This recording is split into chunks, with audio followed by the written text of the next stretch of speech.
desert and the great American Southwest. I bid you all good evening or good morning, as the case may be.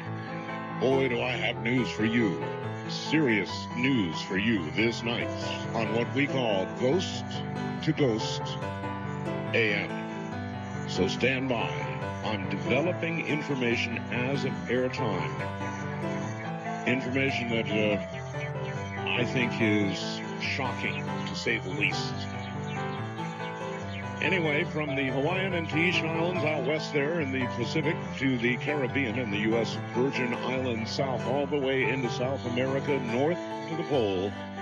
And thank God for broadcast.com worldwide on the internet. You'll see why in a moment. This is Coast to Coast and Beyond in more ways than one AM. I'm Art Bell. Hi. Okay. I'm going to hold the second and really whopper piece of information for a few moments. First, I want to tell you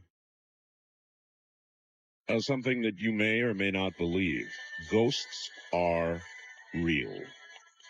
Whatever they are, I don't know. Whether they are souls trapped, whether they are souls, whether they're not souls, whatever they are, there's absolutely something as real and concrete as, I would say on Dreamland, as the air you breathe but don't see. And we're going to be talking about that tonight. The only thing we're going to be talking about is that, with one exception. And I'm going to begin the discussion with one of the most remarkable photographs you're ever going to see. I got it earlier in the day, thanks to my good wife who's opening the mail. And it's a heart stopper. It comes with a letter from Myrtle Creek, Oregon. Dear Mr. Bell, my name is Kim Moore. I live in Myrtle Creek, Oregon. It's a very nice lady. I recently, she says, went to Bartlesville, Oklahoma, to visit in-laws. My brother-in-law is a firefighter. There I was shown a photograph, a picture, that was taken by yet another firefighter, a chief, in fact, in Nixa, Missouri. That's N-I-X-A, Missouri. A shed was being burned for a practice fire. You know, fire departments do that kind of thing. They burn sheds and other things to practice putting out fires. The fire burst into a big flame that was bigger than expected. The fire chief took the opportunity to take a picture. And I hereby submit this picture to you. In the picture, unmistakably, I'm adding that word, I'm saying unmistakably, is the image of an Indian warrior. And I see an Indian warrior as clear as can be on a horse. Later, after the picture was developed, they saw the image.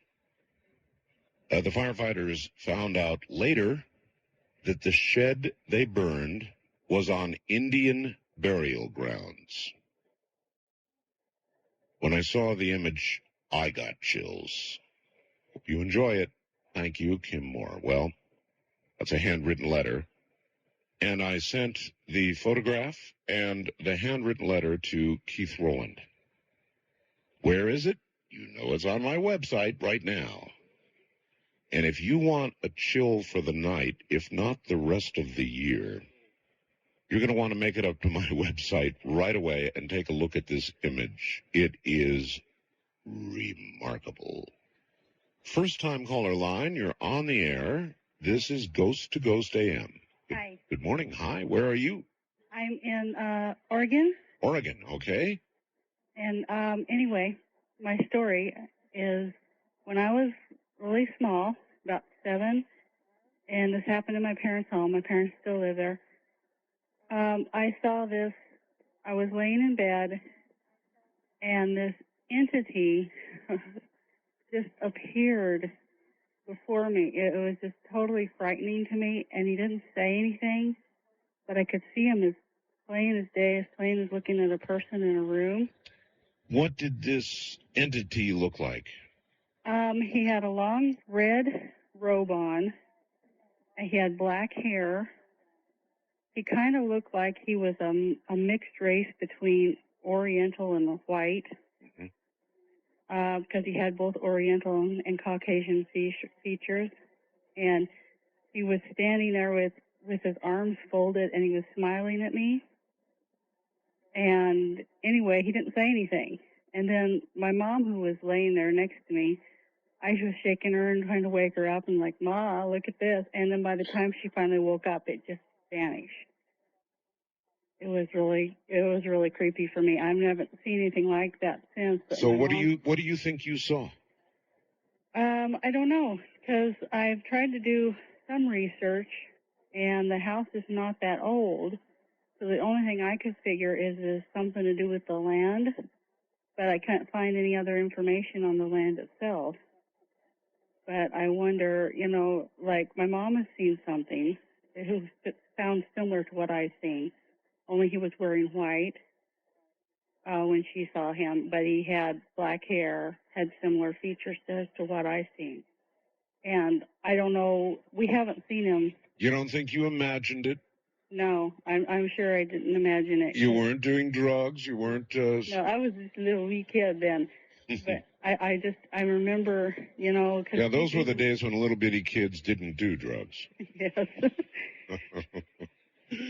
Well, it's a strange world out there, isn't it? Yes, it is. I very much appreciate your call and your report. It is one of millions. Thank you. Thanks. East of the Rockies, you're on the air. Ghost to Ghost AM. Hi. First and foremost, congratulations. Welcome back. Thank you. Get into that phone and yell at us because you're not too strong. Okay, this happened in 1976. It happened in New Orleans, and it was even in the newspaper. Okay. 8 days before Halloween, grave robbers were going through some of the more affluent graveyards. Yes. And as you know, we bury our people in tombs above ground. Yes. Well, like I said, it happened for 8 days, and on November 1st, All Saints Days, when people go all the time to clean up the graveyards, Yes. they found a young man walking around a tomb, and he was repeating to himself, I'm sorry, was pulling his hair out. He was beating himself, anything he could to hurt himself. Well, they called the police, and the police got him and put him in the car. When they go to look at the tomb that he had been walking around, they noticed that it had been broken into. When they went into the tomb, they found his accomplice sitting in a corner, eyes wide open, face completely drained of blood, almost powder, like baby powder white, holding a porcelain doll. When they looked on the outside of the tomb, it was a 5-year-old girl had been buried after the scarlet fever epidemic. Oh, my God. That's a true story? That's a true story. To this day, I will not go back to that graveyard where my grandmother is buried. I don't blame you for a moment. Bless your heart, sir. Thank you. Thanks for scaring everybody to death. All right, we're going to break here, and we're going to resume tracking this story. I'm Mark Bell. This is Coast to Coast AM.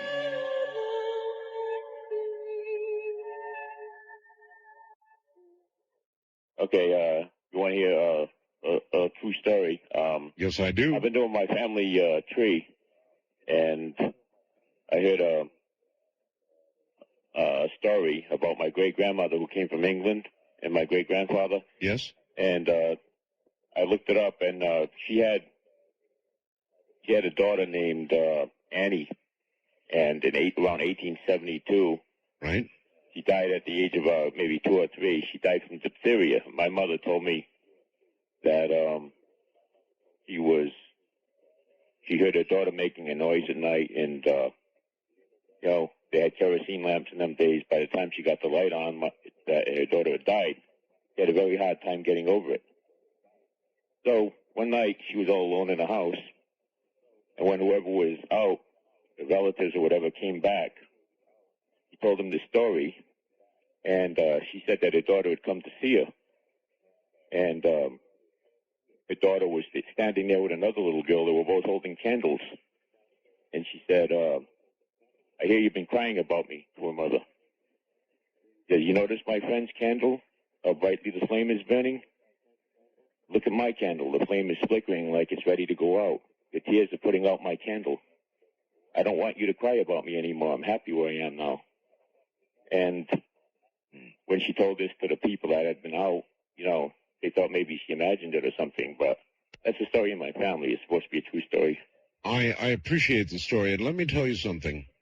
It meshes quite well with what you're going to hear on Sunday. There is going to be one fantastic Dreamland this Sunday. I know because I taped it earlier today. The subject matter concerns reincarnation, but more specifically, that period of time between incarnations.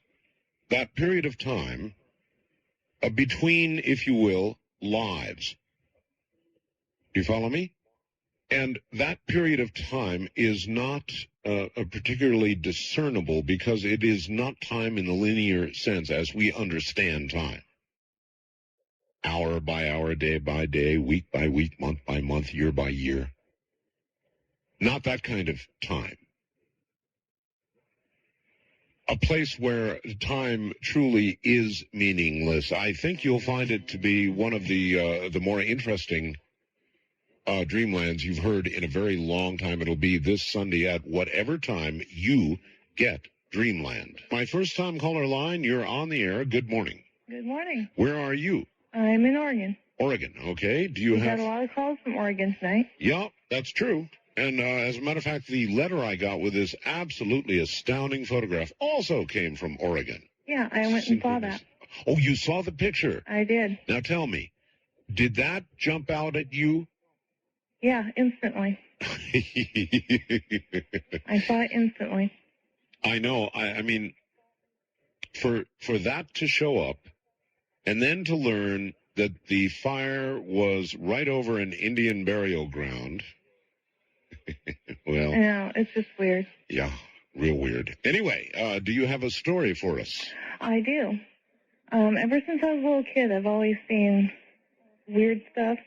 But when my husband and I bought a house about 6 years ago, which we still live in, Right. A few months after we bought it, I had some shelves and I had like little knickknacks and stuff on it. Right. And I have 4 kids, and every once in a while, all the little knickknacks would be turned around, facing backwards. Oh. And so I'd always go to the kids and say, "Now you gotta leave my stuff alone. Stop playing with my knickknacks and stuff." And they'd always say, "Oh, we didn't do it." So one morning I got up and I go into the living room and they're all turned around again. So I turn them all back around and I go and find the kids and I say, "Now listen, I'm telling you for the last time, you got to leave my stuff alone." So I go back in there. I mean, this is like maybe 1 minute later, and they're all turned around again. And you had been with the kids, so they could not possibly have done it. Right. I mean, as soon as I turned them around, I went and found the kids, and came back, and they were all turned around again. Yeah, at this point, I'd go get the kids and get the hell out of there. What did you do? Well, it wasn't like a scary feeling, it was just like weird. And then, Would have scared the me. scary thing that happened though was, my son, he was, I think, 6 at the time, and, he's in the back bedroom, and one night he said that he saw something in his closet. And being 6, we went and turned on the light and looked, and there's nothing there. So we told him to go back to bed. And my husband and I came back out to the living room, and all of a sudden we hear a bang, bang, boom, and coming like from his room. And he just screamed bloody murder. And we ran in there, and all of his coats and stuff were swinging in his closet. So we told him he didn't have to sleep in there that night, and the next day I called our pastor, and he came over and blessed the house. That was pretty freaky. And did that stop it? No, not completely, but we've prayed and prayed a lot since, and it has stopped now. And the other thing that used to happen in this house was we have an attic up to a door up to the attic, and it used to open and close and open and close just a little bit. Right. And I told my husband, and he said, well, it's probably just, a draft. And sounds like every horror movie I've ever heard. In other words, they always say, it's just a draft. Right. And then somebody ends up mangled on the floor. Right. And so a couple of years ago in Oregon, we had a really big windstorm, and that door never moved during that huge windstorm. And, it was always when, you'd say, oh, it's a draft, and you look outside, and the rose bushes, moving a little bit. It's just a little tiny wind, but when it was really windy, it never moved. And I've got you. And it's never happened, since all this other stuff has stopped. And well, that's good, because I'd have left the house, actually, long before that. I really appreciate your story. Thank you. Good night, Art. Good night. So there you are. I'm chicken.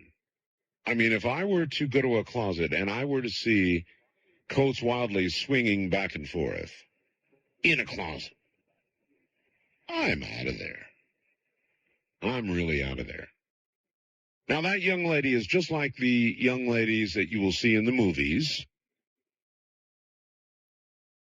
Young ladies with usually low-cut dresses. There'll be a sort of a clanking noise in the basement. And the young lady in the low-cut dress or blouse will immediately go where? Down to the basement. And I don't have to carry on the plot from there. You know what happens. So I wouldn't do that. Would you? Would you really? I mean, would you really? If you went to a closet, you opened it up like that young lady just said, and everything swinging back and forth, would you just dismiss it? Things being turned backwards by invisible forces, would you just dismiss it? Me? East of the Rockies, you're on the air. Hello. Good morning, Art. We are so thrilled you're back on the air. Oh, thank you. We have all been sending you positive thoughts, protection, anything we could to try to help you get back on. Thank you. Where are you, buddy? I'm in Fort Smith, Arkansas. I'm sorry. This is Marcia listening to you on KWHN 1320 AM. Thank you. I wanted to call and tell you about the 3 ghosts that allow us to share their home with them. We have George, Bernadette, and Geraldine. How do you know their names? I have been in communication with them since March of this year. And how did that begin? I have gotten into automatic writing. I first communicated with my spirit guides and my dead husband, who, by the way, has now gone to the light to rest and prepare to come back. So I am a firm believer in reincarnation now. Don't you miss Dreamland Sunday? I will try not to. I wish I had a computer so I could call in tomorrow and tell you about my communications with him, because it's fascinating. Anyway, George, of course, Fort Smith is right on the Arkansas-Oklahoma border, home of Judge Parker, the hanging judge, the gateway to the Indian Territory. Oh, yes. And George was a shopkeeper back in the mid-1800s. He made quite a bit of money from his shop, and he also made some money selling alcohol and guns to the Indians. Not quite the honest, upright citizen. And come to find out, his son killed him to try to find his money, which he had buried in several fruit jars. And the way we found out about it is that my son, a couple of years ago, purchased a sword, Excalibur type sword, 4.5 feet long, has the dagger in the hilt, very fancy. I have one of them. He awoke one night and found it floating about a foot above his body, parallel to his body, just suspended in air. He looked at it, he said, okay. Thanks a lot. I've got that exact sword, a big, heavy, 5-foot-long sword. Yeah. Excalibur. In fact, it says it, and it's got my name inscribed on it. And it hangs in my living room. So I really appreciate this story tonight. Thanks a lot. So here it is, hovering above him, huh? Mm-hmm. And Jimmy just looked up at it and said, okay, put it down, leave it alone. They never bothered it again. But what kept him so calm during that episode is that they had played with his Hot Wheels vehicles in the past. He'd wake up in the night and see his cars moving around on the floor. But the most interesting thing about our ghosts, yes, Geraldine, the third one I mentioned, is a cat. Is a cat? Yes. A cat ghost? Yes. We have seen her. We've caught glimpses of her. And how much, you say glimpses, kind of like something you see out of the corner of your eye, that kind of deal? Part of it, but part of it is a little more direct look, like she's darting around a corner. We have cats, but we've never had one the color of her. We go in more for the darker colors or the calicos. Uh-huh. And she's very sweet. She was a stray cat that died under the front porch of the house. Oh. And our house is, I'd say, between 100 and 150 years old, the front part of it. There have been 2 additions since then. And George and Bernadette confined themselves to the front 2 rooms of the house, but Geraldine died recently enough that she roams the whole house. Brother. All right. I appreciate all of this. We're going to have to communicate, you and I. I would love to. I have had so many experiences the last 2.5 years. I was brought up Southern Baptist, and I have had to completely reevaluate and rethink all my belief system. Well, I'd love to share. Believe me, you. it would do that. All right, don't you miss Dreamland Sunday, all right? I will try my best not to, Art. All right, it's right up your alley, believe me. Okay, again, we are so glad you're back. Well, thank you. Okay, bye-bye. Take care. Well, there you are. West of the Rockies, you're on Ghost to Ghost AM. Good morning. All right, Art. This is Tamar in Los Angeles calling. Well, hi there. Hi. You remember me from the Mediterranean cruise? I absolutely do. Of course, I will never forget your name. Well, thank you. Thank you. A couple years ago, I took my daughter on a trip to New England. Actually, we were on the college tour to see which school she was going to pick for college. Right. And we went to see University of Vermont in Burlington. And after we had finished visiting the school, we wanted to drive around the area. We took a ride up to Stowe. And on the way, we saw this really neat graveyard. And she's extremely interested in graveyards. And so she asked me to pull over because, in New England, they're very ornate and really neat looking. So I wasn't interested. I kind of stayed in the car, and she was walking around the graveyard. And then all of a sudden, it started to rain. And I don't know what possessed me to do this. I got out of the car and I said, "Hey guys, get up, it's raining." And my daughter said, "Mom, what are you doing?" I said, "I don't know." And, I just, "Hey, get up, it's raining." Mm-hmm. So we get back in the car because we were getting wet. And we left the graveyard and went on our way. And as it started to get dark, all of a sudden the lights in the car started going off and on. And at first we didn't think anything of it. And then my daughter thought that I was doing it. And she said, "Mom, quit playing with the lights." And I said, "I'm not doing anything." And she said, "No, you must be playing with the door because when you open and close the door, the lights go on and off." Of course. I said, "No, it's not me." And I put both my hands on the steering wheel. And then they started, as the time progressed, they started going off and on really frantically, very fast, and kind of not at a kind of regular kind of on and off, but just kind of randomly. Uh-huh. And we were both really, really freaking out. And, so many brave people. I mean, I wouldn't, at that point, I'd not be in the car. I would probably open the doors. I'd check the switch. I don't know what I'd do. Well, but if it kept going, I'd be gone. I found a gas station finally because it was very dark. And it's not like in Los Angeles where the streets are all light and bright. It's very dark in New England. I finally found a place to pull over and go in this gas station.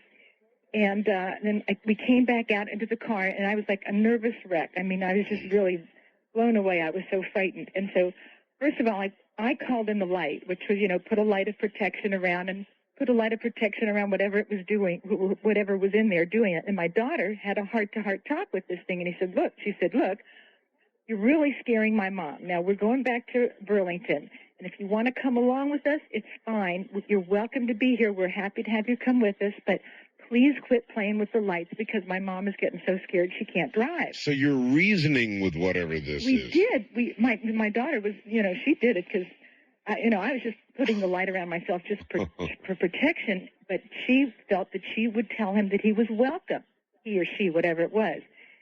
And as soon as she did that, and we got back in the car and drove away, it didn't happen again. And when I turned that rent-a-car in, I told the people what had happened, and I said, I want you to check out all the wiring. I want to know if anything was wrong with the wiring in that light system. Right. And I called them a few days later, and they said, I'm sorry, we had this checked out, and there was nothing at all wrong with that lighting system. And they had no explanation for me as to why the lights were going on and off. But you know, don't you? Of course I know. I know that someone came back with us to Burlington. Well, that's New England, and it's old, and it's not surprising to me. No, These things are real. For sure. Listen, bless your heart. Thank you. Thank you, and take care. She was along on the Mediterranean cruise. That was a lot of fun.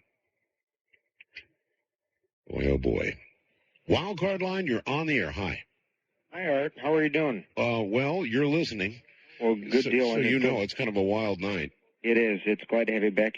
Fortunately, I've had the opportunity to get through to you a few times. One night in a restaurant, before I tell my ghost story right quick, one of the customers says, hey, Andy, I remember you from 6 months ago. I just want you to know I heard you the other night in Washington State. Well, that was when you had Charles Tart on from Berkeley. I recall, yes. Right, and I'm the guy that went to the Bahamas and drank some water. And it was just a neat feeling hearing from this guy that, I felt like kind of a hero. I was like, wow. And I've turned so many people onto you, Art. It really is fascinating just to be a part of it. Well, thank you. Yes. Anyway, 1995, March, my mother died. And first of all, I'm 31 now. I'm very down to earth, and I'm not really superstitious unless I have fact. I'm just not one of those type. Well, I can't explain this. Now, I know when you lose a loved one, you're going through all kinds of emotional stuff, but I have witnesses. All right. Witnesses, that's good. Listen, we're at a break point, so I'm going to have to ask you to hold on. I'll bring you back right after the break, all right?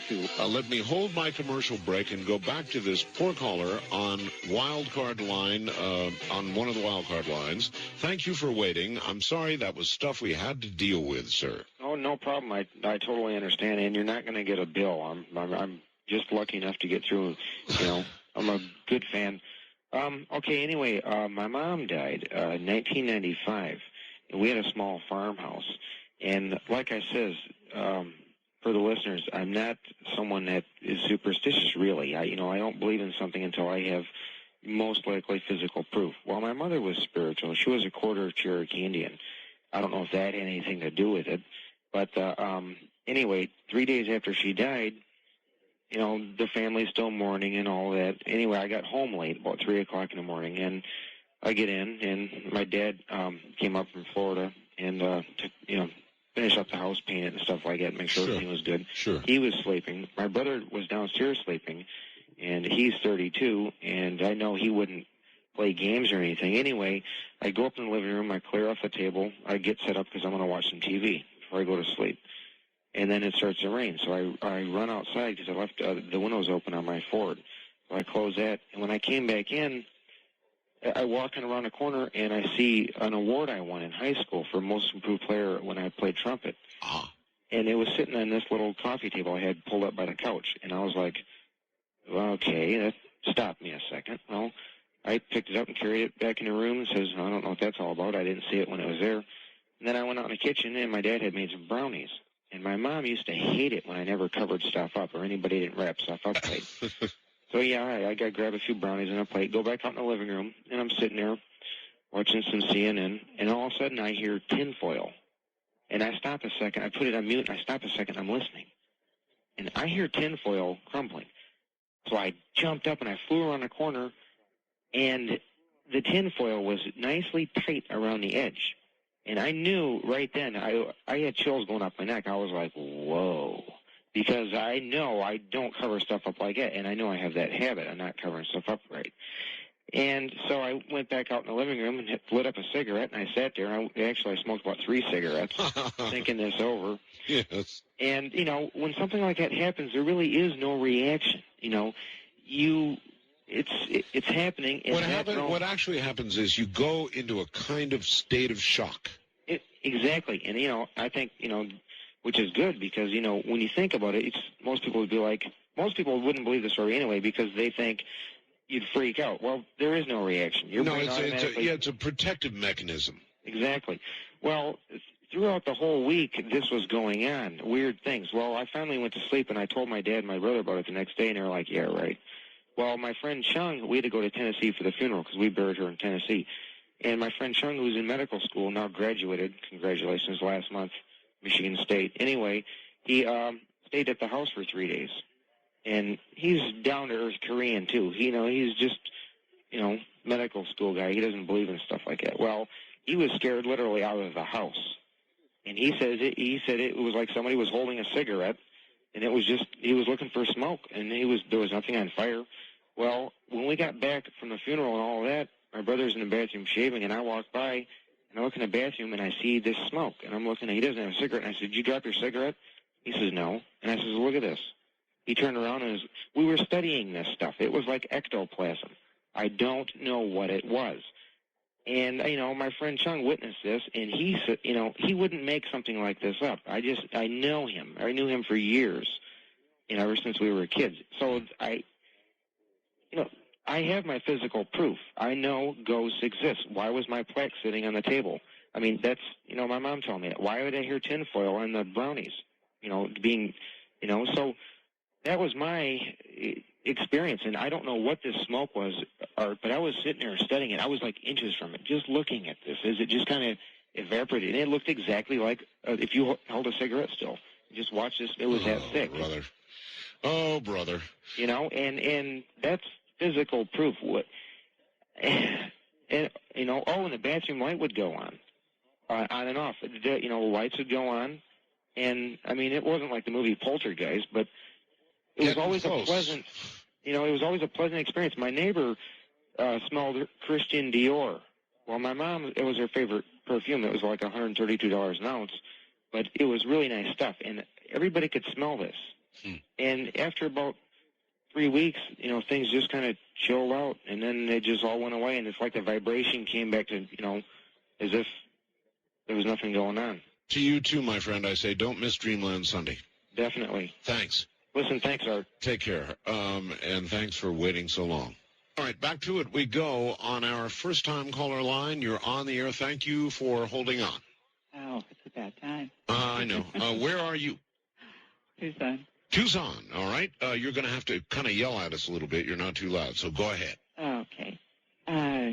Yes, my mom and dad, they always saw the neighbor coming across the yard with a can of beer, so to have them see somebody didn't seem all that strange, but she came to visit me one time, and my husband, and the kids and stuff, and she was coming down the hall to the kitchen, and I don't know, you have to go through the kitchen and into the dining room. Right. But I could see her, and she went into the kitchen, and she said, where's Ronnie? I said, he's at work.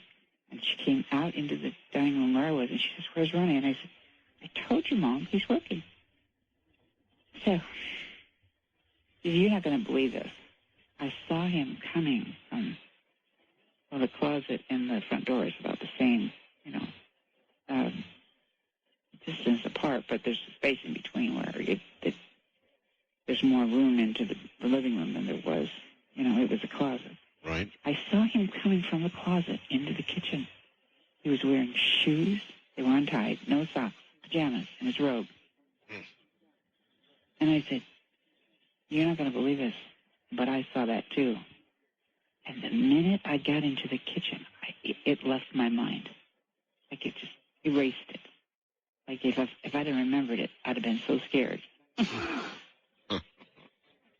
But he isn't dead.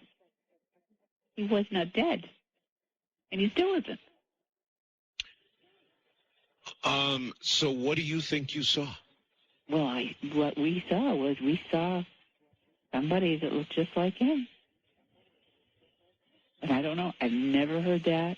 Never heard anybody ever tell anything like that. Has it occurred to you to think about the nature of time? You mean that someplace in the future? Or the past?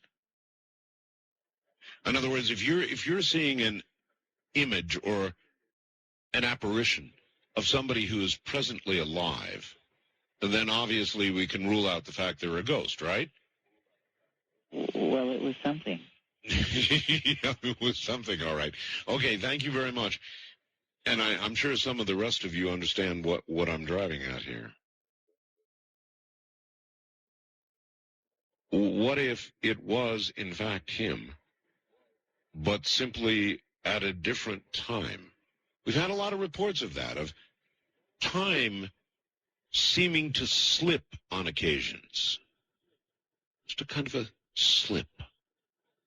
A very, very interesting story that I read not long ago about a man who was hearing voices, and it was really fascinating. I wish I had it in front of me to read to you right now, but every night these voices would move a few inches until finally, months later, he was hearing these voices. He had to actually stand up at the back of his yard to hear these voices, and they continued to move in the same direction. They were available to be heard every single night. Remarkable. East of the Rockies, you're on the air. Hi. Yes, all right. Yes. This is John in Alabama. I listen to you on WJST 640 AM of Atlanta. Hi, John. I've got a ghost story for you, but it's also actually a question about whether a community can be involved in a sighting. A whole community? Well, a small area of a community. What happened was this sighting took place between me and we know of 8 of 10 of the people that were with us that night. But we were all in separate areas.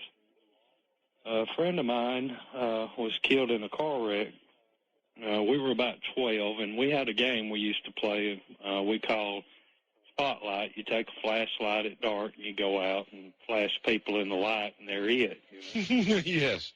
Well, we were all spread out over this hill, and my next-door neighbor, I was going around the side of his house, and I still get chills thinking about this thing, but came up to me and asked me where his mom and dad was. And I told him they had left earlier that night going to a revival down the road. Mm-hmm. And didn't think any more about it. And the next morning when I got up, at my next-door neighbor's house, the house I was at, there was cars all over the hill. And I asked my parents what everybody was doing next door, and they said that Tim, the boy that I had talked to that night, had died. He had gotten killed. A drunk driver had run a red light and hit him head-on, him and some of his friends, about 4 hours away. At the exact same time I talked to him. And, how did you handle that? Not much better than what I handle it thinking about it now. But what happened about 13 or 14 years later, Art, one of the people that was with us that night was killed in a car wreck, and me and 2 of my friends, because it was out of town, went up to the funeral home to visit with the family and all. And when we were coming back down the interstate, my friend looked over at me and said, well, at least you didn't visit me. And I just kind of snapped my head over at him.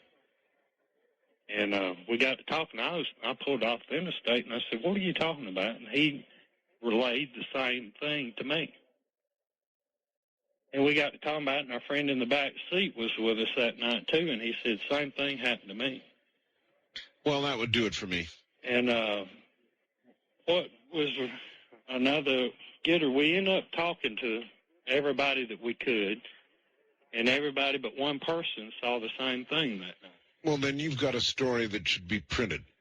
And, well, this was 3 occurrences of this. I mean, once was a ghost. Once we thought, and I mean, like 30 people ran across this hill to go to a plane crash that happened 50 miles away from the house. I mean, we saw the plane.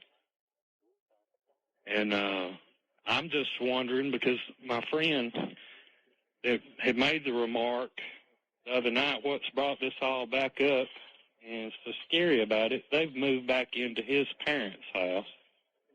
And he calls me about a week ago, maybe 10 days, asked me to meet him for coffee, and I did. And his daughter's seen her best friend killed herself, and that night, we assume it was sometime around the time the young lady killed herself or after. She said that her friend came to her house, and she tried to talk her out of killing herself. And this has all happened in this one little area. Yeah, one little area. And that's something that should all be... through time, we don't... we just don't know what to think about it. Well, I think, thank you very much. As much as you just told me, that should be documented in print. I would think that a journalist should be in contact with you, and that with so many witnesses, so many people telling identical stories, what you just said was important enough to be documented as proof. More than just anecdotal proof. Mass hallucination, maybe? That's a lot of coincidence. West of the Rockies, you're on the air. Hi. Hi. Where are you? I'm in Aurora, Colorado. And I can barely hear you, so you're going to have to yell at us. Okay, can you hear me now? Sort of, yeah, a little better. What is your first name? My name is Paula. Paula, all right. Yes. Do you have a ghost story? Yes, I was around 8 years old, and my sister and I were sleeping, and I had two large tomcats that were sleeping in our room with us, and I woke up in the middle of the night because they were hissing, they were running around the room, and they started running across the bed. So I woke up, and I looked towards the door, and there's this huge object, it looked like a dog, huge object by my door, and I was terrified, and my older sister was sleeping with me. And I woke her up, and she seen the same thing. It was a dog. A dog? Like a huge dog. And that would cause cats to hiss, all right. Yeah, and my cats were terrified, and they usually they've never done this before. So what happened? My sister finally got enough nerve to move over to the lamp because it was closest to the door. We turned it on, and it disappeared. Just like that, huh? Yes, and we told our mother this. And she just ignored it, said that we were just making it up. And we're going to try and get the rest of this story, if I can find this young lady among all these lines, because I forgot where she was. West of the Rockies, are you there? Yes, can you hear me? Okay, that is you. Yeah, you're really going to have to shout at us. Anyway, the apparition of a dog, the lights went on, boom, the apparition is gone. Then what? Our cats were still terrified. They were in the corner. They would not move. And the next morning, we told our mother this, and she just blew it off, said that, we were just making it up. Right. Our imagination was just going wild. And we were terrified of that room after that. We wouldn't sleep in there. We slept in the living room. And a few days after that, we lived in a two-story home. My father and I, we were upstairs with my mother, and my mother was about to go downstairs. We witnessed her feet, her legs, flying up from under her, and she careened down the stairs. She tripped over the dog. I don't know. But her feet just went right under her. And we ran downstairs to help her. And after she got her bearing and stuff, she started yelling at my dad and I, asking which one pushed her.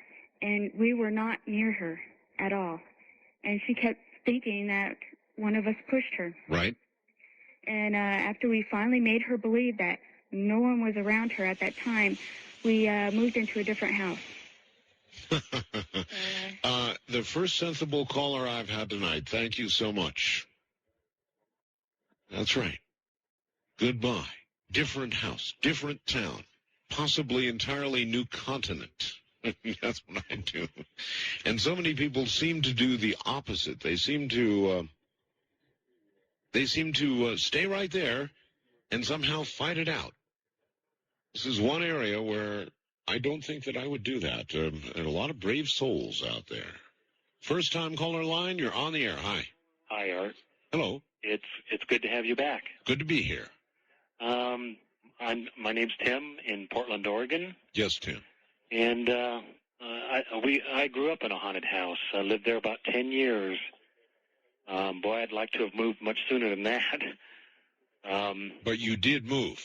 Oh yeah, and I don't even want to step in that neighborhood. It was so bad. We had a cat, and we'd be sitting watching TV or in bed or whatever, and the cat would just suddenly jump up and start hissing and clawing at something, and we couldn't see a thing. And the cat would go running from the room, and of course we'd follow shortly after. And things would happen, like we'd be washing dishes, and Cheerios would fly across the room and be hitting whoever was washing dishes in the back. And we had doors that would open and shut, and light bulbs would explode. You saw all of this yourself. Oh, I did. My brothers and sisters and my mom and dad, we all. How could you possibly have stayed in that house for any period of time at all after all this was going on? I asked my parents that, and they said that we were very poor at the time. They just had no way to move out. But that makes sense. Yeah. The light bulbs would explode. We had a bathroom right off the kitchen, and the light bulbs would explode in there. And they wouldn't just explode, but they'd be powdered glass on the floor. Glass. That is an explosion. And we never saw them explode or heard them, but all the time in the morning we'd get up and there's powdered glass all over the floor. And about 9 or 10 o'clock every night we'd hear footsteps and voices coming up the stairs to the second floor, and you couldn't see anything, but you could sure hear them. And one time my sister and I were at school, and my brother wasn't old enough to go to school yet, and he kept asking my mom, "Why is that girl crying? I hear a girl crying." And my mom said, I don't hear anything. He said, "Well, there's a girl. She's crying. She needs help. She's upstairs. She's crying." And my mom listened real carefully, and she started hearing it herself, and they got out of the house real quick because there was no one there but my mom and my brother. And years later, well, not too many years later, but my older sister, her girl was staying with us, and she was sleeping upstairs, and we heard her just having a good old conversation, and we went up there and peeked into the room, and she's just talking to thin air, answering questions and talking, and we walked in and asked her, who are you talking to? Yes. And she said, don't you see her, the girl? There's a girl. And she'd point up to the corner of the room and say, "A pretty girl, she's sad." And she'd just talk to this girl. It was scary, just unbelievable. Absolutely. I appreciate the story, sir. Thank you. Uh-huh. This is what happens when you ask for stories like this. You get them. Wild Card Line, you're on the air. Good morning. Hello. Hello there. Yeah, my name's Fred. I'm listening on KINY in Juneau, Alaska. Hi, Fred. I've been listening to the radio show on the phone here. I just wondered if I'd been cut off or what. No, you're not cut off. You're here. You're on. I'm here with my ghost story. All right. Okay. This was, I didn't know it was a ghost story at the time it was happening, so that's why I didn't move out. But we had just had 3 kids at that time. They were very small. The oldest one was about 4, and the youngest one was in the crib. And we had bought one of those old row houses in Baltimore, Maryland. Right. And we were trying to restore it back to the old condition, the original condition. And we were on the 3rd floor scraping paint. And our kids were on the 2nd floor taking a nap. And then all of a sudden, both of us, my wife and I, heard what we thought was my sister's husband holler at the kids to get off the banister. Mm-hmm. So we went downstairs to see what he wanted and to see, get the kids off the banister. We got down there, and they were down on the 1st floor. And we said, you're not supposed to be on the banister. And looked around, didn't see their Uncle Rocky. So we said, "Where's your Uncle Rocky?" And they said, "We don't know." And so I said, "Well, didn't he just holler at you to get off the banister?" and they said, "No." I said, "Well, who hollered?" They said, "Oh, that was our friend." So, and So I started thinking, well, who's coming in the house? Because the house was all locked up, being back in Baltimore at that time. And the neighborhood was already starting to deteriorate. So we started questioning, and little kids, it's hard for them to answer the questions. A man's big, he's wearing clothes. And then finally the oldest kid, my boy, said, well, I think he might be sick, though. And I said, well, what makes you think that? And he said, well, his head is all bandaged. So then I'm starting thinking, somebody putting on a disguise coming in, go grab my kids. And we worked on the house for a while longer, and every once in a while, we'd kept close watch, but every once in a while we'd ask the kids if their friend had been back, and every once in a while they'd say, yeah, he was here today or yesterday. And we never did quite figure it out, but we eventually ran out of money and had to sell the house and move somewhere else. And then later on, I ran into a person who had owned that same house back during the Second World War, and that's the person that had divided it off into little rooms on the second floor into sleeping rooms for war workers during that time. Right. So she was telling stories about people that lived there, and then she got to this one that there was a man that lived there, and he got a sore throat, and he went to the doctor, and he was one of those people that was just nasty clean. He washed everything in alcohol and wore gloves, and he went to the doctor. You can get manic about that. Yeah, and he was manic about that. But anyway, the doctor told him he had cancer of the throat. So he went back home, and he bandaged his head, put a gun in his mouth, and pulled the trigger. And as soon as I heard her say that, I could hear my son saying, I think he's sick because his head is bandaged. And I thought, that's who that was in that house telling my kids to get off the banister. Oh, brother. Yeah, so anybody that starts talking about suicide anymore, I tell them that story about that. That ought to do it. And, tell them, hey, maybe you might have to stand around there for 10,000 years still suffering the same thing. I appreciate the story, sir. All right, thank you. Right, and you too and everybody else, I recommend Dreamland on Sunday. Again, that was one of the topics covered. One of the topics covered. Just absolutely a remarkable show. Coming up this Sunday on Dreamland, it was ostensibly to be about the period of time between lives, between incarnations. I think you'll find it absolutely riveting. All right, here we go. East of the Rockies, you're on Ghost to Ghost AM. Good morning. Good morning, Art Bell. Wonderful to have you back. Thank you. Good to be here. I guess we'll start with myself at the age of 15.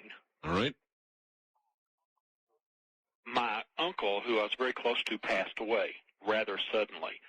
Took all of us by surprise. Of course, we went through the regular period of grieving and all that, and no big deal. Okay, 2 years later, at the ripe old age of 17, my parents and I had moved into a new house. And one night, I woke up to see my uncle standing at the foot of the bed. And of course, I spoke to him. Uncle Ken, is that you? Why are you here? And he relayed to me that he was there sort of as my guardian angel, that he had been watching over me and would continue to watch over me for the rest of my life. And I thought, yeah, okay. So next morning, I woke up, I got up, and I brushed it off as a dream. He had told me the night before that he had come from the well under the house. And I thought, well, there's no well under this house. We're in a city, we're on city water and all that, and there's no well. So I went to have breakfast with my mother and father, and I thought, well, I'll ask them without making them think I'm crazy. And I asked, is there a well under this house? And my mother said, of course not. And my father interrupted and said, yeah, there is. Really? And so he had it dug when the house was being built on the slab because he didn't want to have to pay the extra to have the water hooked up from the city, because if you had a well, they charged you an extra tax or something. That's right. Anyway, to this day, and I'm now your age, a DJ at a country radio station in western Kentucky. My name is Daryl, by the way. Yes, Daryl. To this day, when I have a stressful time in my life, when I need an answer, he's there, and he tells me what to do. In what form? Standing at the foot of my bed. It's as though I were looking at him. It's as though he's there.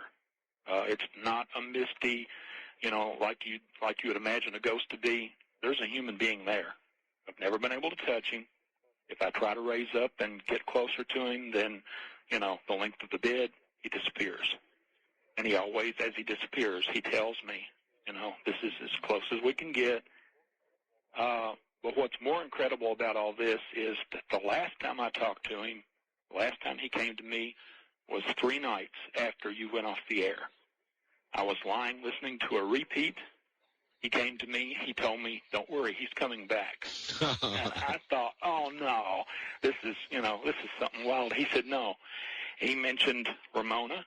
He said, "You and Ramona are more tuned into the spirit world than you realize." And he said for me to get in touch with you and tell you about the antenna. Does that mean anything to you? Yes. Okay. You want to say now, "Oh, my God"? Oh, my God. Yes, anyway. The antenna means something. Great. All right. I appreciate the call, sir. Thank you. And I don't even want to talk about that, actually. But, yes, that means something. And I have a feeling you knew something from somewhere else or something else. Well, west of the Rockies, you're on the air. Hello. Hi, Art. Hi. I knew you'd be back. Well, then you were right. Yeah, just my intuition.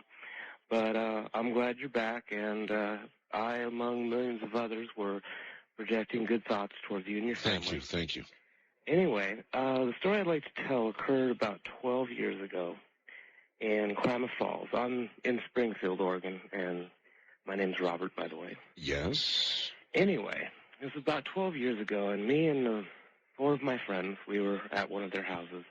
And I want to stress right away, none of us were doing any drugs or alcohol. Okay. But as the night progressed, we were just having a little get-together. Some strange things started happening. The first thing was my friend Vince noticed that across from his trailer, there was some train tracks. And on the other side, there was a box, I guess it's for the track switching mechanisms or something. Yes. And he noticed that there was something moving over there. It was really dark. Really dark, and he couldn't tell what it was. And he said, "Hey, guys, come look at this." So we went over there, and we took a look, and we all saw that there was something moving over there, but we couldn't quite tell what it was. Mm-hmm. Well, after a while, we just brushed off, and it was probably nothing, just, shadows. The wind was blowing a little bit. And we went back to what we were doing.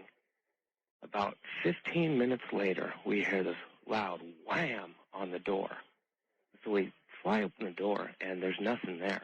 We're looking around. We come out, and we look around to see if it's someone playing a trick or something. And when we went back towards the door, it had swung shut, and there was a handprint on this door. Mm. And this handprint wasn't, I don't know how to explain it, but it didn't look like you would expect. And it was a brand new door, a brand new trailer. Well, we thought, this is just too weird. We looked around again. We went back in. We went back to what we were doing, a little weirded out. But after a while, we heard something from across the tracks, and we looked, and we could see these forms moving again. And as the night progressed farther and farther, these forms would move out. They'd come down into the dip where the tracks were and back up, moving around, darting around, just really strange. And I mean, it was just, every one of us were pale as a ghost, and our hair was standing on end. It was just bizarre. Well, finally, it seemed to settle down. So we decided, well, let's relax. Let's try to get this out of our mind, throw on a little soft music, relax, try to get some sleep. So we all laid down, and we all, tried to get some sleep. And then we hear this wail. I mean, I've heard tales of banshees that wouldn't even compare to this. We all bolted straight up onto our feet, just in time for a train to go zipping by. Oh, brother. To this day, we don't know what those shapes were, and we don't want to know. I was about to add that myself. But the train just added fuel to the fire, and even now, my skin is crawling. I understand. It's like reliving it, isn't it? Oh, yeah. To tell it. Yeah. And it's just one of the many stories I could tell you. Oregon is a very strange place. You know, it is. Ghostly Oregon. Oh, yeah.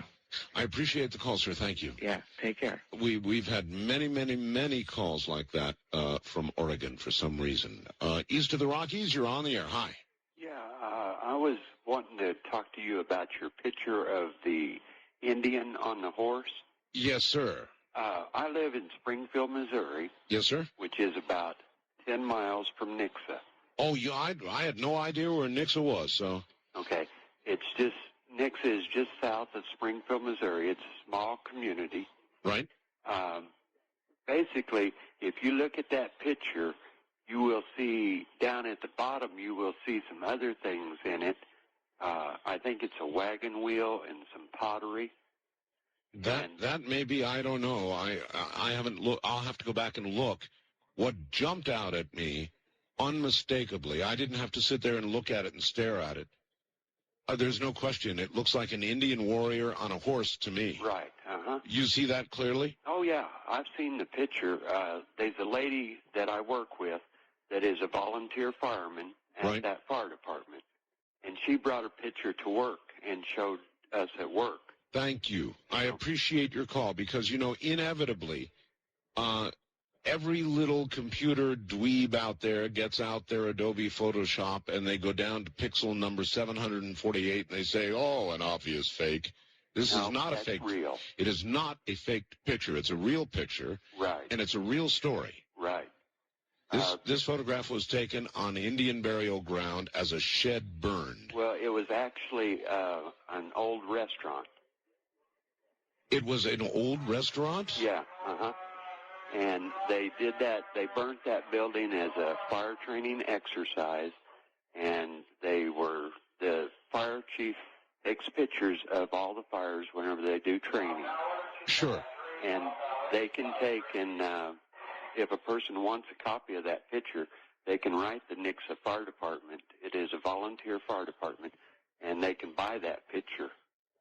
Thank you. Thank you so very much for validating that for me. No problem. Right. I recommend all of you take a look at that photograph. It is absolutely nothing short of remarkable, and it's on my website right now. Boy, do I appreciate that call. If it is not one of the most remarkable photographs you have ever seen in your whole life, then you're not paying attention. My website is www.artbell.com. That's www.artbell.com. Easy to find, easy to get to, and now by this time of the morning, I imagine a little easier to access. But I took one look at that picture, read this letter from the lady, and sat there totally freaked out. And my feeling is you're probably going to react much the same way. I mean, it's unmistakable. And you've got to imagine that in the snapping of that picture, 1 instant earlier or 1 instant later, it would have been a completely different form. That should give you pause for thought, too. I'm Art Bell, and this is Ghost to Ghost AM. Fine. Where are you? Oh, I'm the Oregon cat lady. The Oregon cat lady. Yeah, wake up, Mom. I got through. She kept encouraging me to call and let you hear my ghost story. All right, fire It's a California ghost story. It's not an Oregon one. Well, there's a lot of transplants. Yeah, I know. I'm one of them. I was managing a tavern in the late 70s, and there's no drinking involved here or otherwise. Okay. And there were 2 ghost sightings I had in that establishment, and they were both daytime sightings. The first one was there was a tree in the middle of the establishment. It was cut off at the top, but for some reason they built the building around the tree. And it was a beautiful summer day. The front door was open. I was the only one sitting at the bar and wishing I was at the beach. And all of a sudden I saw it looked to be a young man in his 20s, and you could kind of see through him. And he was peeking from around the tree, and you could see his hands on the side of the tree, and you could see his head and his shoulders. And the minute my eyes realized what I was seeing, it was like he instantly recognized that I was seeing him. And he kind of went, oh, no, she sees me. You could just see that expression in his face, and then he hid back behind the tree. So I got up, and I walked over the tree and looked behind it, and no one was there. And the next time was a Friday, payday, 6 o'clock in the afternoon after work crowd, and it was standing room only. People were talking between the stools and, conversing. Sure. And I had just gotten to work, and I was looking for an empty stool to sit down, and I looked at the far end of the bar, and right above all the other patrons' heads, I saw a head with no body. Oh, that's bad. A head above everyone else's, and it had had black shaggy hair. It was staring straight ahead, not at me, and it had the most angry, hateful expression on its face. And you kind of shake your head and you blink your eyes a couple of times, and when I did, it was gone. But the face always stuck with me. And 10 years later, I was living in Oregon, and I saw a story on TV about a bandito called Joaquin Murrieta who had been beheaded. When he was caught at some creek that had a name in California, he was beheaded by the lawmen. And it showed an artist's rendition drawing of the incident, and I immediately recognized it as the head I had seen in the bar. Great. So get this, Art. 10 years later, I'm in Oregon watching a TV show called Beyond Bizarre, and they were interviewing a collector who had unusual memorabilia. And they said, but his most unusual piece is a jar that he keeps in a head that he had purchased years earlier. And the head belonged to, and they showed this head in the jar floating, like in a big pickle jar, and it was the head of Joaquin Murrieta. And the last thing they said was that it had been displayed at the different saloons around California in the early 1900s.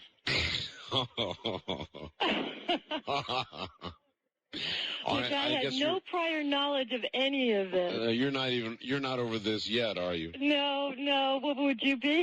No, absolutely I'm wondering what's going to happen in the late, 10 years from now. One can only imagine. Dear, thank you. I know. All right. Take care and good luck. Thanks, Art. Have a good night. Keep your head on. Yeah, and keep all your cats in for Halloween. Oh, we definitely are. Thank you. Okay, great. Good night. Good night. We have black cats. You always keep those in on Halloween. Actually, I keep them in all the time anyway. East of the Rockies, you're on the air. Hi. Hi, Art. This is Jerry in St. Louis, Missouri. Hello, Jerry. Hey, Art. Several years ago, I do security work, and I was working in a nursing home. Me and my partner, Tony, was in the lobby of this nursing home. We saw the elevator door open up and an elderly lady walk out and into the cafeteria area where everybody sits for dinner. Right. Me and Tony went in there, and there was nobody in there, and we searched that place from front to back. I'm not kidding you. Nary a soul. Nobody. I still get the heebie-jeebies when I think about it. I don't know what to say. I mean, story after story after story after story, there's got to be something to it. There's got to be something that follows this life. But imagine the horror of that something being a continuation of life here on Earth, not as really a fully visible being or functional being, but in essence, one who is trapped here. I'll tell you, Art, you wouldn't believe the stuff that goes on and the stuff that, it's unreal. No, you're wrong. I would believe it. Thank you very much. Wildcard line, you're on the air. Hi.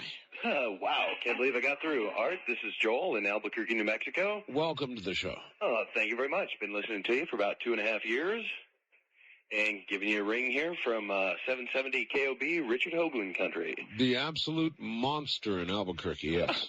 That's right. I just want to relate a quick story. I've had a lot of bizarre things happen to me, but one of which took place at my grandparents' house in Riverside, California. And they bought the place new in, I think, 1952, so it's not like the house itself had any history. However, one night my father and I were out there visiting, and we were getting ready to go to sleep. And it was my grandparents in the room across from us, my father and I in one room, and my uncle and my younger cousin, I believe he was about 7 at the time, in the room down the hall. Right. And, it was kind of weird. My grandpa was a little paranoid about stuff, and he's got an alarm on the house, and at night he walks through and makes sure every window and door is securely locked. Well, I wish I could agree with you. That's paranoid. It's not. It's living in modern America. Yeah, well, I've got dogs as warning signs and a couple of guns laying around. So. There you are. Screw the alarm. Anyway,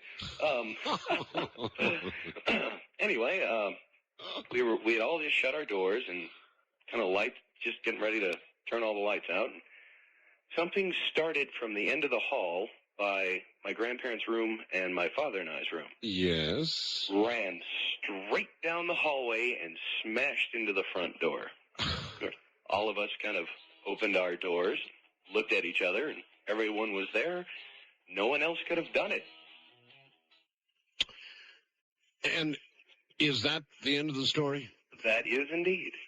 I appreciate the call, sir. Thank you. I wouldn't know what to say about that. I guess had it been your house, you'd have taken your best shot or something. Stay right where you are. This is Ghost to Ghost AM. Man killed himself. I began to hear noises. I worked nights there. I still do for the same company.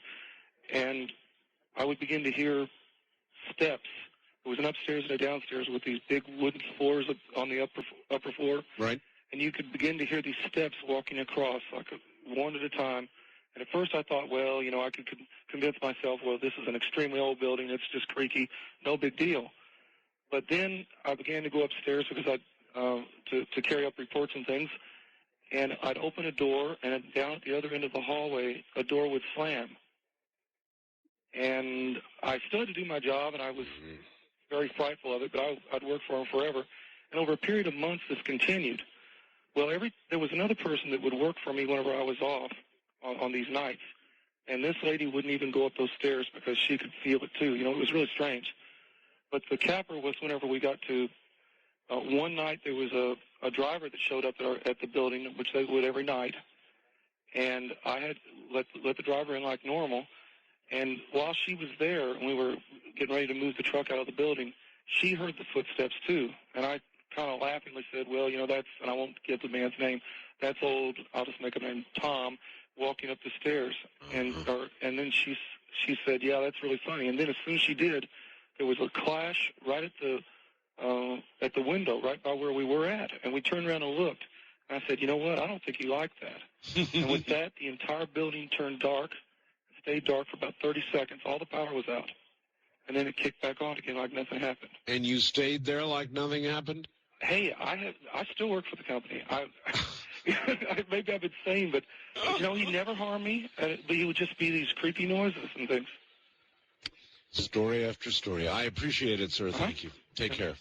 West of the Rockies, you're on the air. Good morning. Hi, Art. Hi there. In Canyon Country, California. Yes, sir. Yeah, I have a good one for you. Well, it's not a scary one, though. About 5 years old. It's about, several weeks after my maternal grandmother had passed away. And I was in bed. I woke up in the middle of the night, and there was a figure sitting at the foot of my bed. Mm-hmm. Sort of an ethereal figure. I mean, it was my grandmother. That's not scary? No, it was not scary at all. In fact, I sat up, and I reached out to her to put my arms around her, and she just faded into the mist, and that was it. And I just laid back down and went to sleep, and I never forgot that all my life. Only a 5-year-old would not be scared out of his wits. Yeah, no, it didn't frighten me at all. And I can understand that. I guess at that age you are not yet conditioned to understand what you ought to be afraid of. That could be true. And as far as cats go, I have a cat here several years ago that used to sit here and stare at my stairwell. They would do this every night. Mm-hmm. And just sit there and stare at the stairwell. And I would go over and I'd look. I'd say, there was nothing there. I thought maybe he's looking at a fly, or something. Sure. I'd always check it out. But he would do this over and over again. They'd just sit there and stare at that stairwell like there was somebody coming down those stairs. And that one kind of spooked me. But I was a little older. That's because cats see things we don't. I think they do, Art. And listen, as far as the signal from space. Yes. Do you ever read the book Rendezvous with Rama by Arthur C. Clarke? I certainly have, yes. Okay, it sounds familiar, doesn't it? It does, but frequently science fact follows closely science fiction. This is true. This is very true. Interesting, nevertheless, isn't it? Yes, indeed. Take care. Take care. Bye-bye. Bye-bye. What a wild Halloween night. Wildcard line, you're on the air. Hi. Morning, Art. Good morning. I have a ghost story. I'm Tom from Aloha. Okay, you mean Oregon. Oregon, okay. Yeah.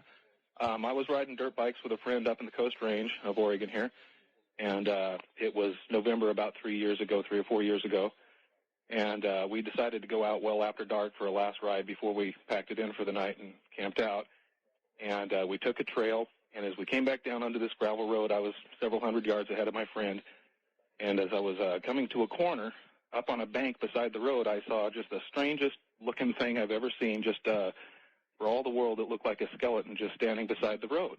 And it's at night. My headlight's a dirt bike headlight, so it wasn't real bright. And I just thought, well, that's the strangest reflection I ever saw. And as I was going past it, as it kind of fell into the periphery of my headlight, I actually thought I saw it kind of turn and look at me and then turn and look down the road to where my friend was coming behind me. But it was so unreal that I really just thought, I thought nothing of it. I thought that had to just be the strangest trick of light I ever saw. And I got back to camp about a minute before my friend did.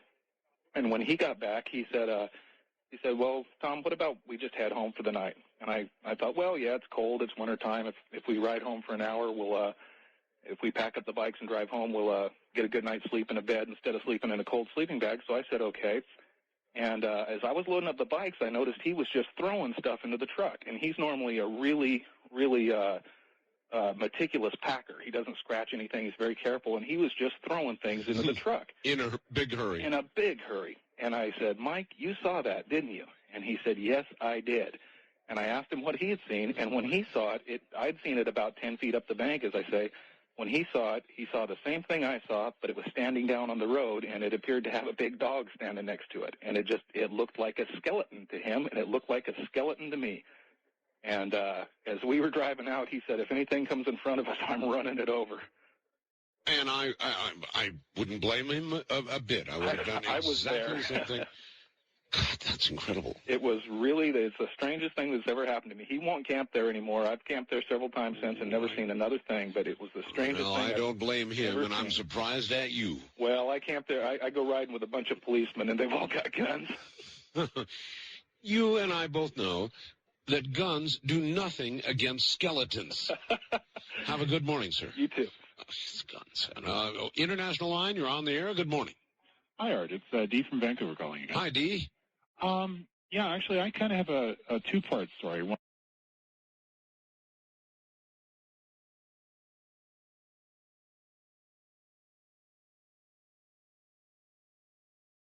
As my partner and I sat waiting for a call, I began to tell her the story that I'd seen on TV.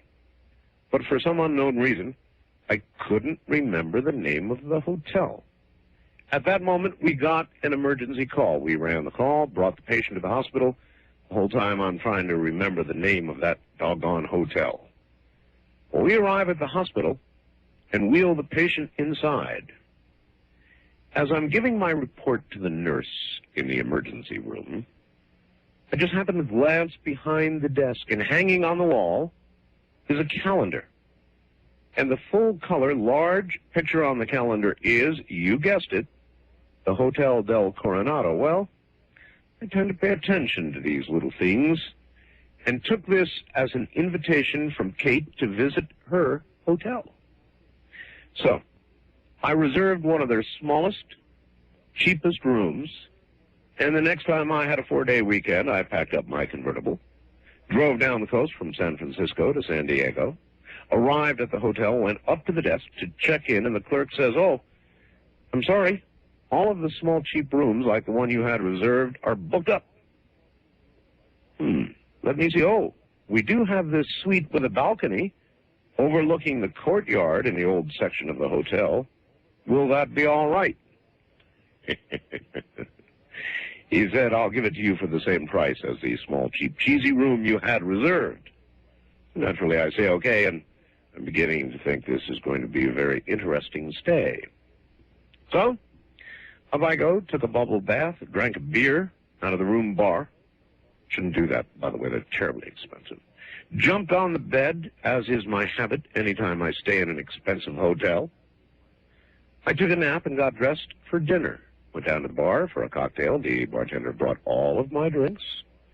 Had dinner in one of the restaurants, and when I asked for my check, the waiter told me that a gentleman who had been seated across the room had paid the check. The rest of the visit was uneventful, no apparitions, no funky stuff, until the stay at the hotel never showed up on my credit card bill. Now, I'm a relatively honest person, and under normal circumstances, I probably would have called the Hotel del Coronado, told them about their oversight. However, when viewed with everything else that occurred, the calendar, the upgrade, the free drinks, the free dinner, it was rather apparent to me that I had indeed been a guest, Kate's guest, at the Hotel del Coronado. She is a fine hostess, and I hope to return one of these days. And I have, of course, many more like this. And if any of you have a particularly good ghost story, we're going to do two things. One, we are going to tell ghost stories from those of you who call on the call-in lines. And we are going to also invite you, rather than sending in a fax with your ghost story, if you have a particularly good one, send me a fax with your phone number, and I will call you. Open. So wherever you are in the world, it doesn't matter where you are in the world, if you have a ghost story, and I do have one sent to me here from Belgium. I've got another one from South Africa. All lines, all night, all ghost stories. Here we go. First time caller line, you're on the air. Good morning. Good morning. This is Terry calling from Eugene, Oregon. Hello, Kay. How are you? You're going to have to get good and close to the phone because you're not too loud. How's this? That's better. All right.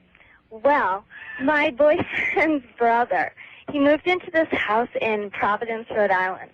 And come to find out, it used to be a funeral home. And, like, they have the places, like, in the basement where, you know, they burned the bodies and did all that crazy stuff. Cremation. Yes. Mm-hmm. And now he feels like there's a ghost there. Like, things will be missing, like things you don't misplace, like toothpaste, cutting board, just gone. Gone. And one time, his roommate, you know, they were just sitting there drinking coffee. His roommate went into his room because he finished his cup, and he came back out, and it was completely filled, hot. Jason didn't get it for him or anything. And it wasn't even made right how he likes it. And he says sometimes, you know, like a door will slam. One time he actually had to leave because he was so scared because there was, like, rubbing all on the walls and clanging noises. You know, let me tell you a little story back now. Okay. I saw a movie the other night. I can't recall the name of it, unfortunately. Now a million people will send it to me. But it was about a man who went to work in a morgue. Uh-huh. And he was a guard in the morgue. Mm-hmm. And he would have his little guard desk, and he'd have his little, you know, guards have keys, and they have to make the rounds and turn the key so that the owner knows they really made their assigned rounds at night. And he had a desk and a workstation when he wasn't having to make his rounds. And there was this red light behind him. And in the morgue, they would have the bodies all lined up on these cots covered with sheets in a what's called a cold room. Mm-hmm. But above each body, there was a pull cord. You know, a cord you could pull. Just in case. Just in case. And should somebody pull that cord, it would obviously mean to the guy sitting at the desk that one of the bodies in the morgue had reanimated. Not unheard of. And I'm not going to tell you any more than that, but I will tell you it went off. Wow. Okay? Yeah, it's pretty weird. And Well, is there, like, who would you go about calling? Say if you wanted to have, like, a specialist come in there and see, you know, what was going on. Any ideas? Oh, yes. I have many people. In fact, the guest I'm going to have on this coming Monday night might be exactly the person you're looking for. Yeah, it's pretty crazy because, you know, they have... His name, now listen to me, is Jerome Clark, and he wrote a book called Unexplained: Strange Sightings, Incredible Occurrences, and Puzzling Physical Phenomena. Now, he'll be here Monday night, Tuesday morning next week. Okay. Somebody like that is the kind of person you need. Okay? Definitely. Thanks so much for your help. You bet. Take care, and good luck. Wildcard line, you're on the air. Yes, Art, this is Greg from El Cajon, California. Hi, Greg. How are you, Art? Just fine. I have a good one for you. Okay. Do I have about 4 or 5 minutes? You do. Excellent. My wife's mother had died back in February, actually on February 13th of this year. And prior to her death, my wife and children and I had stayed with her overnight in that house on many occasions. Sure. Just a normal home, nothing strange, very comfortable there, no problems whatsoever. You would just be visiting her and stay the night? Yes, sir. Yeah. Taking up the house at the time of her death went into probate.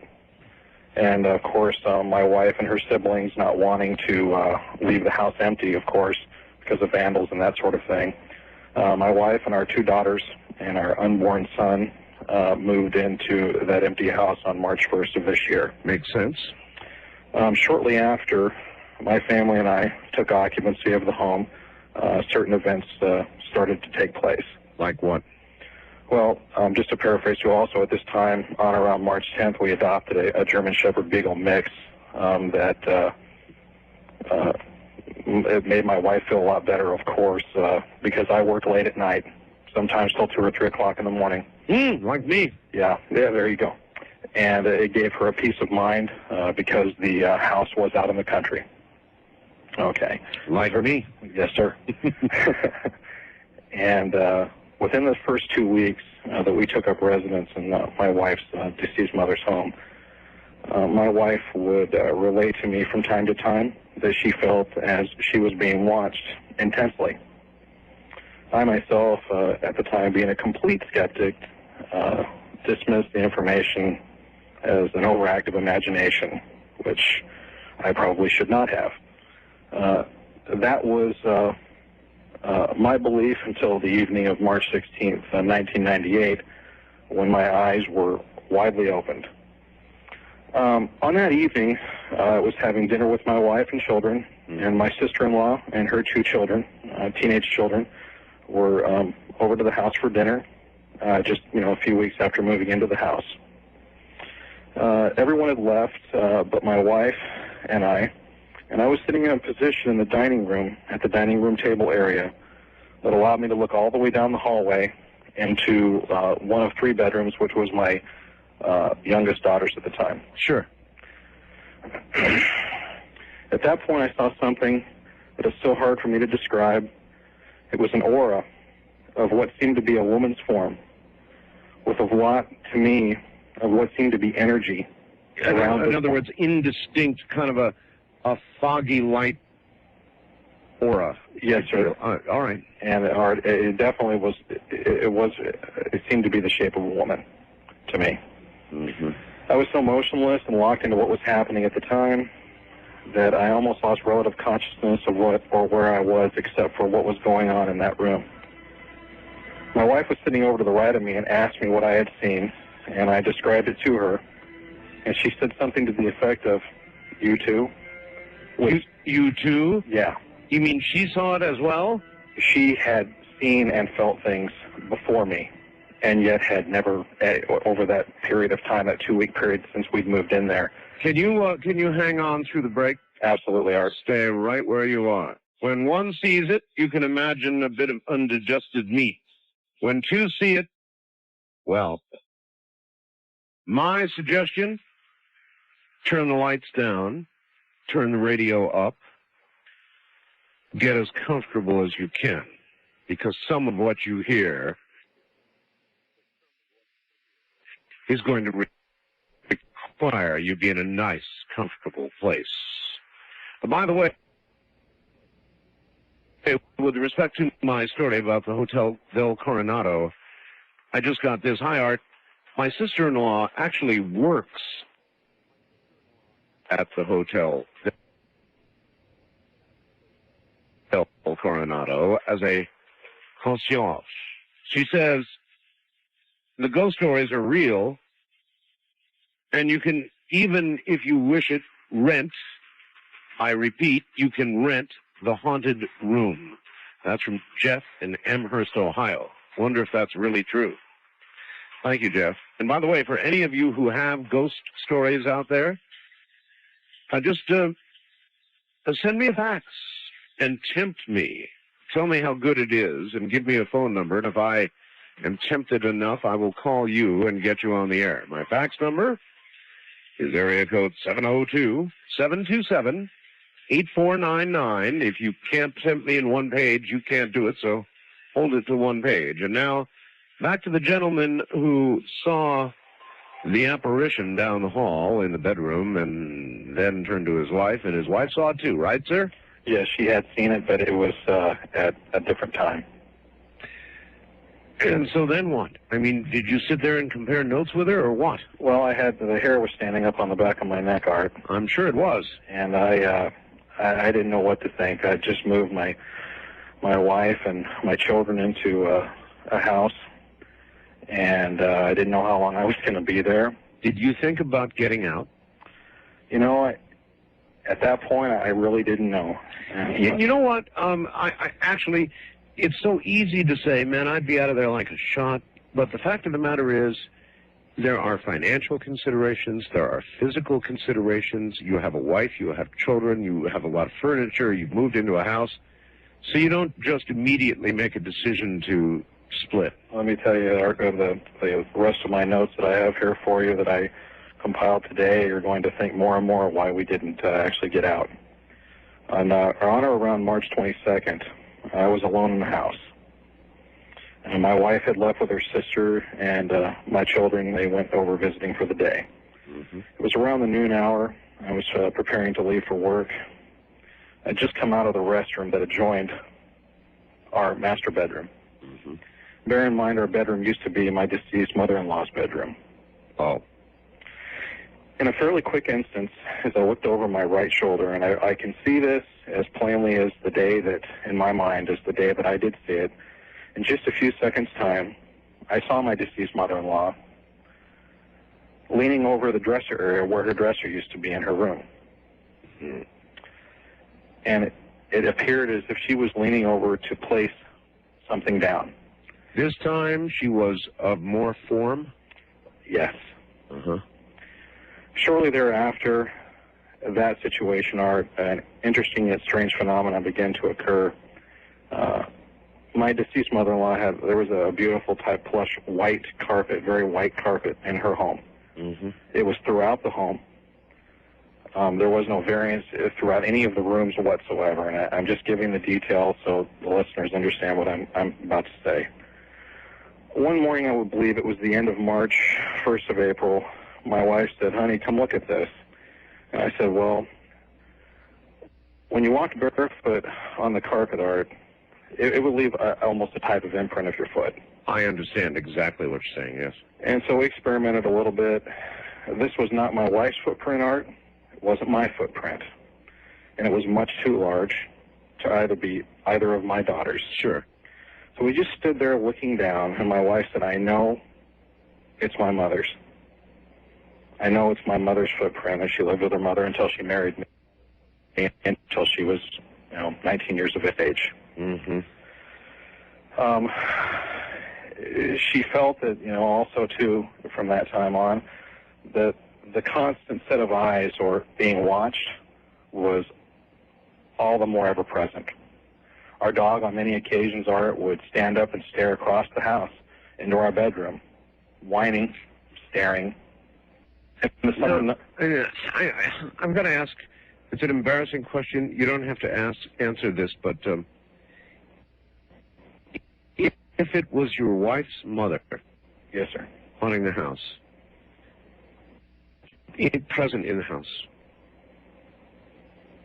didn't that kind of take the edge off moments of intimacy for your wife? Well, at that time, Art, and like that is a personal question. My wife was only about 3 months from delivering our son. I see. You say no more. That's she fine. was very pregnant. Otherwise, I can imagine there would be a problem. I can understand what you're saying, and I do agree to that with that. Mom, if you're listening, you know what I mean. Okay. In the summer months, another factor started to come into play, Art, and this is one when I was writing it earlier this evening. I guess I'm listing this in as much of a chronological order as I can. Sure. I was reluctant to discuss this, and the only reason I am discussing it right now is after we'd moved out and we're living where we're living now, I asked my wife if she, I didn't want her to think I was nuts. So I asked her, and she looked at me and said, yes, I had too, and this is the next part of the story. At night in my wife and I's bedroom, which of course was my deceased mother-in-law's, at times my vision in the dark, I would lay awake at times and it would start to blur.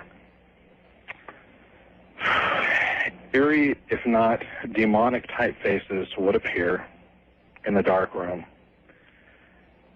They would come, it was very sharp to me, and they would fade out slowly. That would be enough for me. And the thing that bothered me about this, Art, was if this was my mother, it wasn't that obviously to me was not my mother-in-law. Obviously. Her appearance was not as foreboding as this particular situation. And that's when I started thinking, my God, is there a portal or something else that followed? That's exactly where I was about to go. We've got to wrap this up, but that's exactly where I was going. Is there a clothesline to this, or is that essentially did you get out of there, or what? Well, at that point, those things were starting to happen at the end of the summer. There were thumping noises on the wall. Many occasions at the noon hour, almost on certain days, frequently the phone would ring. There would never be anybody there. And the one thing that I would like to say, Art, and this is probably of some interest to you, I often wonder at this point if the intrusion, taking that nothing but a appearance by my mother-in-law in the last few recent days to my wife, has appeared. There hasn't been anything since we moved to our new home. Mm-hmm. Well, all right. Listen, thank you so very much. There are two things here. One, it's pretty well known, and I can't explain why. Maybe you can. Maybe one of you can. Why a spirit apparently trapped on Earth, or one that has not yet moved on, remains essentially in the same place, the same house, same geography, the same place. Why? Why? And the second thing that I would draw from that is, he said it himself.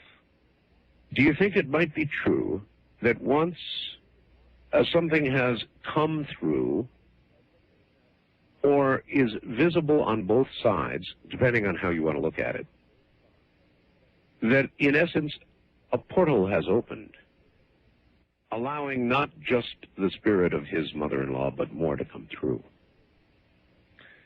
That's worth some thought. On our international line, you are on the air. Good morning to you. Hi, this is Mark from Auckland, New Zealand. Auckland, New Zealand. Yes, sir. Welcome to the program. Yes, I have a bit of an unusual ghost story to tell. All right. I frequently have out-of-body experiences, and one time I managed to catch a glimpse of my own ghost. What? What? Yes. Now, if anything would stop me from having OBEs, assuming I could have them at will, that would do it. You saw your own ghost. Yes, well, people who frequently have out-of-body experiences will know that you can sometimes get stuck in your corporeal body or physical body. This frequently happens to me, and this one time, a part of me separated while my vision remained in my body, my physical body, and I saw this watery ghost. Oh, my. In other words, you saw your spiritual self in a visual way, with the vision from your own body leaving your body? Yeah, I saw it walking across the room. Well, I saw myself walking across the room. It was sort of like a third-person perspective. Did that stop you from doing that? No, that I've had more hair-raising experiences than that. That was unusual, though. But, no, it hasn't stopped me. It would have stopped me cold. All right, my friend, thank you. That's from New Zealand. That would have stopped me cold. To have the physical vision remain in a somewhat active mind, and to see your spirit leave your own body, and to realize that your essentially dead, spiritless body is observing its own spirit leaving. No, thank you. East of the Rockies, you're on the air. Good morning. Good morning. Hello, where are you? I'm in Austin. Austin, Texas, all right? And so it's kind of secondhand because it's something my mother told me happened before I was born. It's all right. What is your name? Sarah. Sarah. Okay, Sarah. Okay. She was living in Salem, Massachusetts with my father. They'd gotten married recently. Right. And in the house they were living, I think it was probably an old house, these things started happening. First, the cats started acting weird. Like, they'd be running across the room, and all of a sudden they'd stop like there was a wall in front of them. Yes, I've seen cats do that many times. They see things we don't. Yeah. And once or twice she said she found them in shut dresser drawers. Cats? Yes. They'd have gotten inside the drawer and it was shut behind them. Yes. She was alone in the apartment.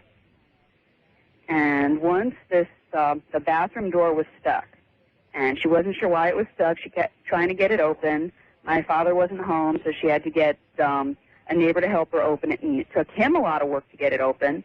And when they got it open, it was like 20 degrees colder in the bathroom than it had been anywhere else in the house. Really? Yes. And then my father would start, he would say he felt a hand on the back of his neck, but my mother was across the room or in a different room and there was no one else in the house. Mm-hmm. And then the last thing that happened, my mom said this was the last thing that happened, and after that nothing ever happened. My father came in the room where she was, and he was like all white and shaking, and told her that he had been walking up the stairs, and he saw this woman walking down the stairs towards him, and that she was wearing like old-fashioned clothes. That was all they told me. I didn't get any more detail than that. Yes. She was walking towards him, and then when they passed each other on the stairs, he felt like totally cold all the way through, and then she vanished, and then they never saw anything else again. I sure do appreciate the story. I thought you'd want to hear it. Now, you're right. Thank you. I wonder what it is about the presence of an entity that causes temperatures to drop. And by the way, I might add, measurably drop. I have interviewed any number of ghost researchers, and it's about half and half. Some say they're unable to measure the temperature drop, but they can certainly feel it. The other half say they have measured up to, as this young lady said, up to 20 degrees and more of difference, sometimes right down to freezing. She mentioned cats and brings to mind the following. Again, from Canada. Canada must be a very haunted place. Where I live, we have woods by our house, about 7/10 of a kilometer by 6/10 of a kilometer in size. And in this woods is a man some time ago who hung himself, actually 70 years ago, when his wife had died at an early age. 70 years ago, the land that everyone is now living on was farmland. And ever since, those woods have been left alone. The only thing about the man was he was a cat lover. He had about 4 cats. And I can tell you there is something about those woods that is pretty freaky now. Every now and then, even now, there is a gathering of cats in the woods. No lie, I've seen them. They just sit around, 10 to 20 of them. Tell you what I'll do. I'll try and get a picture of it next time it happens and send it to you. I believe the cats are gathering in this man's name. West of the Rockies, you're on the air. Hello. Aloha, Art. This is Mike calling from Kihei, Maui, Hawaii. Hello, Mike. How are you? I'm fine, thanks. Actually, I told you this briefly a few years ago. My wife Bonnie and I, had gone over to Kauai pre-Iniki, the year before Iniki hit. Oh, the big terrible hurricane, yes. It was a nasty one. We stayed at an older, fairly flat resort called the Cocoa Palms. It was nice. We had driven around the day. We went back to the hotel, pretty tired. And we went to bed after listening to the little band downstairs. Sometime in the night, I woke up. I was on my back in the bed, and something fairly large, kind of glowing, was at the foot of the bed. Bad. It was human-shaped, and it scared the bejesus out of me, to the point where I was petrified and could not move. Describe it more than that. Human-shaped, sort of a mist, you mean, or try and do a little bit better. Well, at least 7 feet tall. If it was a person, it probably would have weighed several hundred pounds. Oh, so this is very large. Like 250, 300 pounds. All right. The perception I got was that it was kind of glowing like a glow stick. You know those green glow sticks you crack at night? Yes. Okay, well, it scared me so bad, all I did was close my eyes. Whatever it is, it's going to go away. I'm closing my eyes. That's it. Mm-hmm. Woke up in the morning. My wife and I finished our time on Kauai, went to Oahu, and driving from the airport over the Poly to the other side, I told her on the Poly, I said, you know what, babe? Last night, there was something in our room. And she turned to me, and the chicken skin started. That's when you get the goosebumps. So they call it in Hawaii chicken skin. She freaked out with her big Hawaiian eyes and looked at me and said, I saw it too. And I said, well, what would you see? Apparently she must have seen a little more than I did, and or perceived more than I did. Maybe she didn't close her eyes. I sure did.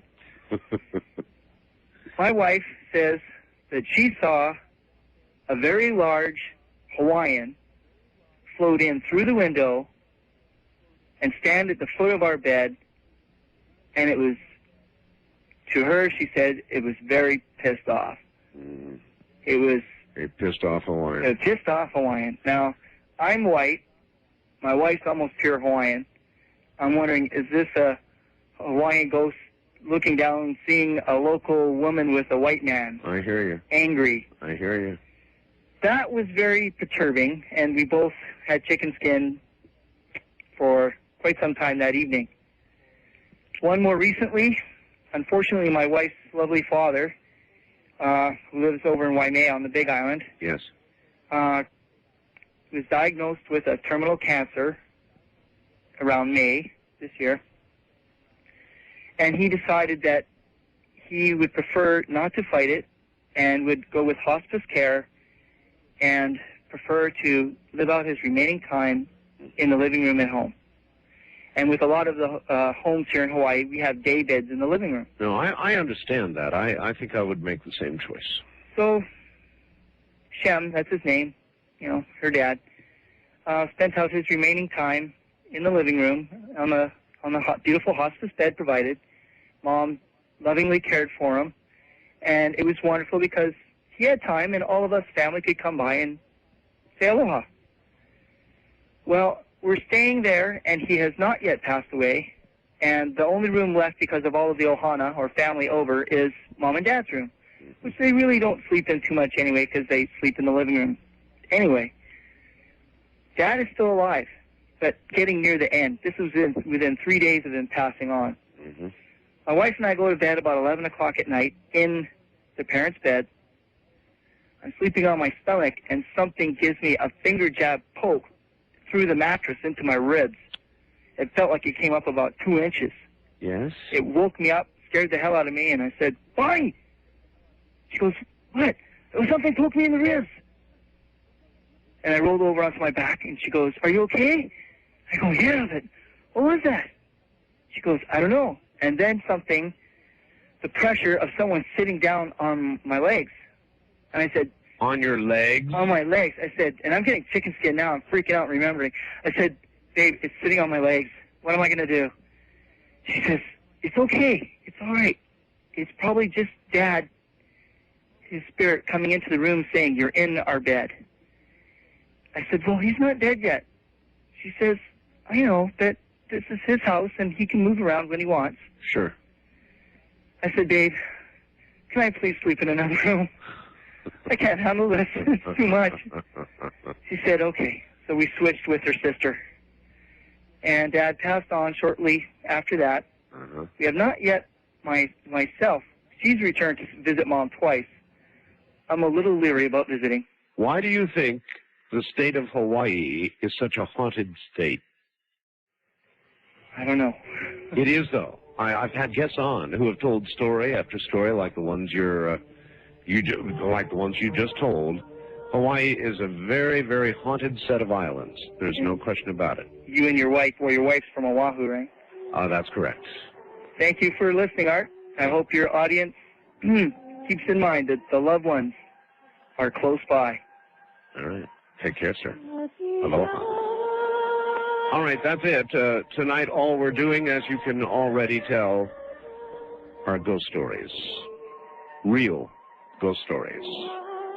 And it's so easy to do. You know why? Because there are so many of them. Sorry about that. I get caught up in the stories, and it just happens. Here is a gentleman who works, or did work, actually. He did the same thing I did in a 911 dispatch center. I guess fire dispatch center. Where are you, sir? I'm in Birch Bay, Washington. Welcome to the program. Well, thank you, Art.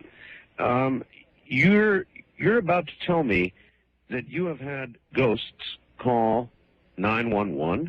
In a way, yeah. It was basically to, it would be well over a 100-year-old emergency, I would say, of a dying woman in a small Mexican village on the banks of the Santa Ana River. My God. 100-year-old emergency. Mm-hmm. Middle 1800s, 1864 to be exact. So it's a time travel story as well as a ghost story. I guess it is, huh? Well, it may be that where the spirits are, there is no time as we quite exactly understand it or think we do. Oh, sure. And, if they have a story to tell, it can wait for eternity if it has to. Well, apparently one did, at least part way. Well, let me tell you a little bit about how this started. I had just started at this fire communication center. It was on the banks of the Santa Ana River. This was in 1984. Okay.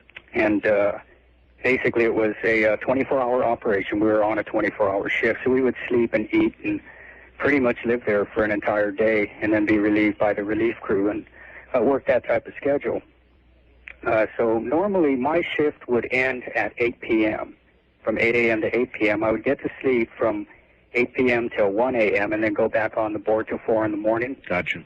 And that way we could at least get a couple hours of uninterrupted sleep. Mm-hmm. Well, I thought the strangest thing was that none of the dispatchers would sleep in the dormitory, which struck me as really odd. They all seemed afraid of the place.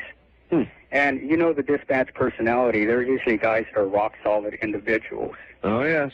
They're pretty fearless people, basically. But we'd have guys sleeping in the hallways or bedding down in the lounge, that type of thing. Well, I'd been on for about a week, and I got woken up in the morning by the intercom saying that, I could sleep till noon because I was going to have to work a 12-hour overtime shift. Someone had called in sick, and I was basically up for it. Well, about a half hour later, and usually these things happen when you're dead asleep, I felt something lay across my legs, and there was a groan like somebody going, when they're stretching. Yes. And I woke up, and I saw this kind of it wasn't a mist, it was almost like a gelatinous fog breaking above my head, and the room was pitch black dark, which was really a strange thing.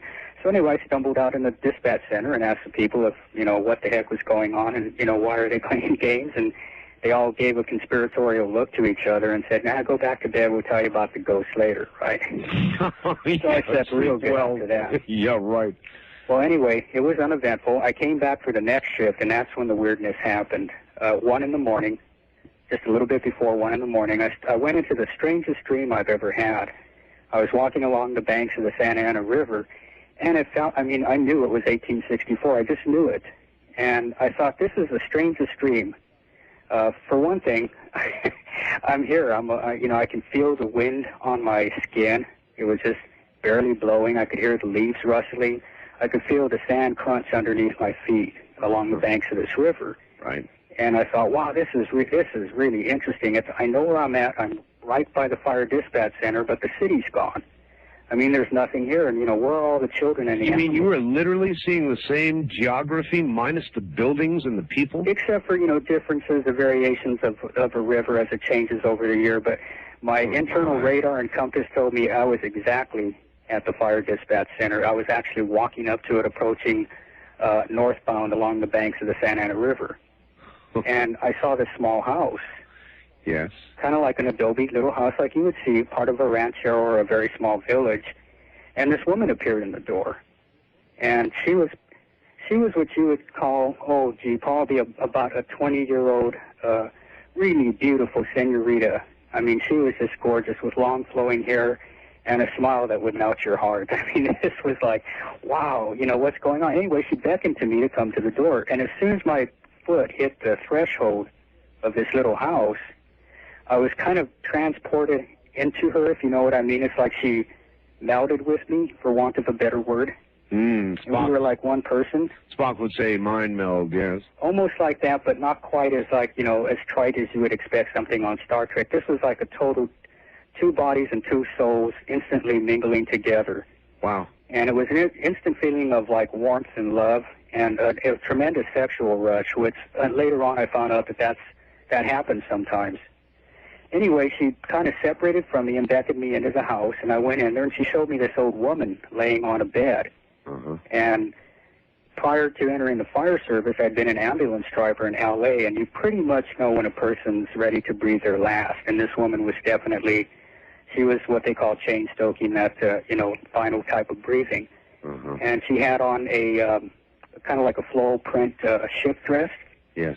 And this girl started to tell me that, she was the last of the small village, and she had stayed there and taken care of all the people that were sick, and they had a drought and a famine, and some type of terrible disease had come through the community and killed a lot of people. And basically everybody just packed up and went upriver to try to find a better place to live, took all the children and healthy people and animals, and they all just split. Makes sense, yeah. And she was the last one, taking care of the last person alive that could not make the trip. Well, to make a long story shorter, she basically started telling me how all these people died. And this is when the dream got really bad. I mean, it was like I was trapped in this place. If you know, well, you obviously know the personality of a dispatcher that's fully in control of his environment. I certainly do. I mean, you are the savior of the city. Otherwise, you'll never make it. Anyway, it was the first time in my career that I ever felt totally trapped and scared and wanting to just get up and run from the dispatch center, even though, I wasn't there, but I was. Right. All these faces started coming at me. They were all like Mexican villagers, which is what lived in that part of California at the time. And as each face came at me, I died with them. And they were talking to me. And one after another after another. It must have been 100 faces just coming. I mean, like, literally face to face with me. And I felt the pain of their death. I take it you didn't sleep in there again. Oh, I did. I was not going to let this... I was going to get to the bottom of what the heck was going on with this thing. Anyway, there was... I used to hate it when 1 o'clock would roll along and the dispatcher's voice would come on the speaker and say, get out of the sack, it's time to hit the board. Well, the dispatcher that was handling the shift came on, and he pulled me out of my sleep. Anyway, I stumbled into the communications center, didn't even put on my uniform. I was drenched in sweat. I had this big lump in my throat. These tears were just like pouring down my face. And he looked at me and said, "What in the heck happened to you?" So I told him, "I think I just got visited by a ghost." And that's when he finally said, "Oh, these darn ghosts, it's like they've been banging on the switchboard all night. I've had this creepy feeling like something's standing here watching me, and I can't take this anymore. I'm going to go sleep in the lounge. I'm not sleeping in that dorm anymore. So I figured, okay, well, you know, there is something here. It's not just me in his bed. Like something was crushing his chest. And he would talk in Spanish. And the other dispatchers would say, yeah, you know, when this guy's sleeping, he starts speaking Spanish, and that's when he's having these nightmares. Well, it's obvious to me, sir. Thank you very much for your call and your story. It's obvious to me what was occurring. I, too, worked in a 911 dispatch center in Monterey County. And on a daily basis, even an hourly basis, you deal with life and death. Actually, I found it to be too much, and I spent a year at it and bailed out. But you deal with life and death. I'm the kind of person that takes my work home with me. And so it was not the job for me. But a place of haunting? Oh, yes, of course. Place of crisis, a place where death is documented nearly on an hourly basis, sometimes more. Yes. Yes. On my first-time caller line, you're on the air. Hello. Hi, Art. Hi there. Where are you? Paul from London, Ontario, Canada. London, Ontario. Haunted Canada. Yes, sir. Yes, and actually we are pretty haunted. Actually, the one I've got happened when I was about 8 years old. We were a bunch of us sitting around, messing around, and the guys I was with decided to hold a seance. And we were sitting in my friend's basement, and... You decided to hold a seance? Well, yeah, you know, you're... So that's like, you're really inviting it. Well, yeah, that's what I like. I didn't take part. I sat off in the corner going, no, this isn't for me. Uh-huh. Besides, I didn't really believe in that stuff at the time. After that, I really changed.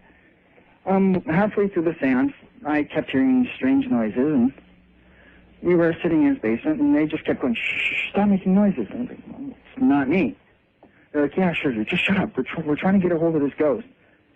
And all of a sudden, something made me look off in the corner. He had an old TV that his dad was going to throw out sitting in the corner. Well, when I looked, I noticed it started to glow.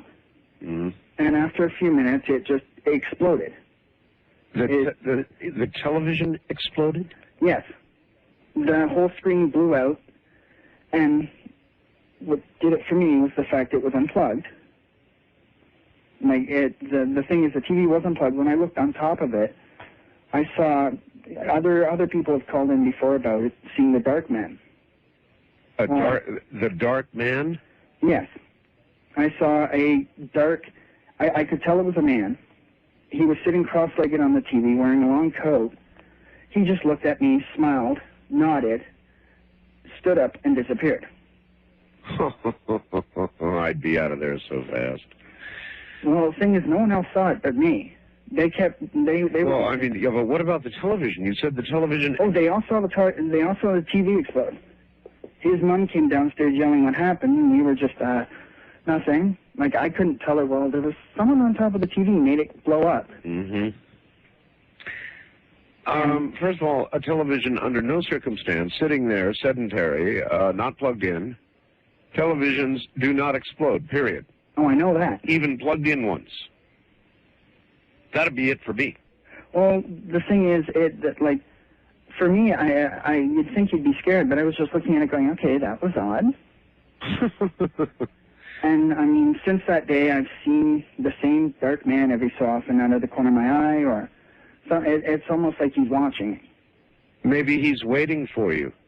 Well, that's what I think, because, like, ever since then, I've seen him, and if I don't see him, I'll hear him call my name. Yes. And the thing is, it's loud and clear. Other people have heard it, and we can be in an empty hallway, and we'll hear my name clear. Maybe one day when he calls your name, you will go with him. Oh, that's what I thought. And the thing is, though, like I said, I'm not afraid of it. It's almost like he's there protecting me for something. Maybe. Maybe you should be afraid. Well, everyone says that, but I don't know. Like I said, it's just something about him doesn't seem to be scary. Uh-huh. He just seems to be there. He doesn't seem to be presenting any harm to me. Uh-huh. I mean, you've got to consider that he's there for a reason. Oh, that I'm pretty sure of. I mean, it was since that day I've started seeing other ghosts as well, so. I understand. All right. Well, I appreciate your call. I'm a little hesitant to suggest to you that you may be associating with somebody who is going to take you from where you are now to where you will eventually be. Wildcard line, you're on the air. Hello. Hello, Art. This is Alan in Pahrump. Here in Pahrump? Yes, sir. Excellent. Almost neighbors, I guess. Before I start my story, I had to chuckle when I don't remember, I guess it was a letter you read or a fax about someone from Canada and the cat story. Oh, yes. You might want to mention to the listeners about the fire we had here last week, and they pulled out, what was it, about 104 cats that were dead out of the home? I don't know if you read that in the newspaper. Yes, I did. Yeah, it was pretty gruesome. Pretty horrible, yes. Pahrump is a strange place in so many ways. Are you outside? Yes, I am. As a matter of fact, I'm on the porch. Not mine, I presume. Well, I'm not exactly sure where you live. No, my wife says I talk loud, and I didn't want to wake the kids up. Oh, I see. So you're outside. And we're getting a little bit of wind tonight. It looks like we're going to get some rain, huh? It sprinkled a little bit and chased me in earlier. Actually, you know, it's kind of a spooky night out here, isn't it? Yeah, it's overcast. It has been all day, but not quite this bad. All right, listen, I'm at a break point, so I'm going to hold you over, and since you're in Pahrump, obviously, there is no charge. Okay. So stay right where you are. We're telling ghost stories this night, and that's all we're doing. If you wish, call it Ghost to Ghost. We have a lot of documented ghost photographs. By the way, you should see the one on my website now from 1906. Here in the desert, when the clouds and the wind and the rain come, it's very eerie indeed. And here is my caller again. Out on his porch still? Yes, I am. Uh-huh. After a quick turkey break. All right, sir. From here in Erie, Pahrump, what have you? Well, back in 1983, I was a young married father, and I took my wife and little baby. We moved to California to Long Beach. I had a rather low-paying job, and I had an uncle that offered us an apartment in his apartment building if we managed it, so it was for free. It was a little one-bedroom apartment, and we were so poor we didn't own a bed yet, so we had a fold-out couch. So we put the baby in his crib in the one bedroom, and we slept out on the couch until we could get a bed. Every night, usually about 9 or 10 o'clock, the baby would wake up just screaming, hysterical. We'd bring him out, and as soon as we brought him out, he would calm down and go to sleep. And it got to the point for about a month where we wound up having him sleep with us every night. We finally got a bed, excuse me, and switched rooms. We put him out in the front room in his crib, and we slept in the bedroom. Sure.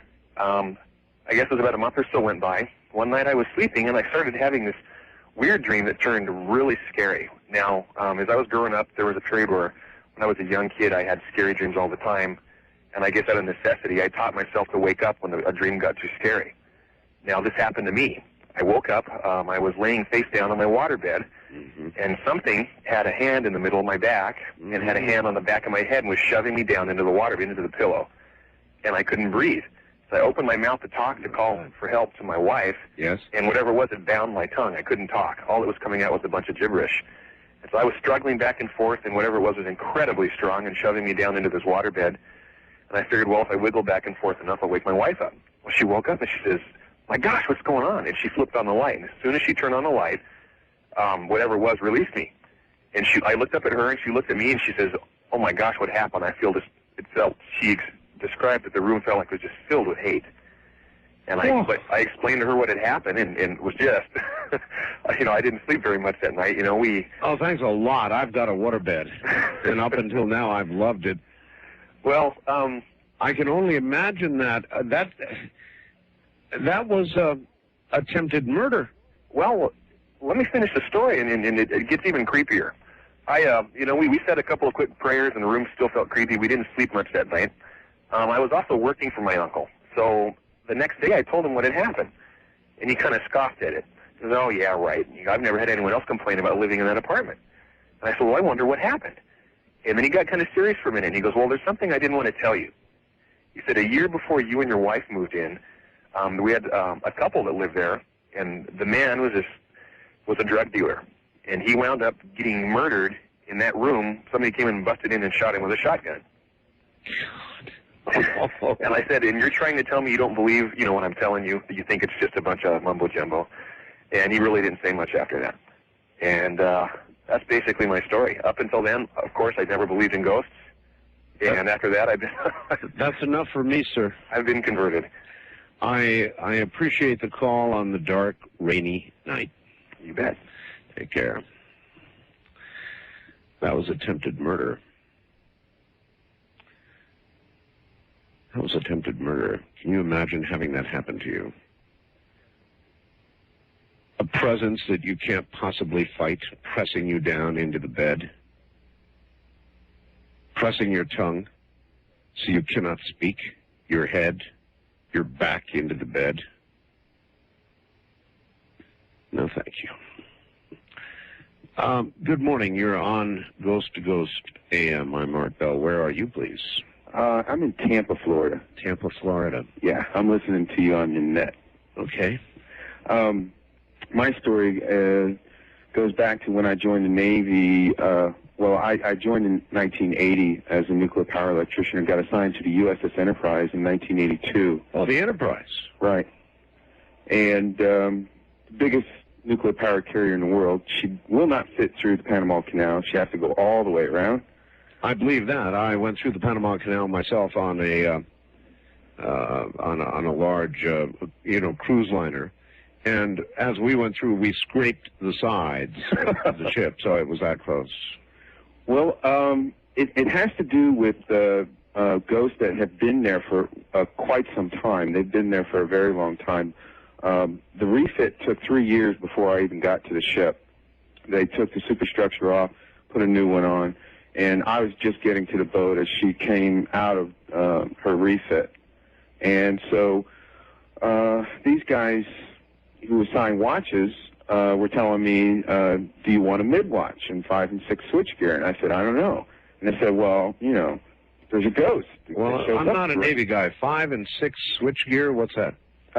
That's where the 5 and 6 switchgear is where the controls for the ship service turbine generators are for paralleling and taking up and down. Generators, okay. Okay. And so I didn't really much believe him, and he gave me a mid-watch. And I stood a mid-watch on 5 and 6 switchgear and heard somebody roaming around in the back room, because what we had in one switchgear, we had our little office where we had our morning meetings, and we had our gear pullers and our electrical equipment in there, and it sounded like someone opening, closing drawers and moving around. And I walk in there, and there's only one way in and out, one door, and you can see it from the switchgear where you're at. And I open the door, and there's nobody in there. And, I thought, well, maybe somebody's messing with me, but there was never anybody in that switchgear. And then I come to find out there was another ghost haunting number 2 and 3 switchgear. And by the way, if there's any listeners who were on the Enterprise who were in EE30, Electrical Engineering Group 30, they can verify this. And 2 and 3 switchgear, there was also a ghost. Now, from what I was told, these guys who were haunting had been vaporized by opening disconnects when they were fully energized. And what that had done is it drew an arc and created a fireball and vaporized him and the switchgear around him. It just vaporized everything it touched. And so these people were instantly turned into gas. Cinder. Right. And the 1 and 2 and 3 switchgear was more prevalent. One guy told me, he says, you can't sleep in 2 and 3 switchgear because he'll keep you awake.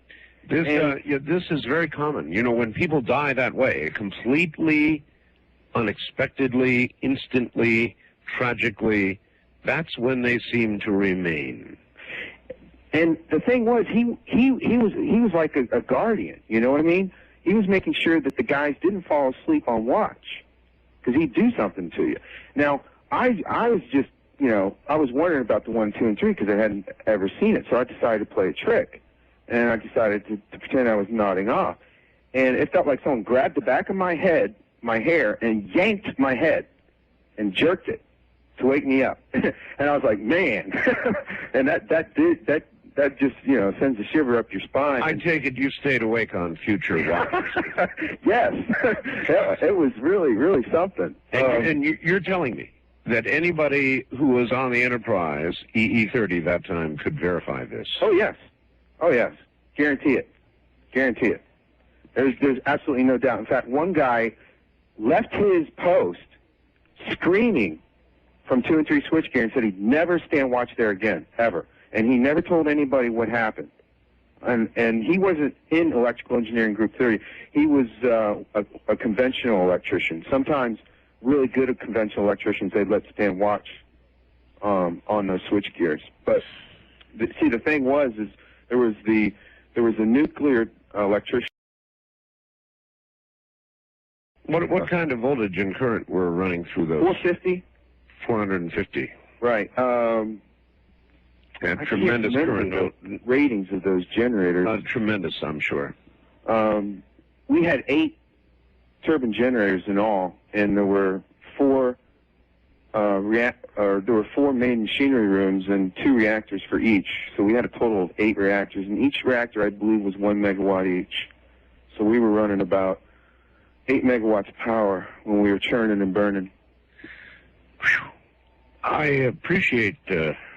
I'm sure you were glad to get off the Enterprise. Well, you know what? I never really had a problem with them. It didn't really scare me. Was there any doubt about the fact? Now, you say you sort of pretended to be asleep. Yeah, I was trying to see if it was real. Do you think that it could have been your imagination? Oh, no.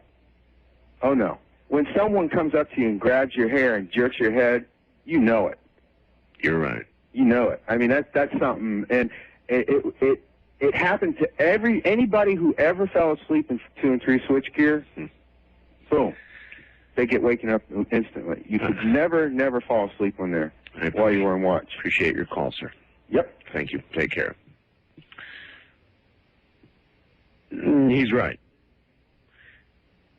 There would be no mistaking somebody grabbing your hair and yanking your head up, would there? First-time caller line, you're on the air. Good morning. Good morning, Mr. Bell. How are you? I'm sorry? I said, how are you? Pretty good. And yourself? Fine. Where are you? I'm calling from southern Indiana.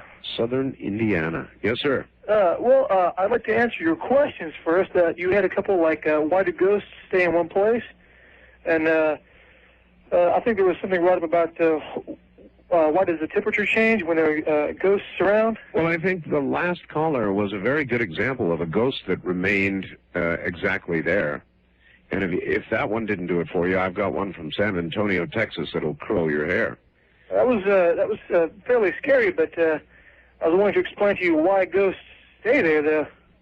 Now, I'm speaking from the philosophical point of a ceremonial magician. I don't know if you know anything about, like, ceremonial magic or Kabbalah or ritual magic or anything like that. I know a little bit about it. Are you familiar with the philosophical elements like earth, air, fire, and water? I am.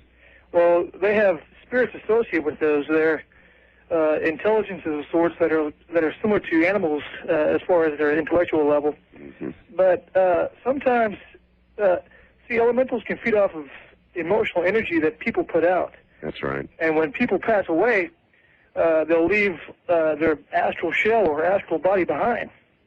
And sometimes these elementals can take control of these astral shells. And they'll present themselves as a ghost when, in fact, they're elementals, but they'll take on this form. And, like, for example, a deceased father or a mother or something, and when this person feels an emotional attachment to this image they see, that elemental can draw energy from that individual. Mm-hmm. That's one reason why ghosts stay around like that. So in other words, they produce one of the greatest emotions a human can have, mortal fear, and then feed from it. Yeah, fear, love, any kind of emotion, anger, hate, anything, elementals can feed from that. Not all elementals will do that, though. That has to be something that's learned from them, kind of trained. Like I said, they have like the intelligence of animals. So, mm-hmm. But that also has to do with the temperature change in the room, because, for example, like a water elemental could produce a cool temperature in a room. But why would a spirit be bound like the spirit on the Enterprise or the spirits to, in effect, stand guard? Now, I'm going to tell you a very quick story, very much like it. I think a lot of the audience may have heard this or perhaps not, but it is a true story, believe it. In San Antonio, Texas, a school bus full of children stalled on a train track. A train hit it broadside, killed all the children, or the majority of the children on the bus. A horrible tragedy in the San Antonio area. And ever since, at that particular intersection, if a car stalls, in fact, people go and test it. They actually take their car and they drive onto these train tracks and stop and put the car in neutral, and the car is always pushed or seemingly moves by itself off the tracks and onto the road on the other side into safety. Now, they have tested this. They have taken cars and put them on the tracks with talcum powder on the back of the car. Actually, I have heard of this, Mr. Bill. This true story. And when the car reaches the other side of the tracks, there are children's handprints to be found in the talcum powder. And this can be done repeatedly. It'll occur again and again and again. And the story from the Enterprise reminded me of that. See, something like that may work on the same lines that a talisman may work. Now, a talisman, I don't know if you're familiar with how talismans operate, but when a talisman is created, it creates a vortex of energy that draws things to it. So, like if you create a talisman to say bring money into your life, or love, or whatever else you make the talisman for, it creates a magnetic attraction to that. Now, it's curious that there were several people involved in the accident. When there were quite a few people together and an accident like this occurs, there's a great amount of fear for a split instant before they're killed that goes through their minds. Now, this would be imprinted on the material that was around them at the time, so that could work very similar. It could create imprinted on the material. Yeah, like, for example, the land around it, the specific area where the accident happened, the railroad tracks. Yes. As a matter of fact, iron is a very good conductor for etheric energies like that. Let me tell you a little story, because we're out of time, but you mention it. Scientists are now believing that material things, wood, glass, crystal, in fact, most material objects carry memories, and scientists are actually getting to the point where they can extract these memories, kind of like a video show, kind of like if that motel bed could tell a story. But I'm very serious about that. Material things that soon may be able to relate. Here we go, and I think we're going down to San Diego, California. And we're going to hear from a police officer named Steve. Steve, are you there? Yes, sir, I am. On this dark and stormy night. Yes, the bad weather, the eerie weather is sweeping up through your state toward us very quickly indeed. Steve, you are a member of San Diego PD? Yes, I am. 12 years. 12 years? Yeah. How long ago did this occur? This actually happened about 12 years ago. I was just out of the academy, and I was assigned to a field training officer, and we go through a couple phases of that. And I was working in the southeast area of San Diego, which at that time was a pretty high-activity area, a lot of crime. And the guy I got assigned with had been on almost 30 years and was pretty much the classic grizzled and beaten veteran. So kind of like the rookie in the old war. Yeah, basically the new blood and the crusty old guy. And we were driving down one of the boulevards down at about 3 in the morning, and as we approached the intersection in a residential area, we saw a male standing on the corner, and as we passed him, he appeared to be bleeding profusely from the head and from the face, and just looked like he'd just been stabbed several times. And as we passed by, we both looked at each other and said, "Hey, did you see that?" And I said, "Yeah." And I was driving at the time. I flipped the car around real quick and drove back, and we both got out of the car, and we couldn't find him. He was gone. And then this happened over a period of probably maybe 3 to 5 seconds in the time it took me to put on the brakes and spin the car around and drive back. And he was gone that fast. He was gone that fast. And we got out of the car, and we checked up and down the street, and there was no blood trails. There was absolutely nothing that ever indicated he was there. And we got back in the car, and we sat there quietly for a moment, and we looked at each other, and we asked each other again, and we said, "Hey, did you see this guy? I mean, he had to have been there, right?" And we both confirmed that we both saw him, and we pretty much decided not to tell anybody after that. But I was pretty convinced that that's what we saw. We were thinking maybe it was a recent murder victim or something that may have again been restless or something. And did you write a report up? Oh no, no. We just we just talked about it with each other, and I don't think we let it go out of the car at that time. Mm-hmm. It was just from that point on, it really was something that I thought about occasionally, and convinced me that certainly there's something out there that we're just not aware of. Boy, do I appreciate the story, Steve. Yeah, you betcha. Thank you, my friend. Thank you, sir. Good night. Take care. San Diego police officer. Convinced me there's something out there. That's right. There is something out there. Something we don't understand, we may never understand, but you can be sure it's out there. As I keep saying, there are probably as many stories out there as there are all of you. And you don't really get them until you invite them, and you've got to invite them in a certain way. You can't invite them and ridicule them. You can only invite people to share once they become aware that others have seen some of the same things that they have seen. And then the outpouring is hard to stop. First time caller line, you're on the air. Hi. Hi, Art. This is Mike from Sacramento. Hello, Mike. How are you? My story starts, I'm a stuntman, and I do a lot of traveling around the country, and I was in Coral Gable, Florida, and there's a big hotel there called the Coral Gable that used to be Al Capone's, hangout. Mm. And so I went down there to do a film with a couple of buddies of mine, and as I walked into the hotel, it's this huge palatial hotel that, like a huge mansion. Was it a movie I would remember? Bad Boys? Bad Boys. With Will Smith? I think I do recall that, yes. Yeah, I've been in a lot of films. And I've come across a lot of ghosts, too, but this one was the scariest one that's ever happened to me. And so I walked through the door, and I was with my friend Richard, and I turned to him and I said, "This place is haunted, man. This place is haunted." He said, "Okay." I said, "Did you feel that when I walked through the door? It's like a cold wind." Now, this place is huge. It's not little. It's massive. And so we got assigned to our room, and I was the only stuntman that was on the 5th floor. And so I went to bed early because I had an early call that morning. And so around 11:30, I hear a knock at my door.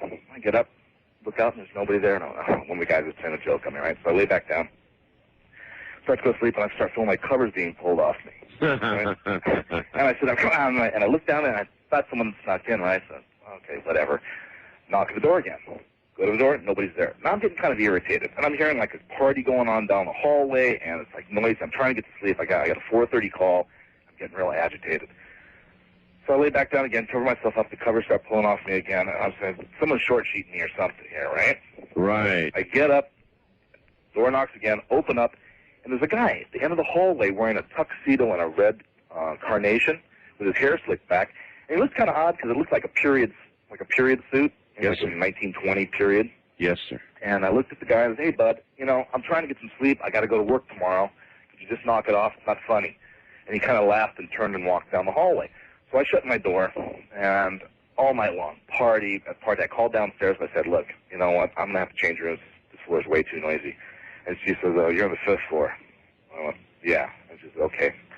So I hang up, go to sleep, and I didn't sleep much that night. And I get up the next morning, and I go down to the lobby, and there's a historical society booth right there. Yes. And I said, "Excuse me," I said, "is this place haunted?" And she started laughing. She says, "Oh, this is one of the most haunted places in North America." I'm going, oh, thanks. I said, she says, you weren't staying on the 5th floor, were you? I said, yeah. She said, well, that was where the morgue used to be during World War II. It was converted into a hospital, and that was the morgue. Oh, my. And I went, well, great. So immediately I went to the front desk and I said, I'd like to be moved off the 5th floor. That's what I would have done. It was pretty, and even talking about it gives me the heebie-jeebies. Can I tell you one more quick story? Very quickly, yes. Okay, I was at Rosemary Clooney's house, and the house used to belong to Russ Columbo. And Russ Columbo was a crooner during the 20s. He's like kind of a predecessor to Bing Crosby. Yes, sir. And so I went into their bathroom. I didn't know their house was haunted at the time. I went into their bathroom, and I started going to the bathroom, and some guy behind me goes, hey, buddy, what do you think you're doing? And I jumped literally out of the bathroom, zipping myself up and running into the front room going, oh, my God, there's a guy in your bathroom. You're probably not needing the bathroom. No. That was like, my friend Miguel, who's Rosemary's son, started laughing. He goes, oh, that was Russ Columbo. He goes, he's always playing tricks in the house. He's been dead. He got shot in the head here. Whew. So, wow, oh my, shot in the head. Yeah, he got hit by accident. It was one of those fake cannons that, you buy through mail order or whatever, and someone had put a BB or a marble inside it, and when it was set off, it ricocheted around the room and hit him in the head. All right, I appreciate the call, sir. Thank you. Okay. Take care. Wildcard line, you're on the air. Good morning. Good morning, Art. Hi there. Where are you? Houston, Texas. Houston. All right. Yes. You're going to have to yell at us a little. You're not too loud. Oh, okay. Well, my name is Mary. I'm originally from Houston, but I lived in Georgia, a small town in Georgia, just outside of Atlanta, called Covington, Georgia. Very historical little town. Beautiful area. Old southern mansion-type homes. Yeah, oh, beautiful. Yeah, well, I lived behind the mansion in a garage apartment overlooking the cemetery on Elm Street. And when we moved into the apartment, my brother-in-law was kidding me about it, saying I would never be alone. Okay? Yeah. Well, I figured, it's because of the cemetery. Well, one night, my husband, he worked out of town, and he would only come in on the weekends. So I was there by myself all the time, which is kind of spooky anyway. But I'm not, prone to let my imagination run wild with me. Well, early in 1975, I was at the house, the apartment, all by myself. I'm shaking just thinking about it. And I had the TV on, and it started acting funny and was picking up Houston, Texas, ads. Really? Right.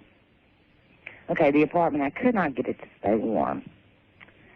And I was just restless that night and just wandering back and forth between the bedroom and the living room. And at the top of the landing, there was 13 steps down to the front door. Naturally. And had a little window. Okay, in this little window, I saw like a face. Okay? And I kept hearing this humming. I kept turning off the TV and everything and listening, and I heard this humming. Now, it wasn't like a heater humming, the air or anything like that. It was actually very cold. So I was nervous. I stayed up all night. I could not sleep. I kept hearing this humming, but it wasn't like a mechanical humming or anything like that or electronic. It was like a voice humming. Okay, so being I was up all night and everything, I decided the next morning I would take a walk. So I walked out there, and I was looking at all the old Confederate tombstones, everything, all the unmarked graves, Oh, yes. the cross on it and everything. And when I came back over to the apartment, there's one little sectioned area there with wrought iron and everything, and it had about 6 tombstones in it, so I walked around it, and I'm looking. This was so freaky. There was a young lady whose tombstone was there. She died back in, I believe it was 1873. Her name was Mary Robbins. She died when she was 16 years old. My maiden name was Robbins. Oh. Needless to say, we moved. You got out of there. Yeah, it was just too strange, too frightening. I must say,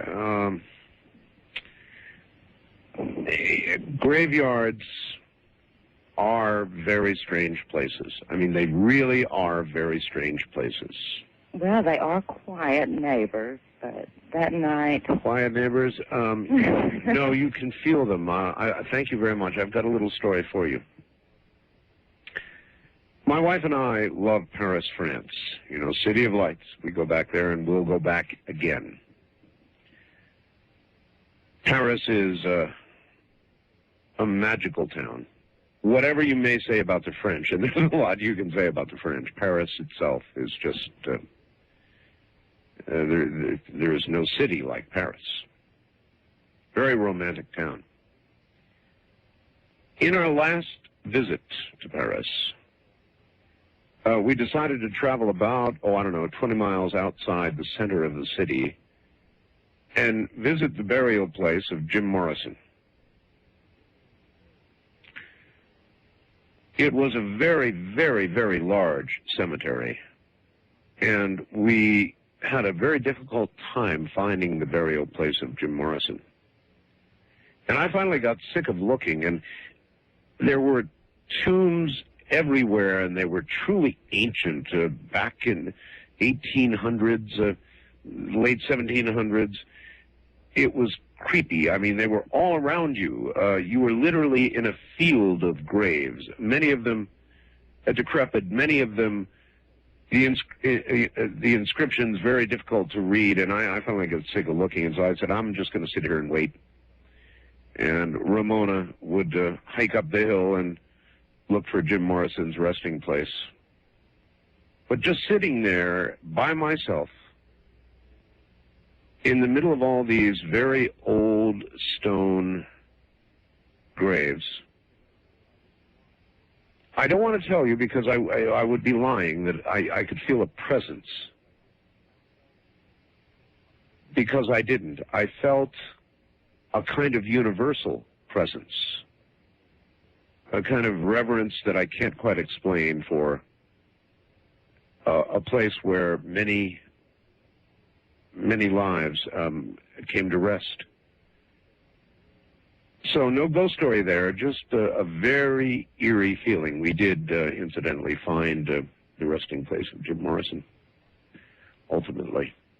But sitting there by myself, with all of these crypts, many of them crypts around me, very odd feeling. East of the Rockies, you're on the air. Good morning. Hello? Hello. Good morning, Art. How are you? I'm okay. You're going to have to kind of yell at us a little. This is Dave from northern New Jersey. Yes, sir. About 40 miles west of New York City. Okay. A lot of people out here love you. Thank you. And we're tired of the Art Bell bashing from the local affiliate. Oh, you refer not to the local affiliate, but to Curtis Sliwa. Correct. And his little angels, his band of angels. They're supposedly coming out here to talk to me. They talked about it for the whole past week and a half. Yeah, that's what I've heard. In any event. He ruins my NFL Sunday, and there'll be hell to pay, I'll tell you that right now. Anyway, do you have a story? I've got a wonderful one. All right. It's a little bit long. I'll try to condense it for you.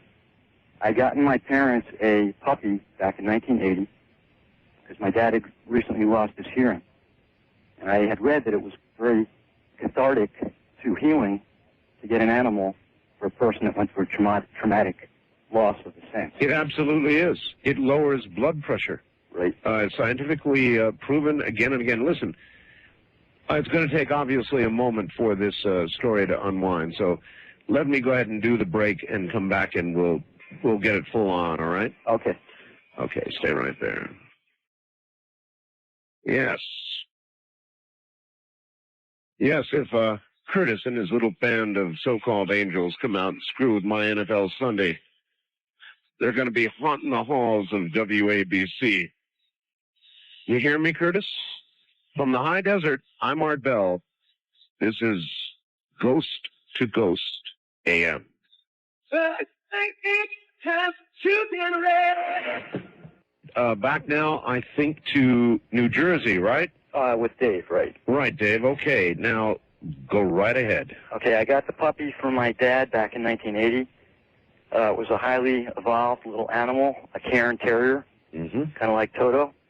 There are some dogs and cats that are more evolved than others. Yeah, she was definitely a unique animal. And even though I didn't live with my mom and dad, she was my dog, which is kind of weird. No, not really. It happens. In October of 1991, she developed a lump on her back that got bigger and bigger and bigger. Oh. We took her to the vet. Turned out she had an inoperable type of cancer called fibrosis sarcoma with a 1 to 3% cure rate, Right. which is like a death sentence. Right. So I didn't want to accept that. And I must have taken her to 8 or 9 vets throughout the state of New Jersey.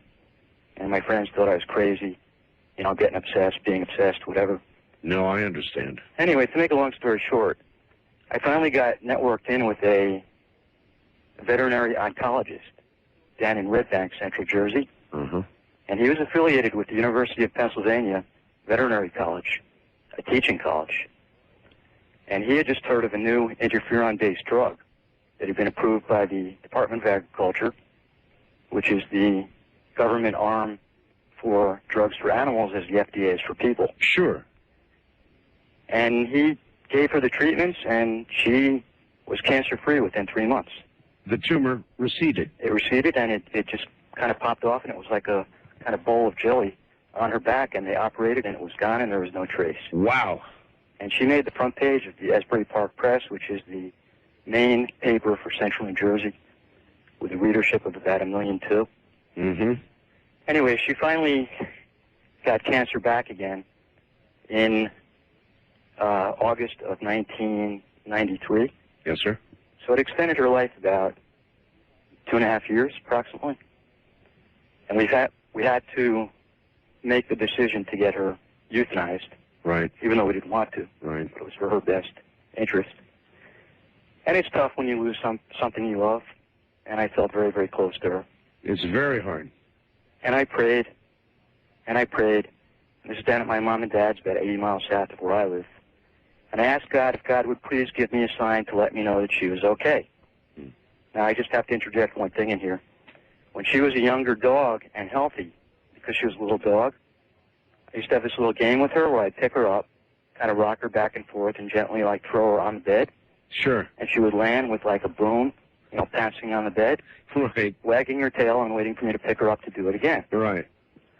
So I get back home the following morning, you know, after we had her euthanized, got back to my apartment, the middle of a beautiful August day, and I'm sitting on my bed, and I think this happened during the day, purposely, so it wouldn't frighten me. And if somebody had told me this, Art, I would have a very tough time believing it if it didn't happen to me. Sitting on my bed, all of a sudden, I hear a thump to my left, and I instantly turn. Right. And as God is my witness, there are 4 indentations of like paw prints on my bed, right into the mattress. It was not of this earth. Oh. And at that point, I got a chill, and I'm getting a chill right now. But it made me believe that there really is something after, in respect to the fact that this happened, because I prayed for it, and I felt incredibly lucky that God heard me and God answered me. I believe every word of it, every single word of it. And it was the most incredible thing that ever happened to me in my life, you know, to this date. I really appreciate your telling the story, and I thank you, sir. Thank you, Art. I had a cat. You know, I'm a big cat person. And I had a cat named Yesu. I named him Yesu after the Yesu radio company. They make ham gear, you know, so I thought it was cute to name a cat Yesu. And Yesu was 20 pounds plus. Yesu was a big black cat. And Yesu was an outside cat. I now don't let cats outside, but Yesu was an outside cat. He was a macho SOB, I'll tell you. There were a couple times I actually got into fights with Yesu, but most times we loved each other. And somebody shot Yesu, and I didn't realize it.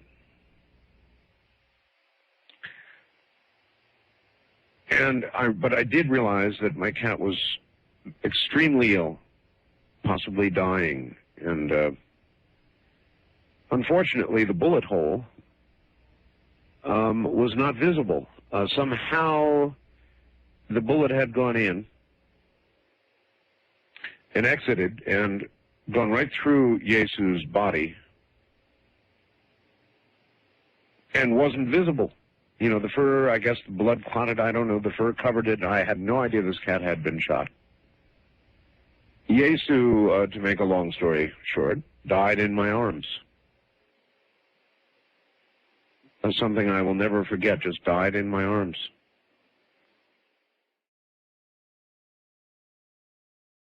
Where are you, please? I am in beautiful downtown Monticello, Minnesota. Yes, sir. Just north of the Twin Cities. I'm listening to you on KSTP AM 1500. I suspect KSTP goes all the way to the North Pole. Yeah, I'm pretty sure it does. Yes. I, with a partner, do a lot of work with ghosts in the Twin City area. And we've had several... You mean you do this professionally? I would say semi-professionally because it's not constant enough to be professional by any means. All right. You know, it's occasional once every month or two you get somebody says, help me. But we did have a very interesting encounter. About a year and a half ago, it was my brush with fame, and the most famous person I can say that I've had a long conversation with would in fact be the late, great John Dillinger. I beg your pardon? That in fact would be it. John Dillinger, public enemy #1. You spoke with John Dillinger? Or an entity claiming to be such. How? Please explain the circumstances. Okay. Let me go back a little bit. And as with the work I do, I don't like to use the term seance. It's a very superstitious term, has a lot of negative connotations. Yes. I prefer the more enlightened term of circular gathering for communication with the mortality impaired. Okay. Well, let me get that straight. Circular gathering for communication with the mortality impaired? That is it. I've got to remember that one, all right. But we decided about a year and a half ago to, a group of us have a strong interest in 1930s gangsters. And so we decided to have one of these circular gatherings to talk to Mr. Dillinger on the anniversary of his death, which was July 22nd. Uh-huh. And so the first half of the evening, we invite whatever entities want to come to us. It's like kind of a warm-up. And we spoke to several different entities during that time period. Aren't you afraid to do that? Aren't you afraid to open a door which you have no idea what's going to walk through? We take precautions. Mm-hmm. We do a lot of work to protect ourselves. We call on higher powers. And whatever your faith system, be that God, angels, mm-hmm. we do call on their assistance. We're not gonna be foolish about this. I have a healthy respect for these things. And being interested in documenting this occurrence, we did have tape recorders on hand. And because sometimes you can get something known as electronic voice phenomena, which is basically recordings of ghost voices. You bet. And, you know, that was the ultimate hope, but at least just to kind of document what happened that night. The first half of the evening, we spoke to several different entities, and we did have the recorder in operation, and the played back that first half of the tape. And we don't get any EVP, but we do get, you know, at least the room noise and the human side of the conversation. Take a short break. And after that short break, we call on Mr. Dillinger. And about 5-10 seconds after we begin our work, something enters the room claiming to be John Dillinger. We speak to him for about a half hour, 45 minutes. Now, when you say you speak to him, via Ouija board? No. You mean aloud? Aloud, and we get basically psychic impressions back. Ouija boards, I kind of have a very strong feeling about Ouija boards. So do I. They can be a useful tool, but it's a little bit spiritually like opening your door and inviting the first person that passes by on the street to come in. That's right. You just don't know what you're going to get. So we were speaking to this entity, and it answered a lot of questions. We know a little bit about Dillinger and had some specific questions, like the fate of some of his gang members. And at the end of the evening, We played that tape back, and about 5 to 10 seconds after we begin the work, the tape goes completely blank. Not even the human side of the conversation, yet most of the people at the table could see that the tape recorder was in operation. Okay. I'm curious, with all the work you did, you must have some recordings, some interesting recordings. Have you kept them? You know, I've kept them. I have yet to come up for any of our works where we contact anything or cleanse a house. We have yet to come up with any decent EVPs, although I have not had really good recording equipment there. It's usually pocket recorders. And, what was it that Dillinger said to you? Well, we had quite a few questions for him.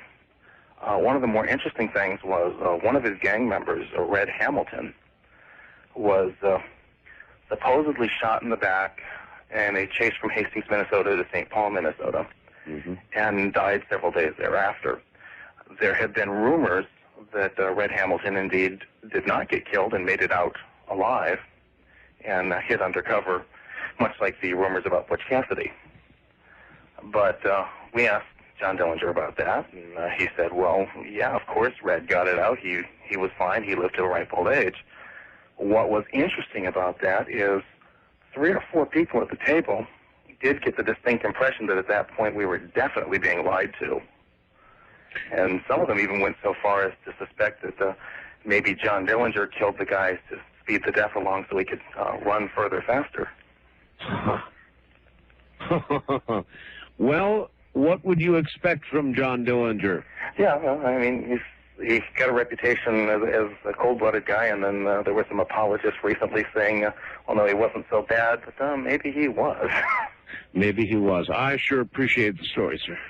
Okay. Thank you, and take care.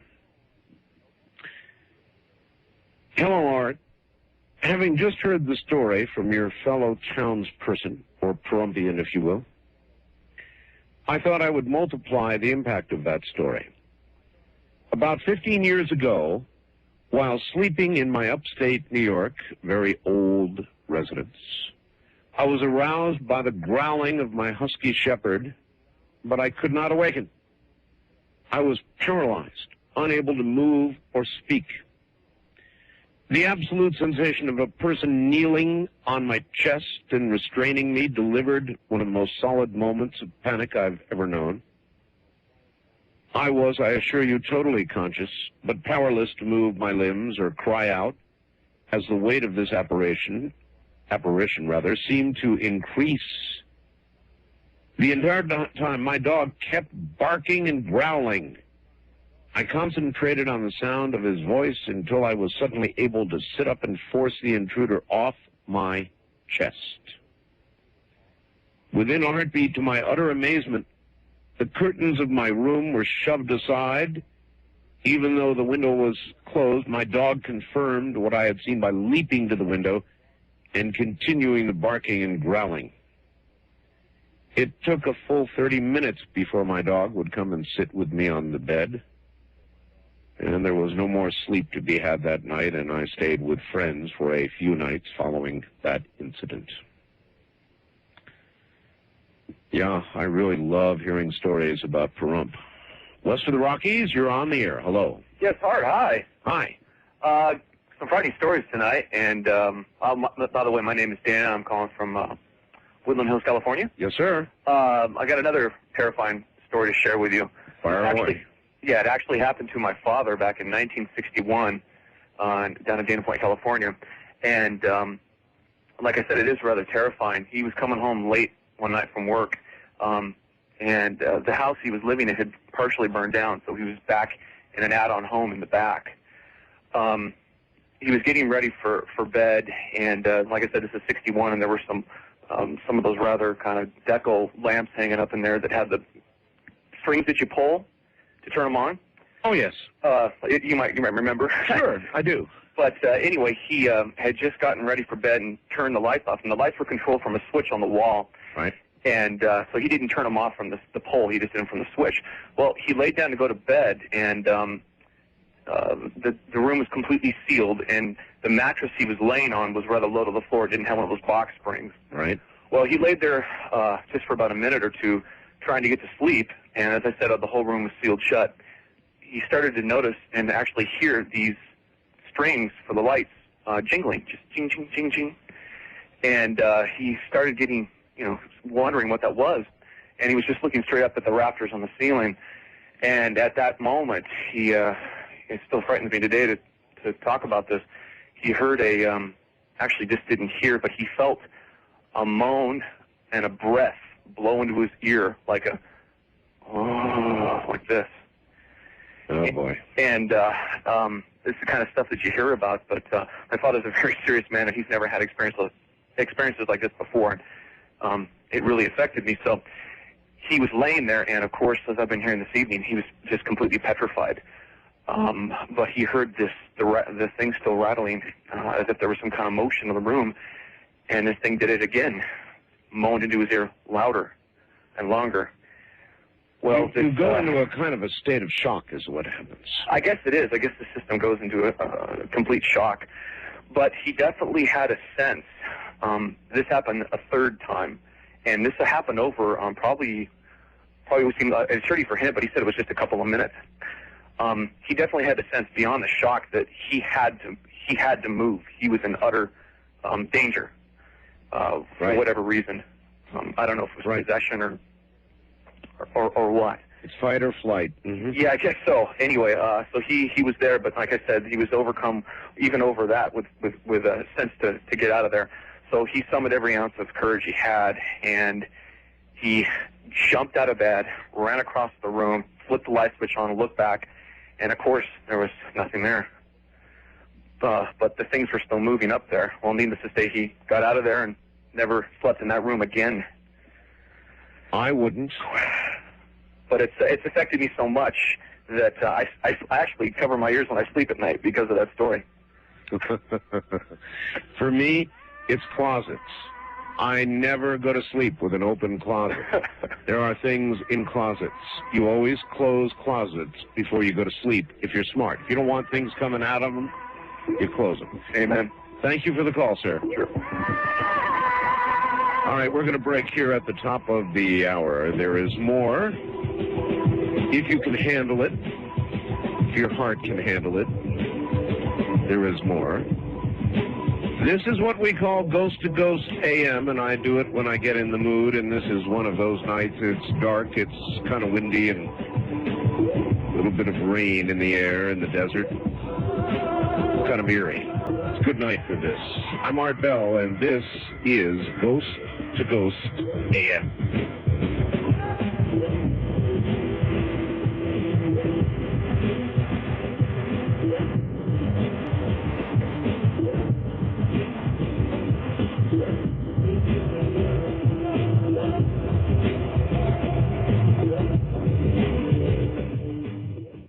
Here we go again. First-time caller line. You're on the air. Good morning. Good morning, Art. How are you, and where are you? I'm fine. I'm Derek. I'm calling from Metairie, Louisiana, which is right next door to New Orleans. Which is also the home of Anne Rice. Yeah, that's right. She gets lots of attention around here. Sure. We got a nice spooky night down here too. It's extremely foggy right now. So. Well, look, you live in an area. Fog or not. That's right. That's right. It feels like you're swimming no matter what time it is. Right. But anyway, about 10 years ago, around 1988, me and my girlfriend and my girlfriend's friend, ex-girlfriend, these are all ex, but me and my ex-girlfriend, my ex-girlfriend's friend, my ex-girlfriend's younger sister, and my ex-girlfriend's younger sister's friend were all together one night. It was a Friday night, and we were looking for something to do. So we said, hey, let's try a Ouija board. What's that? You know, and I really wish that I would have known what your earlier caller said about you never know what you're going to get into, because we really didn't. And I, being the scientifically minded, decided to do it in a way that, it couldn't be faked. I just wanted to make sure that all the bases were covered, and that whatever happened would really happen. Yes, I have a lot of respect for Ouija boards. Thank you. Okay, good. We turned off all the lights. We lit a few candles, And I had my girlfriend and her friend sit across from each other with a Ouija board on their lap. And the other two youngsters were just on the side watching. This was great Friday night entertainment. So I just started asking questions. And I said, you know, the two girls, my girlfriend and her friend, had their hands on a little pointer thing. And I said, I want you two to look eye to eye the whole time, because I wanted to make sure that they wouldn't be able to see what was going on the board. Okay? Right. So I was asking questions, very general questions, like, you know, is there anybody out there? You know, stuff like that. And, you know, they'd move the thing around and it'd go, you know, close to yes, stuff like that. And I was like, okay, well, let's narrow it down a little bit more. Are you a boy or a girl? You know, and it fooled around the board, and eventually we ended up getting some sort of man. Okay, I couldn't tell you the history of this man, but it started to feel a little bit eerie. It started to feel like the board was not joking around. You know, it was starting to talk to us. Right. And so needless to say, we were all feeling a little tense to begin with. And I started asking questions like, are you a good man? And you know, I go to no, of course. I say, you're a bad man. And then I go to yes. And this whole time, the people who are moving the board are not looking at the board. And I was asking the questions, and I was reading the answers. So the younger girls are starting to freak. I'm starting to freak. So I say, well, it's about time that I ask a question that's going to call his bluff. It's going to prove that this really isn't happening. So I said, well, how many people are in this room right now? And it went to 6. And at first I was like, oh, you see, I told you. But then it hit me that there were 5 of us in the room, and he was the extra one. And it was 6, and we just freaked. Yes, of course. The young girls bust out into tears. We felt a presence in the room that scared the living daylights out of us. It was unbelievable. So all I can tell you is my experience with a Ouija board was similar, and I won't get within 1,000 miles of one. I'll never touch one again. You know, and the weekend after that, we were like, you know, y'all want to do it, but no thanks. No thanks. It really, to this day, 10 years later, I'm still remember it, and I still tell this story. And I believe every word of it. Thank you very much for it.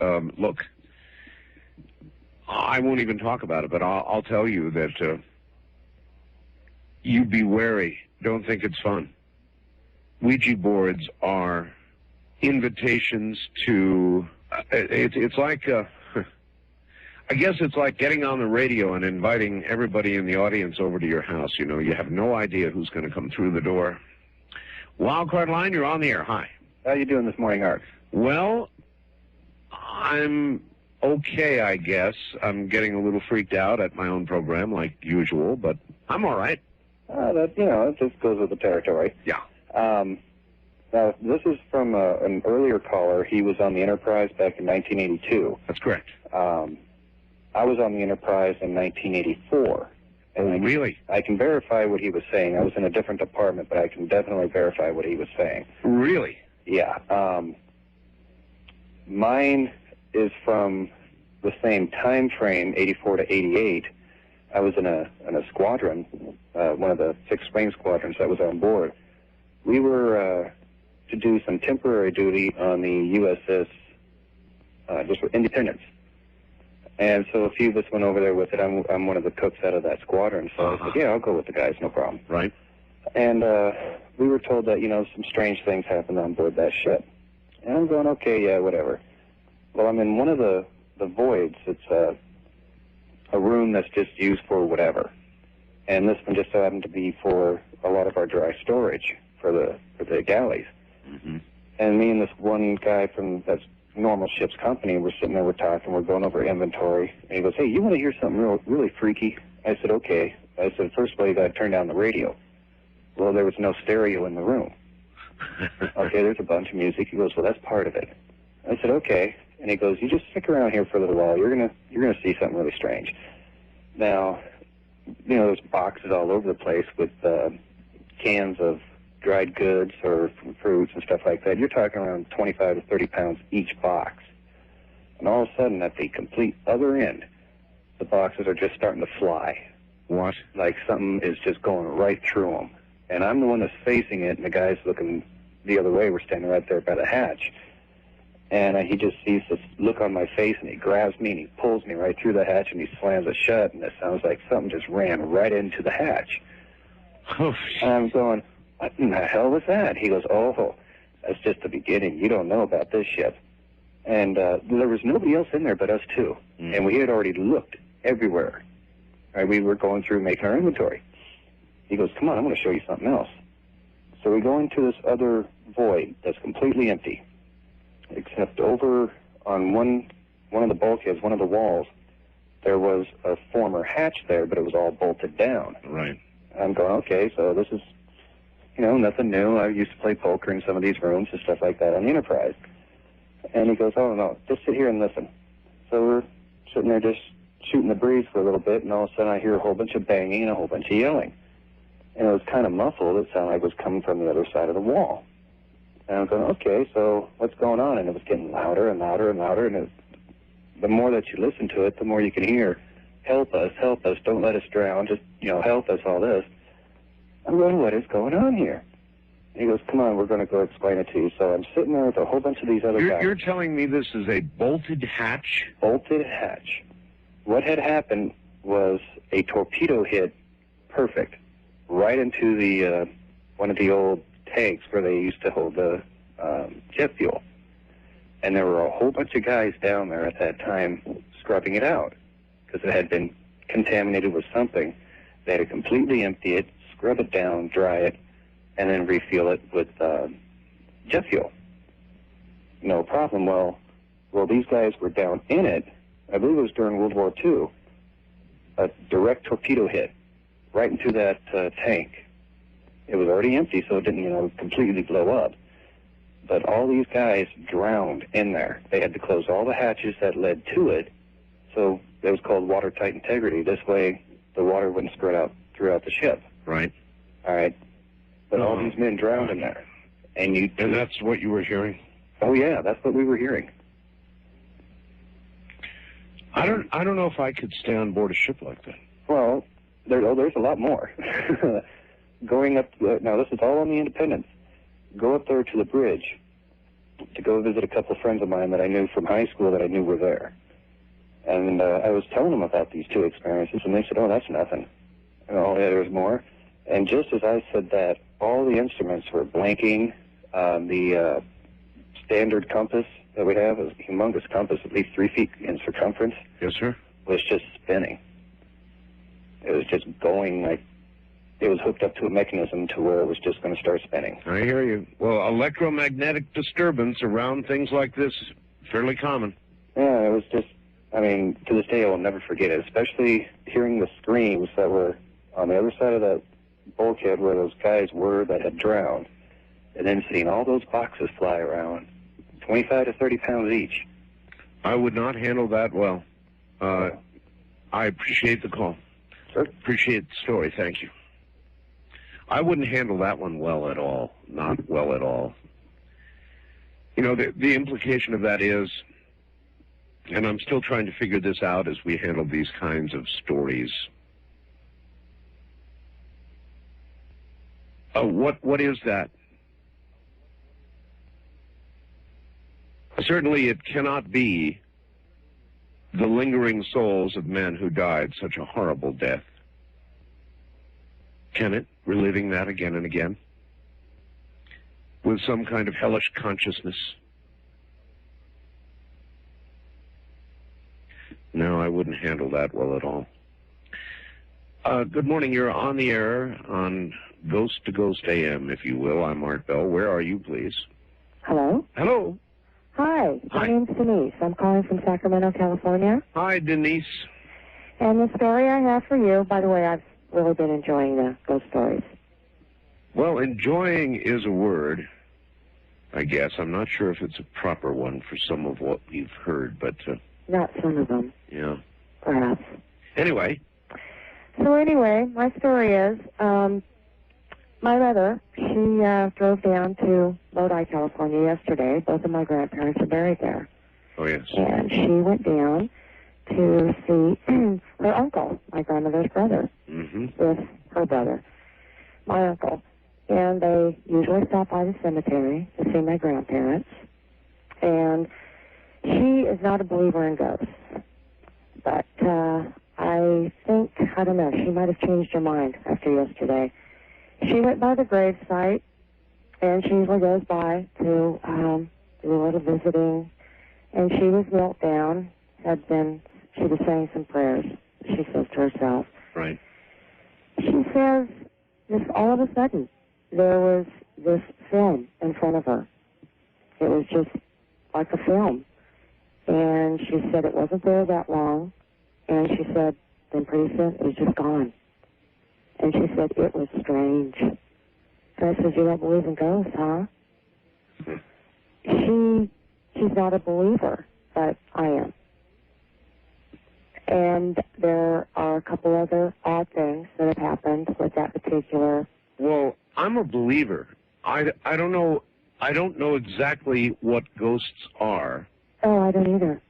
But they are something, and what I'll tell you what I want to believe. Thank you. I want to believe that they are the echo, the remnant of what once was, not the remaining consciousness of what is.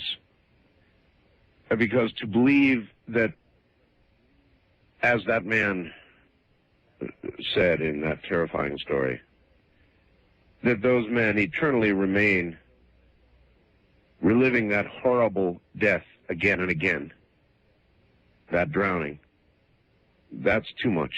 I don't want to believe that. I'd much rather believe that, like an endless tape loop, it's some sort of a weak echo of what was. But I can't be sure of that.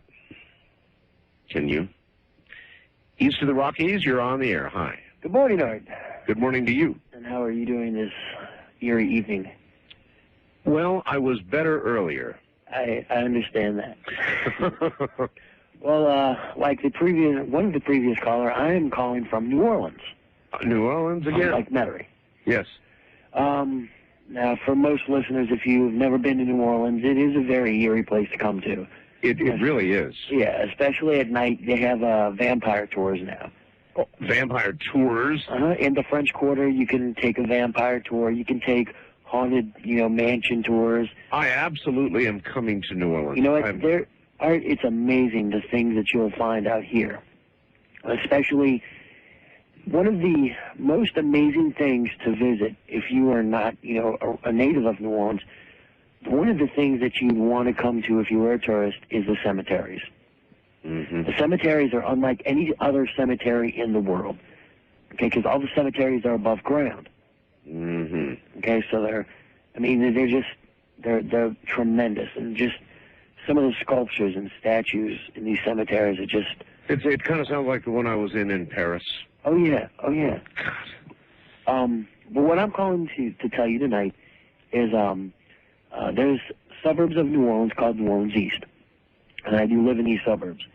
There's one particular suburb called Village de l'Est.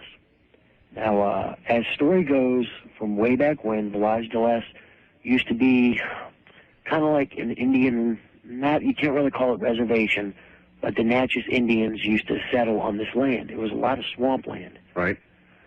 Now, how the story went was when an Indian died, or when a Native American died, one of the Natchez tribe, they would take the Native American and put him in an old oak tree. When that oak tree fell, whether naturally, or if lightning struck it or something, the soul of that Indian would go up, to wherever. Okay? Now, here's how the story goes. There are a lot of haunted houses, or houses that are haunted, or people hear things or whatever in this subdivision. Yes. Especially on one particular block, where I have a good friend of mine who lives there, Teddy. Now, we've heard, things go on in that house. Like sometimes real late at night, you'd hear like a faint jingle of bells, something like that. Or you'd hear beating on walls, or you just feel gusts, small gusts of wind from nowhere. Yes. Eerie things. So we had a friend of ours who she was a Native American also, and she had an uncle who practiced it, who practiced and always went to the tribe things. I can't remember what you call them. Tribal gatherings. Yeah, exactly, in Mississippi. Listen, we're at the bottom of the hour. I've got a break here, so stay right where you are, will you? Okay. Now, I've never heard that before. It reminds me of a book I read. They would actually bury their dead in a tree and wait for the tree to fall for the soul to ascend. Evil spirits. Apparently, Andrea's uncle was explaining to us that they're evil and that they're upset because they're stuck in, like he said, limbo. They're not going anywhere. They're staying right there. They cannot get out. But the day that he burned that sage, there's no in that house. Well, he said that we shook something up in there when we played around with something bad. He said that what happened was we were getting in over our heads, in other words. Mm-hmm. Very easy to do. We were playing, he said, we were playing with fire too close to gasoline. And he said that really, really upset the evil spirits that they have in that house, and it kind of, peed off, the good spirit. Because the good spirit was trying to keep the evil away from us. But Andrea's uncle came in, and he was the one that explained to us about the Natchez Indian burying their dead in the trees. And when that tree would fall, from age or whatever, then the spirit, of that body released, yes. would be released. Mm-hmm. And he explained to us that those were a couple bodies, and there are a couple other spirits in other houses out there in Village de l'Est that are haunted. All right. And as I said earlier, even at the best of times, sir, in your city, it's a haunted kind of place now. I think that the book that I read that kind of parallels what he just said, actually it comes pretty close to it, is called Speaker for the Dead.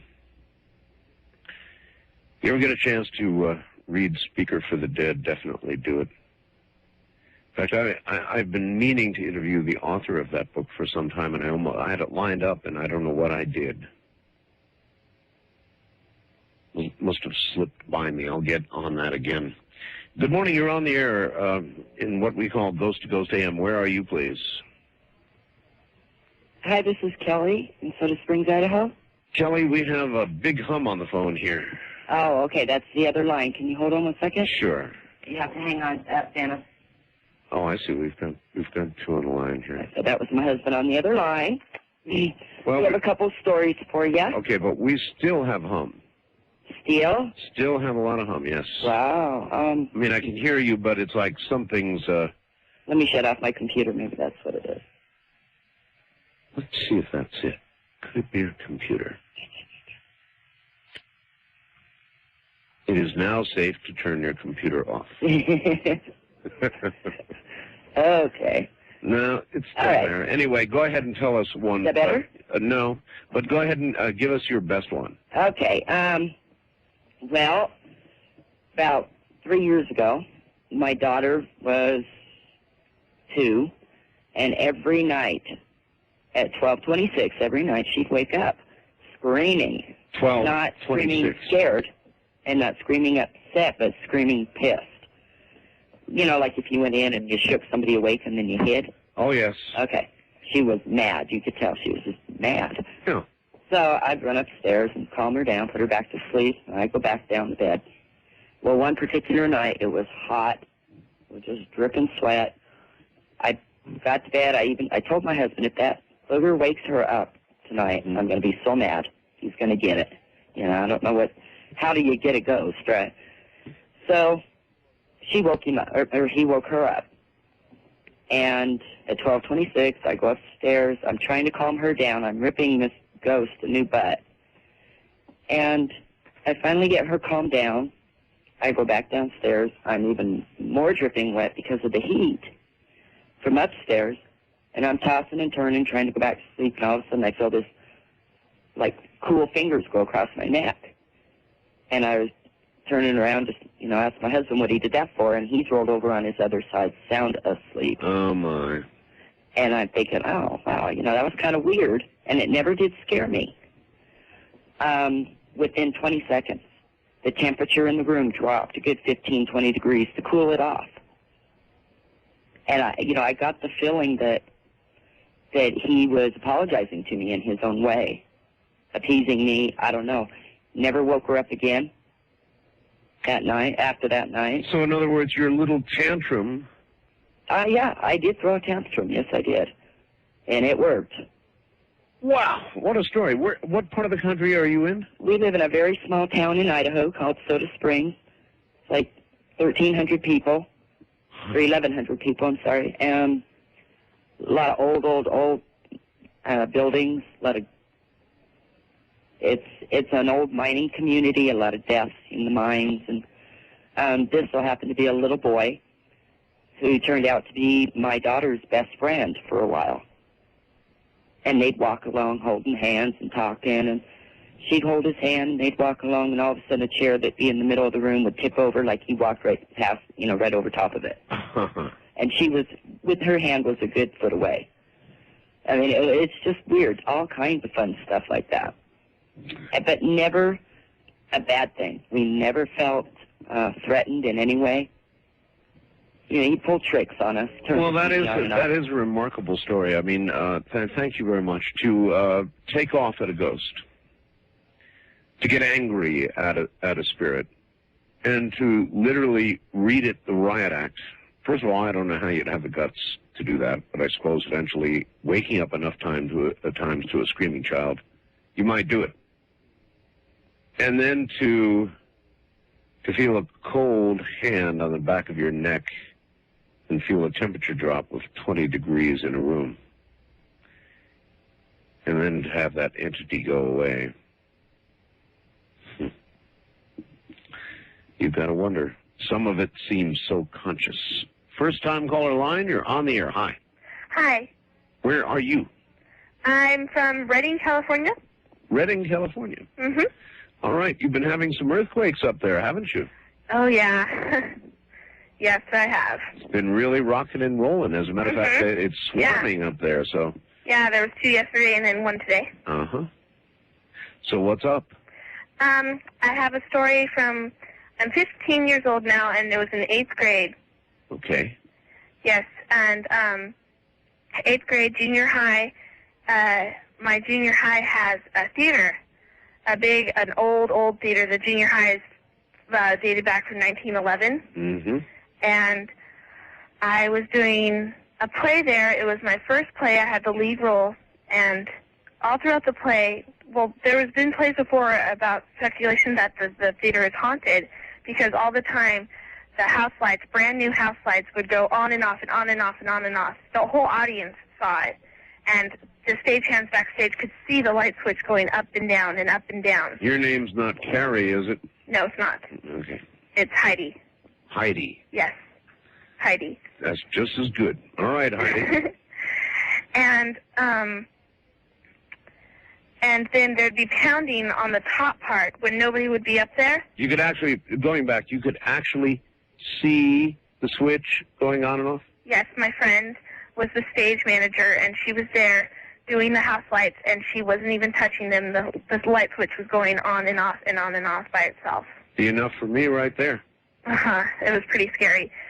And the pounding on the top part, the catwalk on the top, above the house lights, was pounding like footsteps running across.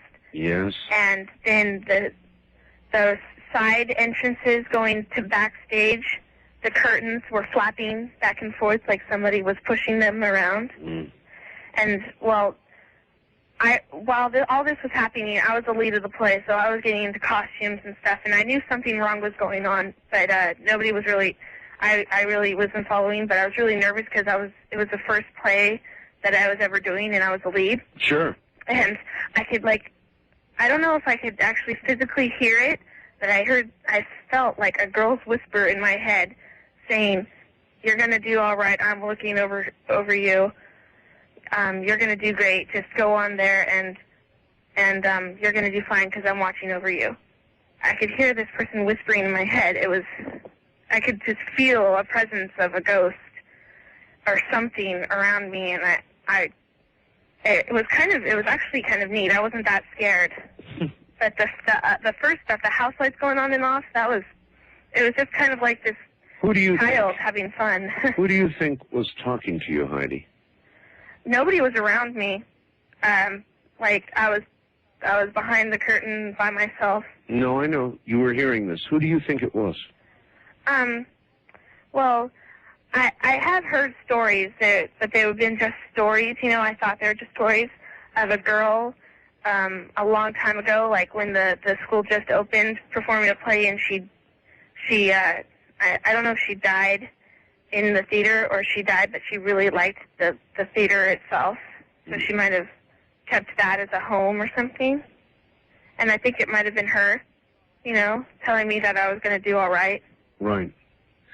You know, I don't want to believe that somebody like that would remain, even in a theater, even in a place they loved, eternally. I mean, Heidi, doesn't that seem to you like a hell, sort of? Yes. It does. One imagines something... it feels like a restless kind of spirit, like she doesn't want to stay there. That's why she makes so much mischief and everything, you know? Precisely.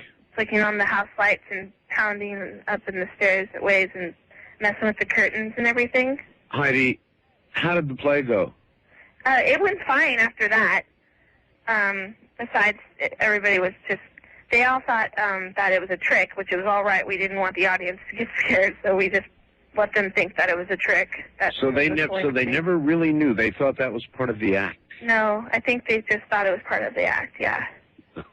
Afterwards, like, the backstage people told their families and stuff, but, yeah, it was... We all felt it, you know, and we were pretty serious about our craft, so we wouldn't really do anything like that because it's pretty unprofessional anyway. So, it was something else. It was pretty interesting. I really appreciate your story, Heidi. Okay, thank you. You bet. Good night, and I'm glad you did well in the play. Wildcard line, you're on the air. Hi. Hi, Art. How you doing? Okay. Okay, well, I had a story that happened about 24 years ago. I was living in a rooming house, and the lady that owned the house was 89 years old. She lived in the front part of the house. It was separated from the other sleeping rooms. Right. And I got out of the military and kind of a rogue and stuff. Anyway, I had stayed there for, maybe 6 months or so, and she asked me if I wanted to come in and play a game, and I thought, well, she's going to have to play checkers or something like that, or something along that line. I got in there, and the room was dimly lit, and she sat down at the table, and she pulled out this Ouija board.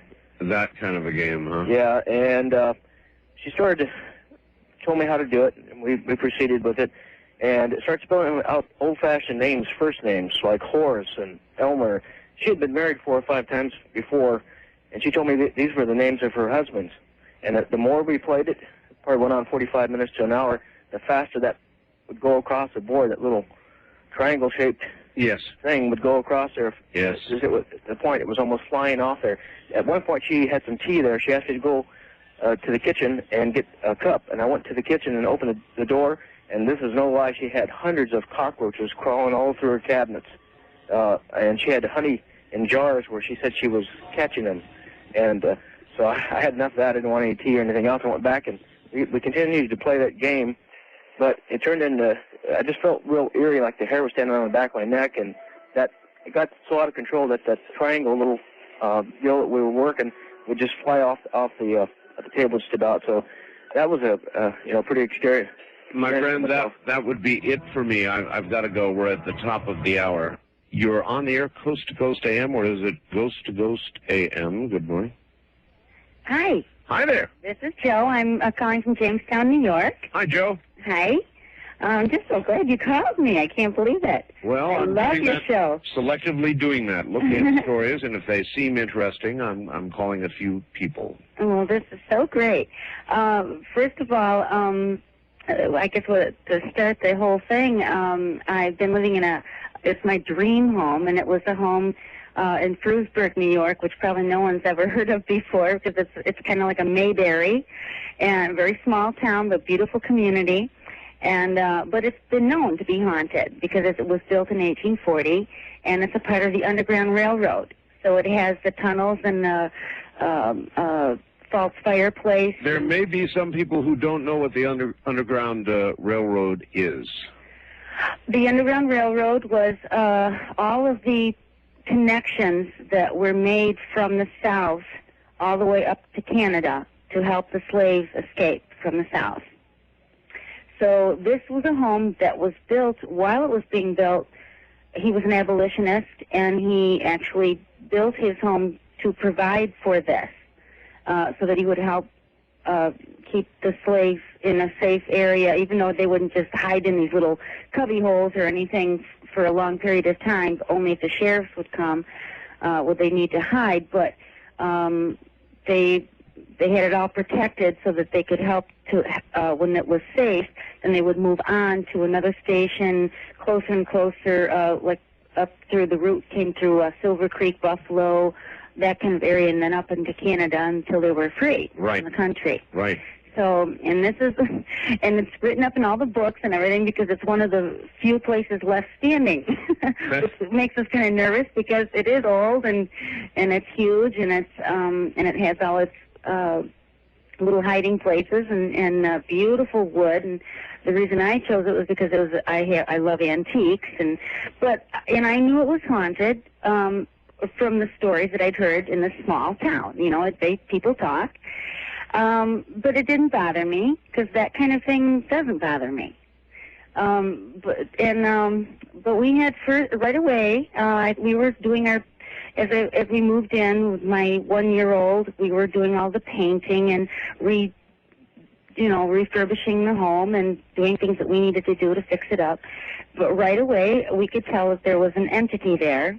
Right. I had the first thing that happened was when my little girl who has cerebral palsy, she couldn't even turn or crawl, move to crawl, but she was eyeing a ball that was like six feet away from her, and she wanted it so badly. But and we were busy painting, and I took one little break, and I sat down in a chair, and I had one eye on her and one eye on still my work I was going to do. But instead, I see this little red and white ball just not roll to her, but move to her about 6 feet, just slide across the floor to her, so now she can see it and she's playing with it, and I'm standing up thinking, I can't believe what I'm looking at. This just doesn't seem. I know what I want to describe to people, but I don't know how to. And that was just the beginning. And in that house, we knew that the entities were friendly, but we just knew that they were doing a lot of things in the house, but mostly friendly things and nothing to scare us. Just to let them. They wanted to let us know that they were there. We have like those latches, the antique iron latches that are on the inside of these older homes. Right. You have to have the thumb on one side, to lift up the latch on the other side. And after there was just some knocking noise to let me know that it was kind of like a warning that there was a presence in the room.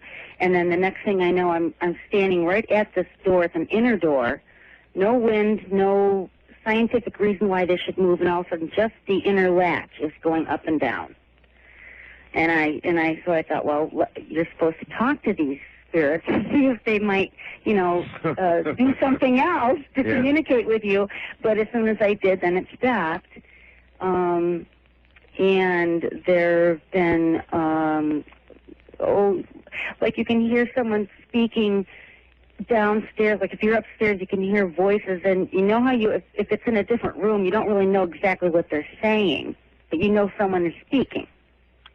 You can't really actually hear the words that they're This sounds saying. exactly like a story a man sent me, a really eerie story not long ago.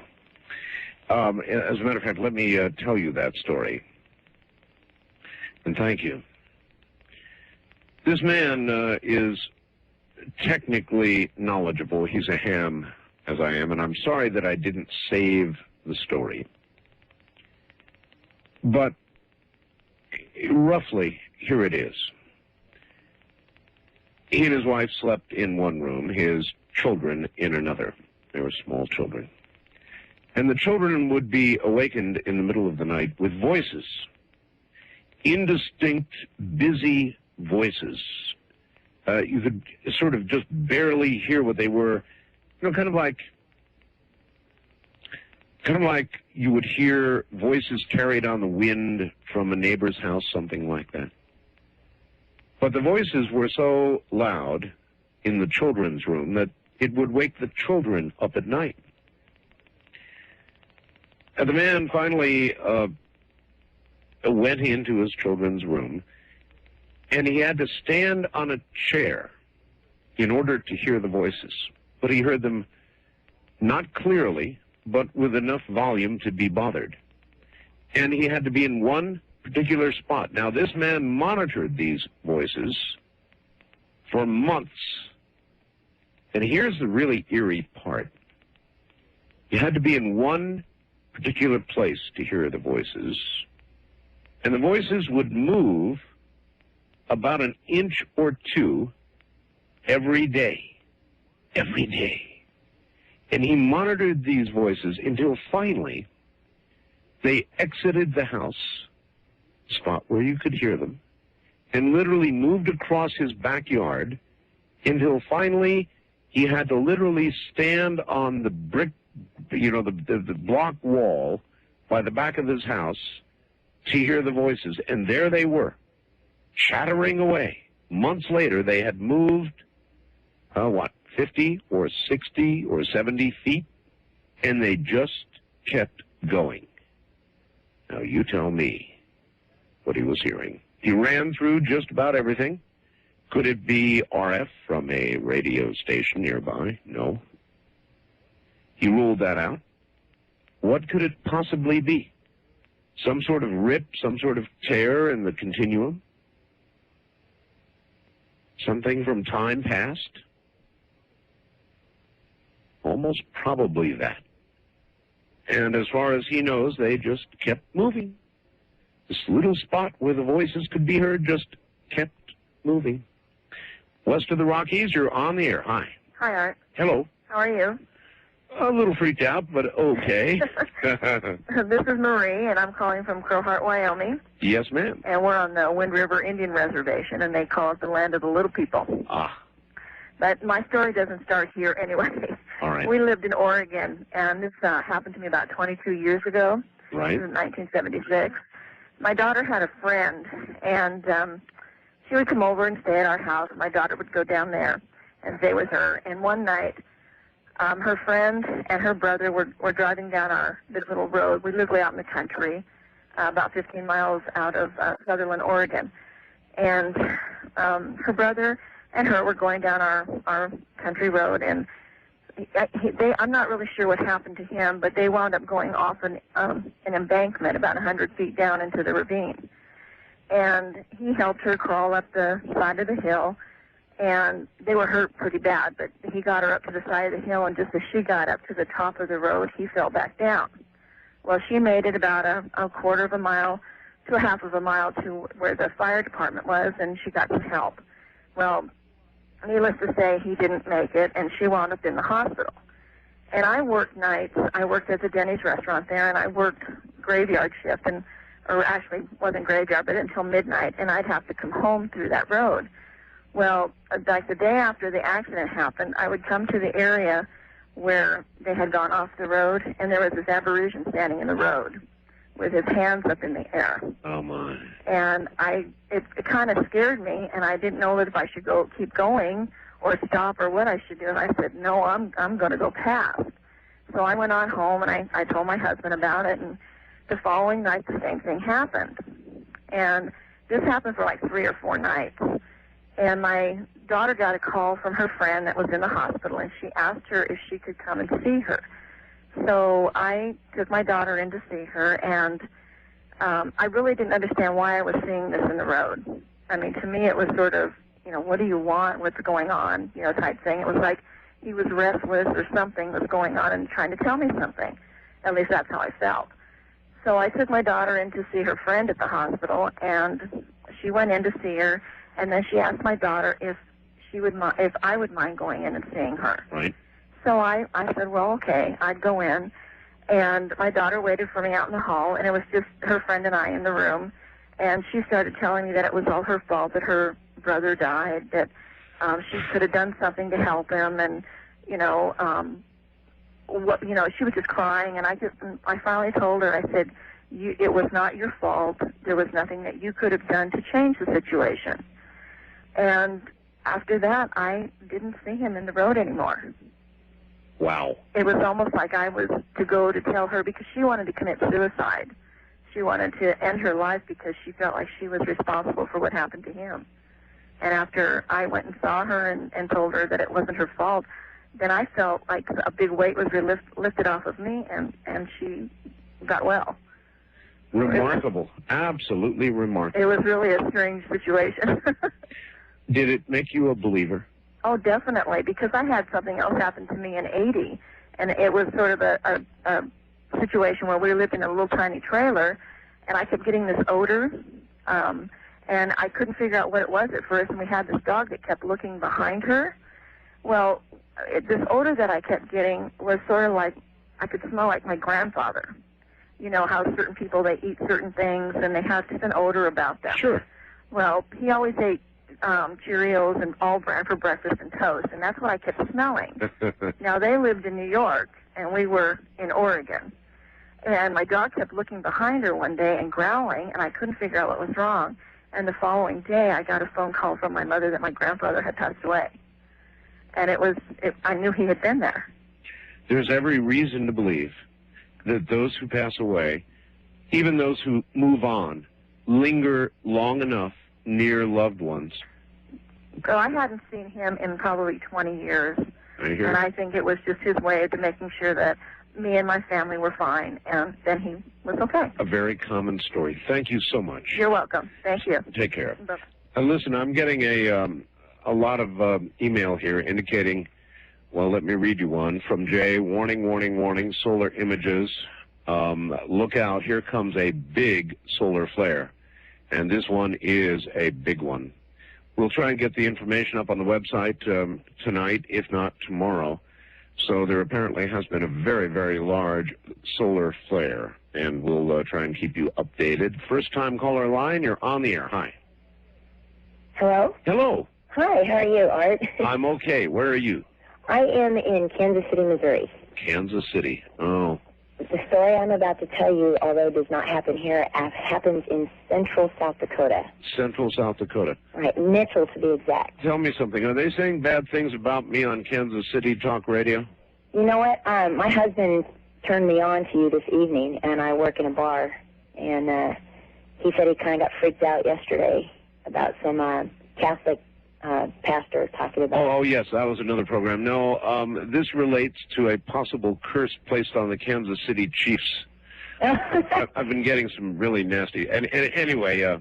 I'm a Raiders fan, so... You're a Raiders? Yeah. Yes, so am I, actually. All right, go ahead. About early 1990, or no, I'm sorry, mid-1991, I had just filed for divorce, and I found out 3 weeks later that I was pregnant with my second child. Oh, boy. Which is, not great. Not great. And I was living with his family in a little town called Parkston, South Dakota, and not very happy. And I was thinking about an abortion, which I have a very Catholic family. I understand. And their Catholic upbringing, but at the time I was so sick of religion, I didn't think about church, I didn't care. No, you were in the middle of a divorce. Taking a long way home, sort of, and thinking about an abortion. Listen, this sounds like a very interesting story. We're at a break. Can I put you on hold? Okay. All right. We will come back after the break and finish this one up.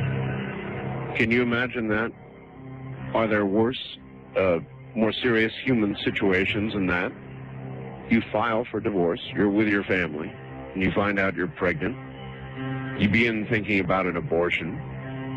It's your second child. I don't know. It doesn't get much rougher than that, does it? From the high desert, where the clouds and the rain and the mist are moving in, on kind of a creepy night. This is Coast to Coast AM. I wonder if they speeded up her voice or if she just had 10 cups of coffee to do that. All right. Well, anyway, you're back, and I cannot imagine a worse situation. Filing for divorce. You find out you're pregnant. You're living with your family. And you're thinking, pardon me? His family. His, even worse yet. Mm-hmm. And you're considering an abortion. Right. Okay. So at the time, I decided to take a part-time job to get away from my situation, collect my thoughts. And I happened to land a job in Emory, South Dakota, where he grew up, actually, where he went to high school and grade school. Mm-hmm. Working for a couple, husband and wife, well into their 80s, and this gentleman's wife had Alzheimer's. Oh, yes. You know, and not being in a great situation as I was. Not it at was all. very difficult for me. And so things proceeded, and one afternoon I just got fed up, and not to be, caught, I used a payphone and looked in the Yellow Pages. I was desperate, and I looked under abortion. This wonderful lady came on the phone, and I said, I need help. And she says, let me pick you up this afternoon. I'm going to take you to my office here in Mitchell. I said, you have it. You got it. So she shows me all these films, and I was totally disgusted. And she says, I'm going to give you another option. So I have this wonderful lady who lives down the street. She's 73 years old. She's looking for a roommate. I said, really? Because you know you don't want to do this with you, right? I don't. So I moved in with this lady. She was 73 years old, and she got me back into church. Mm-hmm. And I started going to church faithfully and doing church functions, and I decided to get rebaptized in a Christian church. Right. And so I was going through the classes, and I was teaching some youth classes, and at the time I was working at a computer place that made floppy disks, and I was going to school.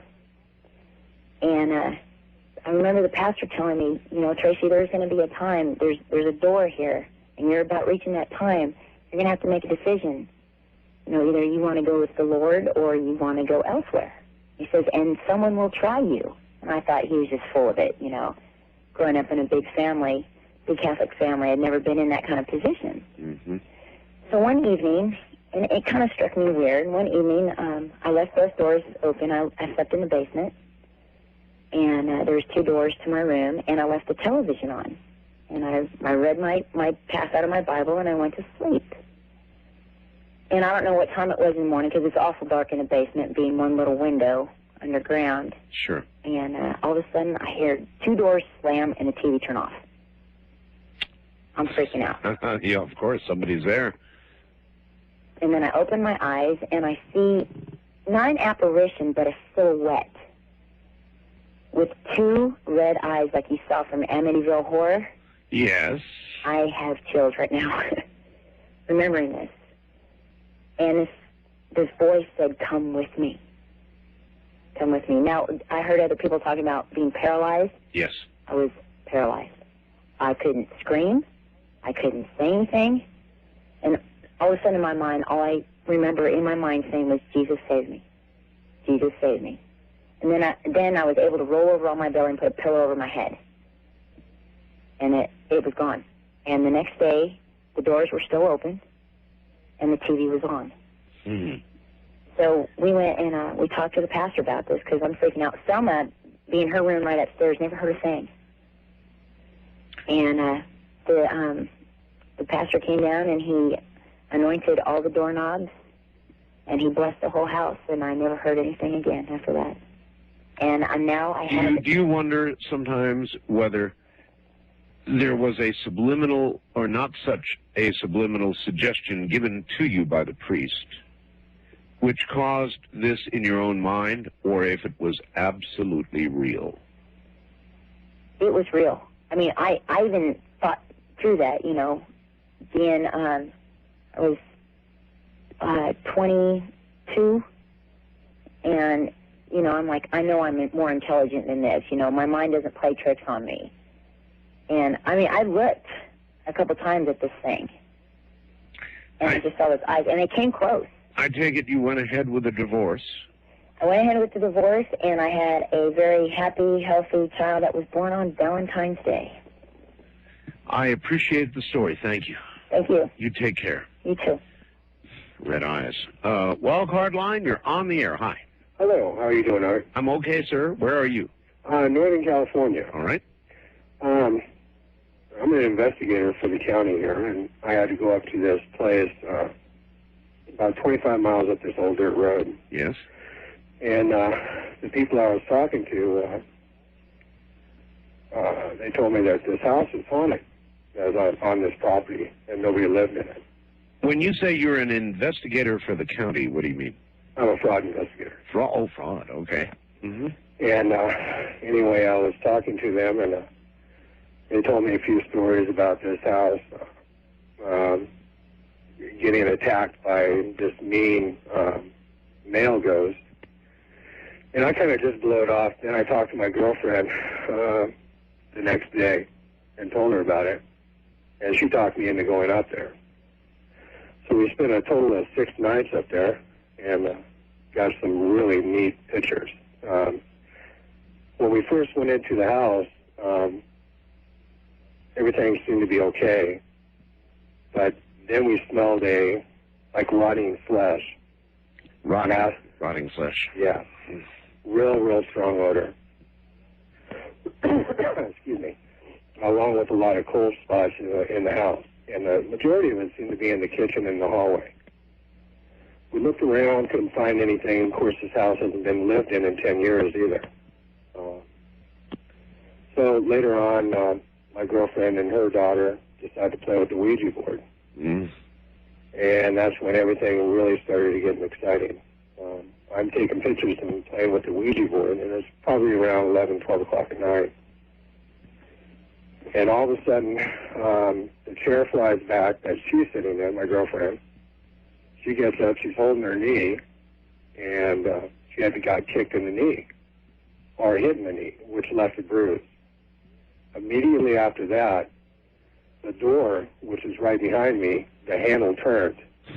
Now there's no one around, and it's close to midnight if it wasn't midnight. Right. I was ready to go at that point, but since, we're so far back there on this dirt road, so I had to go ahead and spend the night. Of course, I can't sleep. And we're all laying in the living room, and then I hear footsteps upstairs, like children running. There's also supposed to be 2 ghost children in this house also. Mm-hmm. Now, 6 months ago, I wouldn't have believed this until it happened to me. Hear footsteps running upstairs and a door slam, and I decided to go ahead and take the tape recorder out at that time and set it up and just let it play. And the next day I listened to the tape recorder. I heard a small child say, help me, twice. Never heard this. Never, ever heard it. Just incredible. Just incredible. Got pictures of orbs, orbs in motion. There's sent them to the Ghost Web, and he posted a few of them, and I finally made my own website because I have about 400 pictures. 400? Yeah, that I've taken up there in that 6-day. Why don't you send me, excuse me, some email and give me your site. I'll take a look and put up a link. Okay. You bet. How would that be, all right? You bet. Okay, thank you very much, and take care. As a matter of fact, I would like to get any ghost photographs that anybody has. So if you've got a good one, by all means, send it to Art Bell at P.O. Box 4755 in Haunted Pahrump, that's P-A-H-R-U-M-P, Nevada, zip code 89041-4755. And if you cannot scan them, I would be more than happy to scan them for you and get them up. East of the Rockies, you're on the air. Hi. Hello, Art. Hello. It's Mike from Philadelphia, PA. Philadelphia. Yes, I'm a little nervous. That's all right. Relax. About 14 months ago, me and my wife and my dog and my kid moved into a house. It was built in the 40s. And I showed my stepfather the basement. Mm-hmm. And I was standing about 6 feet away from him, and he was standing on the stairs. And I seen this apparition of a man walking behind him, going towards the back door. Now, I didn't think anything of it at the time, But half hour later, I thought about it. What was that? And then I came home and went to the store one night. It was like 2 o'clock in the morning. Right. And I came in the basement, and we had a dog who was about 6 months old. And it was that size of a large cat walked by me towards the back door. And I thought it was my dog. Right. He was asleep upstairs. And I had mentioned to my wife, and she's seen the thing walking from the kitchen to the living room. So we asked the neighbors if they had a cat. The guy that lived there, he died, and his wife was still alive, but she got sick, and she moved into an apartment or whatever. Was it a cat? I think so, because we asked the neighbors if they had a cat, and they said yes. Okay. But it wasn't an evil feeling. It was like they were checking us out and moving in their house. You know what I mean? Yes. Well, yes. Cats do that. Yeah, it was like a ghost cat. It sounds crazy, but... No, not crazy. If look, cats, anybody who owns one, a cat or a dog, knows that they have individual personalities and probably every bit as liable to come back as a ghost as a human. Yes. Can I have one more quick story? Sure. I used to work in a restaurant, and at night, I used to wash the dishes or whatever. And I found this restaurant used to be a Marine base, and then a church, and then a restaurant. And it was real late at night, and I was coming out of the dish room, and I seen a figure out of the corner of my eye standing right about 2 feet away from me. And I turned and looked at him, and he wasn't there anymore. So I quickly got out of there real quick. So. Well, I would too. I have seen, thank you very much, similar figures. And you always see them in your peripheral vision. You just sort of halfway see them. Enough so you know they really were or are there. But they're not quite there when you focus your vision fully on them. Odd. West of the Rockies, you're on the air. Hi. Hey, Art, how you doing? All right. This is Jim from Santa Fe. Yes, sir. I just wanted to share a little experience that I had back in my Air Force days. It wasn't too long ago, but I was stationed out at a base in California, and every few years or so they have an air show. And part of the air show is they've got these planes flying around and what have you, and they also have some older jets on display in one of the hangars, and it's open to the public. And, I didn't get to work that day, but I had to work a mid, so I came in around, 11 or 12. Sure. And, my duty post was, I had to sit out of this hangar. I had an EAL, which is an entry authority list and tells you who can come in and out of there. And the guy I relieved told me, yeah, it was quiet. There's nobody in there, just the planes or whatever. And there's only a couple ways in and out of this hangar. So I go in there, and I'm looking around. They had like F-4s and F-5s, some other planes. And I was, pretty interested in the ones from Vietnam. Yeah, some of them even had like bullet holes in them. And I took a flashlight, and I went up to, to the undercarriage of an F-4. And, I was just looking around and checking out the lights and the tire and what have you. And I just kicked the tire, just see how much air was in. I don't know why I did it. But people always kick tires. Oh, yeah, especially when you're bored. And, I started walking away from it, and I heard this, like, tap, as if somebody was tapping on the glass. I turned around, and I looked up, and in the cockpit, there was what appeared to be, like, somebody sitting in there. And it really spooked me out because he was wearing, like, I don't know how to describe it, but, like Red Baron, the goggles and the scarf and the cap. Sure. Guy was sitting there grinning at me, and I was like, whoa. And I made sure there was nobody in there. And it, really spooked me out. This was a Red Baron type in an F-4? Yeah. Okay. Yeah, it really spooked me out. And I didn't say anything to anybody until actually about 2 weeks ago. This happened about 5 years ago, and I talked to one of my friends. And I'd be disinclined to tell that story myself. Yeah. That's an amazing story. And so you just, took off? Oh, I couldn't take off. I just went back outside the hangar and called one of my friends who's on a roaming patrol to come over. And I just told him I felt really sick. Didn't tell him why, until like 5 years later.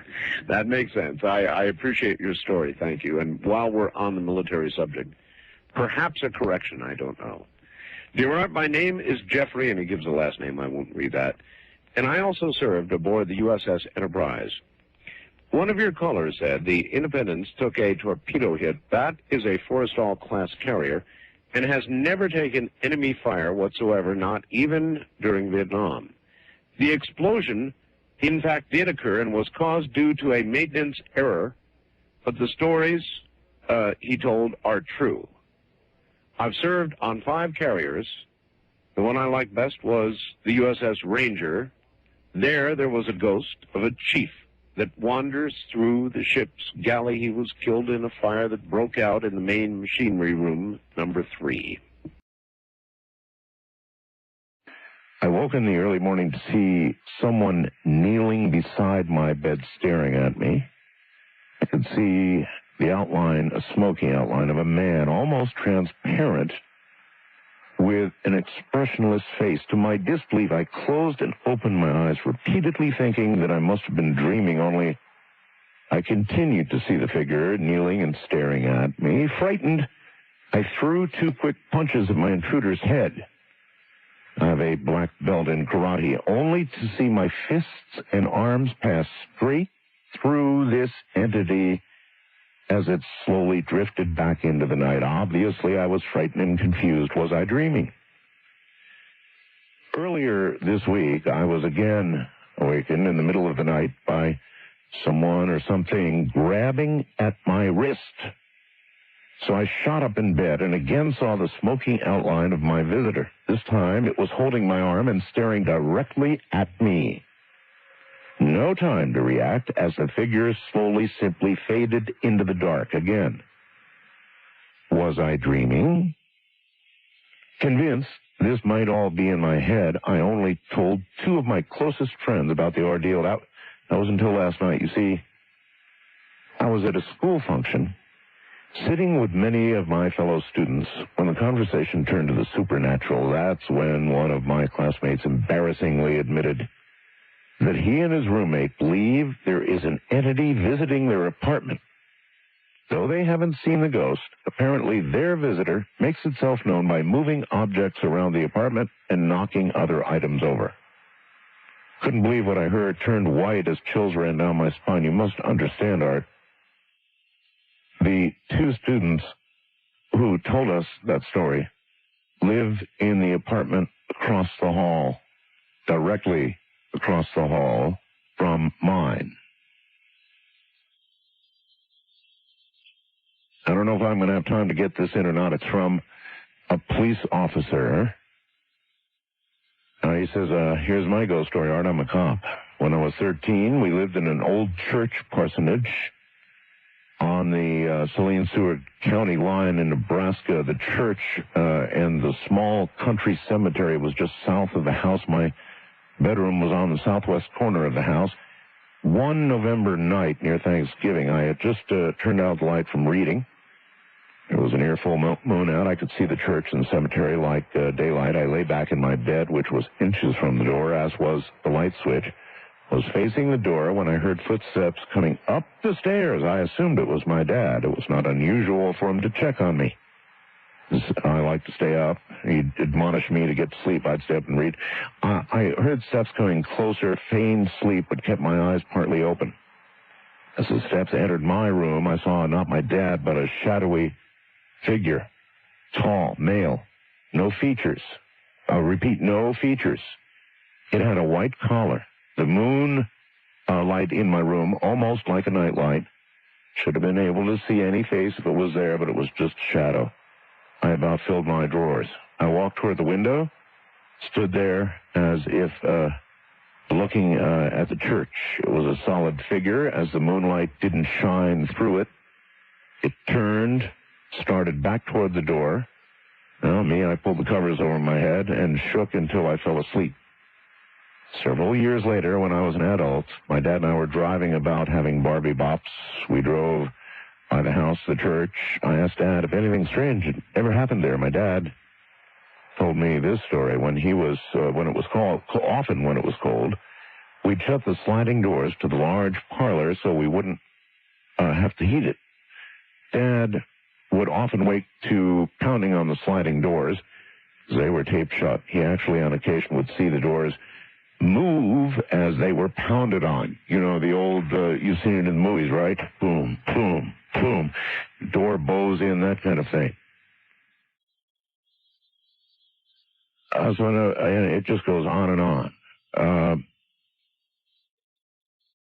In other words, his dad had seen the same thing. There's not going to be enough time for me to finish this story, but there's another case, you see, of an independent confirmation.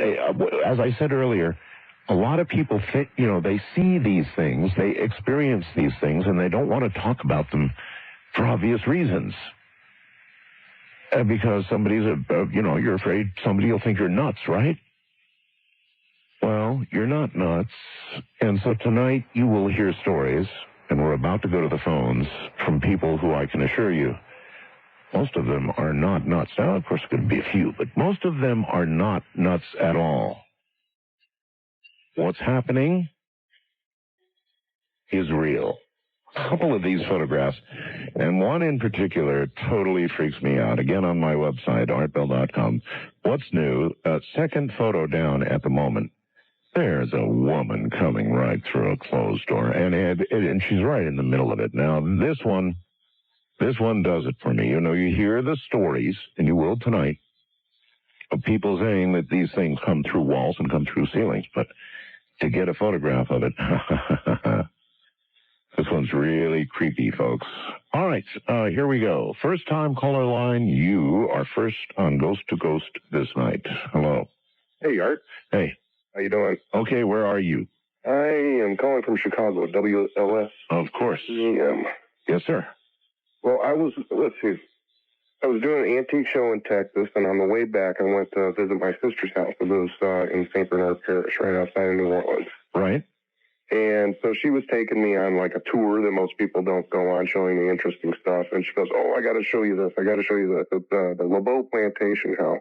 We drove by it, and it's owned by a fairly famous sugar company. Any grocery store that you would go into, you'd see these sugar packages. So they ended up buying up this plantation and the property next to it. Right. And it's all boarded up. Place looks real spooky and everything like that. She starts telling me the stories about this. And the first thing that I said after she started telling me this is, "We have got to go in there. And she started laughing, going, "Ever since I moved here, I've been waiting for you to get down here because I've been wanting to sneak in." So in other words, you would intentionally go into such an environment? As crazy as it sounds. Yes. Yeah. Okay, fine. So you and who went? Me, my sister, and my wife. Now, we're all adults, but we're all kids. You know what I mean? Yeah, I do. All right. So a couple days later, it rained for a couple of nights, so we couldn't do it. But a few days later, we got some good weather, and we were armed with a towel and a flashlight. Yeah, that's good armor. Yes, towel and a flashlight, yes. And it's funny because the people that live around here, if they're listening to the show, they'll know exactly what we're talking about. I should probably tell you the history of this place first. Well, I'd rather just kind of get to what happened. Okay. Well, we sneak. We go behind VFW Hall, which is back behind this place, and we got to go a roundabout way to sneak over the fence and this, that, and the other. And it's kind of like right out of a neck file episode, going through sugar tankards in the middle of the night, stacked too high, and all this stuff. Get into the house finally, and I'd like to say that we didn't really destroy anything except like a little 8-inch board trying to get in. But we get into this place, and it's huge, and there's like 8 rooms on the bottom floor, and so we start making our way around, and we're looking for a staircase, and you have to imagine that we're not supposed to be there. I understand that you did this voluntarily. So anyway, and also we're trespassing, and so we're more afraid of security than we are of ghosts. All right, I've got the picture. And so one of the first things that happened, and this was really bizarre, okay, because I'm pointing the flashlight down at the ground. I'm using the towel to kind of like block out the light so we're not lighting up an entire room at a time, but only little bit so that we're not going to be seen from the outside. Yes. And now my wife and my sister saw this better than I did. I saw it out of the corner of my eye, but they saw it. Just tell me what happened. A flashing light shot across the room, but in like a swooping motion going upwards and then down and then back up again. Like in Ghostbusters. Yeah, it just shot across. Now, I only saw it out of the corner of my eye, and they saw it, so I turned out the flashlight because I'm thinking somebody's, security's coming, they're flashing a light, everything. Oh, yeah, sure. Of course you would like that. So we're like, shh, be quiet, be quiet, be quiet. And we go stand by the doors and we're looking out. The doors are boarded up, but, there's places where you can see out and we're looking to see. And we're like 300-400 yards from in any direction from anything. And so we're just standing there being quiet. And then my sister goes, I just saw a light up in through the floorboards in the ceiling above us. She goes, I just saw a light up there. I went, get out. And I'm looking up, and then I see it in a different place. And there's like light coming through the floorboards, but yet there's like big holes here and there, and the holes weren't illuminated at all. Just little cracks of light. I mean, not coming from everywhere. Okay, I get it. Really, really bizarre. Okay, so then we go on, and I'm like, nah, because you're sitting there, you're saying none of this is happening. You're just paranoid and all this stuff. And so we go walking. Got about 30 seconds, sir. Oh, I'm sorry. We go around to we make the first pass to the first floor, and then we notice that we couldn't find the staircase. So we start going through again. The second time through, this is the weirdest thing. We heard, this is like, it sounds like a classic haunting type of thing, but I swear it sounded like, like a large metal handled door and something swinging closed. Yes. The wind started blowing, and everything's boarded up. And it dropped like, we could hear wind outside, but it dropped like 20 degrees. And everybody just freaked because we thought we were busted, not that there were ghosts or anything. Okay, we're at about the end of the time here. Oh, that's a shame because it gets better. Well, it's going to have to do it real quick. Well, basically, I go over by the end all be all is we heard what sounded like the voices of like slaves calling, like adult black men calling to each other. And where was this again, please? This is in St. Bernard Parish, the LeBeau Plantation House. All right. There was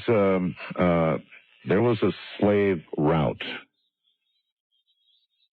When I lived in Maryland once, a place called Blue Ridge Summit. We lived in a very large house at the time. In fact, the house we lived in, my mom called it early Victorian Halloween. Early Halloween. It was an old house, but it had 35 rooms. 35 rooms. And of course, I had appropriated one of the top rooms in the house for my ham shack. And it was on a route where they had sent slaves, and they would send slaves from the southern part of the country to the northern part of the country. And there were certain, safe houses for the slaves, and this was one of them. And so we had, in this house, it was a creepy house that I lived in. We had secret passageways, and so it was really cool as a child because, man, there were secret passageways that went around almost every room in the house. Totally secret passageways. Now, the story was they had been used to hide slaves in their trek north. Would be a stopping off point. But, man, that was one weird house I lived in. A place called Blue Ridge Summit, Pennsylvania, Maryland. The Mason-Dixon line actually ran right through the house. Amazing. Wildcard line, you're on the air. Hello. Hello? Yes. Oh, hi. Yeah, this is Pat from Southwest Florida. Yes, Pat. I'm a retired New York City fireman, fire lieutenant. New York City fire lieutenant. Oh, okay. That's correct, yeah. Yes, sir. And this concerns a story regarding a ghost story that I heard. This is not a first-hand story, but this was about Rescue 1, which at the time was on 33rd Street between 8th and 9th Avenue. Uh-huh. And the story was related to me by a firefighter at the time. This is about 1977. Can't remember the guy's last name. First name was Chris.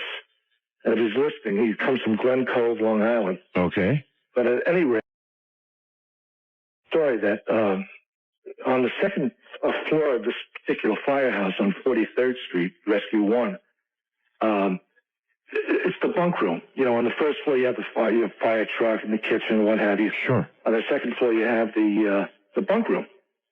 And he said that one night he went up there between about 2:15 in the morning, and he, you know, between runs, you know, you can go into the bed, you know. Can I ask a stupid question? Sure. Lieutenant, in those firehouses, you know, the old-fashioned thing was that there was this sliding pole between one floor and another, and you would see firemen sliding down it. Did that exist? Oh, sure, of course. Really? Of course, yeah. They had two of them in each house.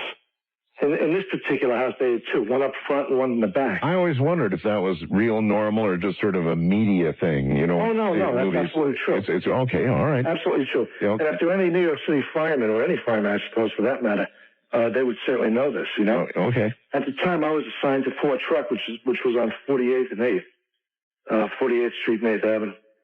Anyway, he told me this story, and he said that this one particular night, he went up to into the bed, and he was lying on his stomach. And by the way, this particular bunk room is extremely dark, or it was extremely dark. Right. Pitch black. I mean, you couldn't see your hand in front of your face, and the only thing you could see was the luminescent light up on the wall.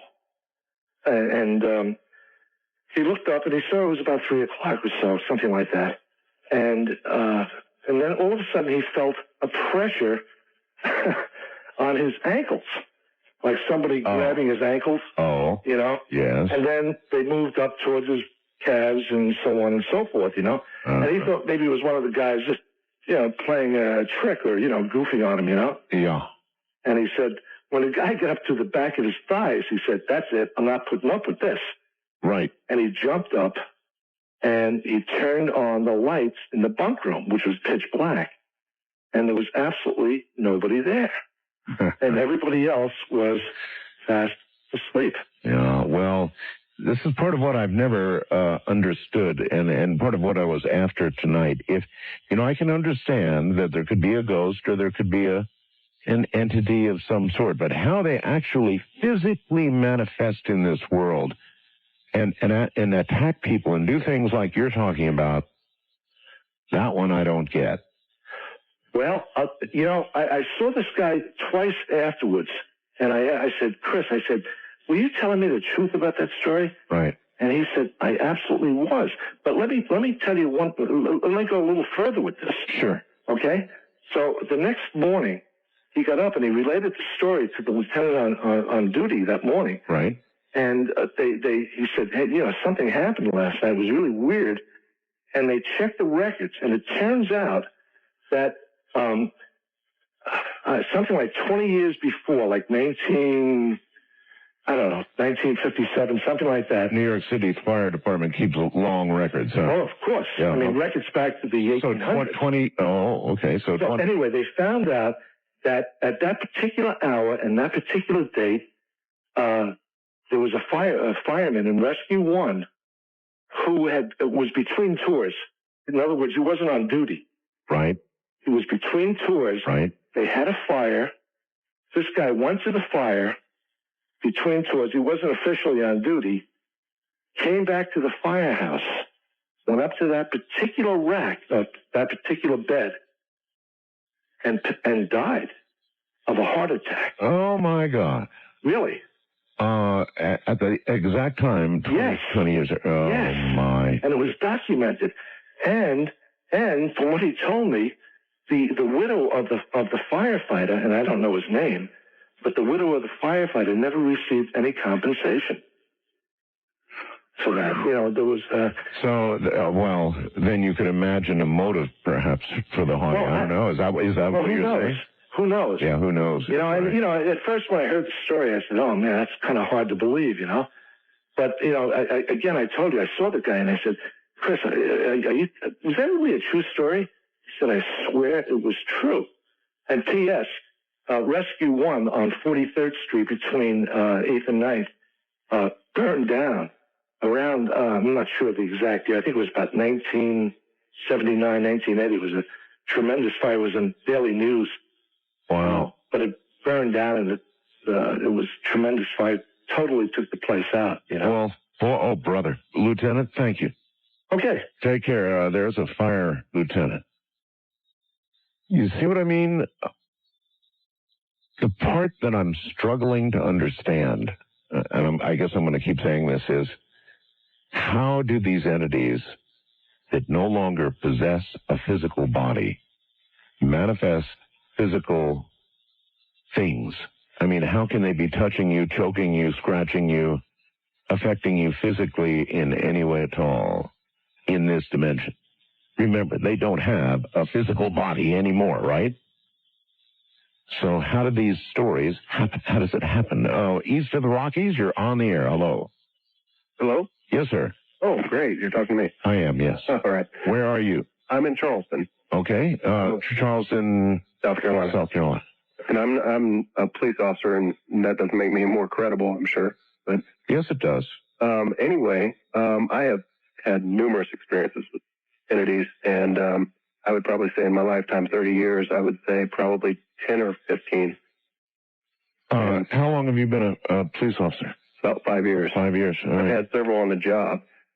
But actually, the one I was going to talk about was what happened as a child. Fire away.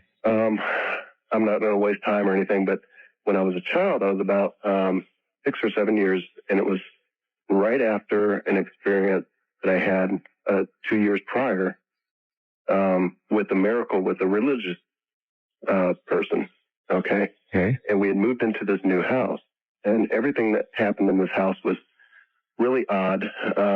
I remember every Halloween, every really evil thing that went on. I remember, I don't remember Christmas or anything nice in that house.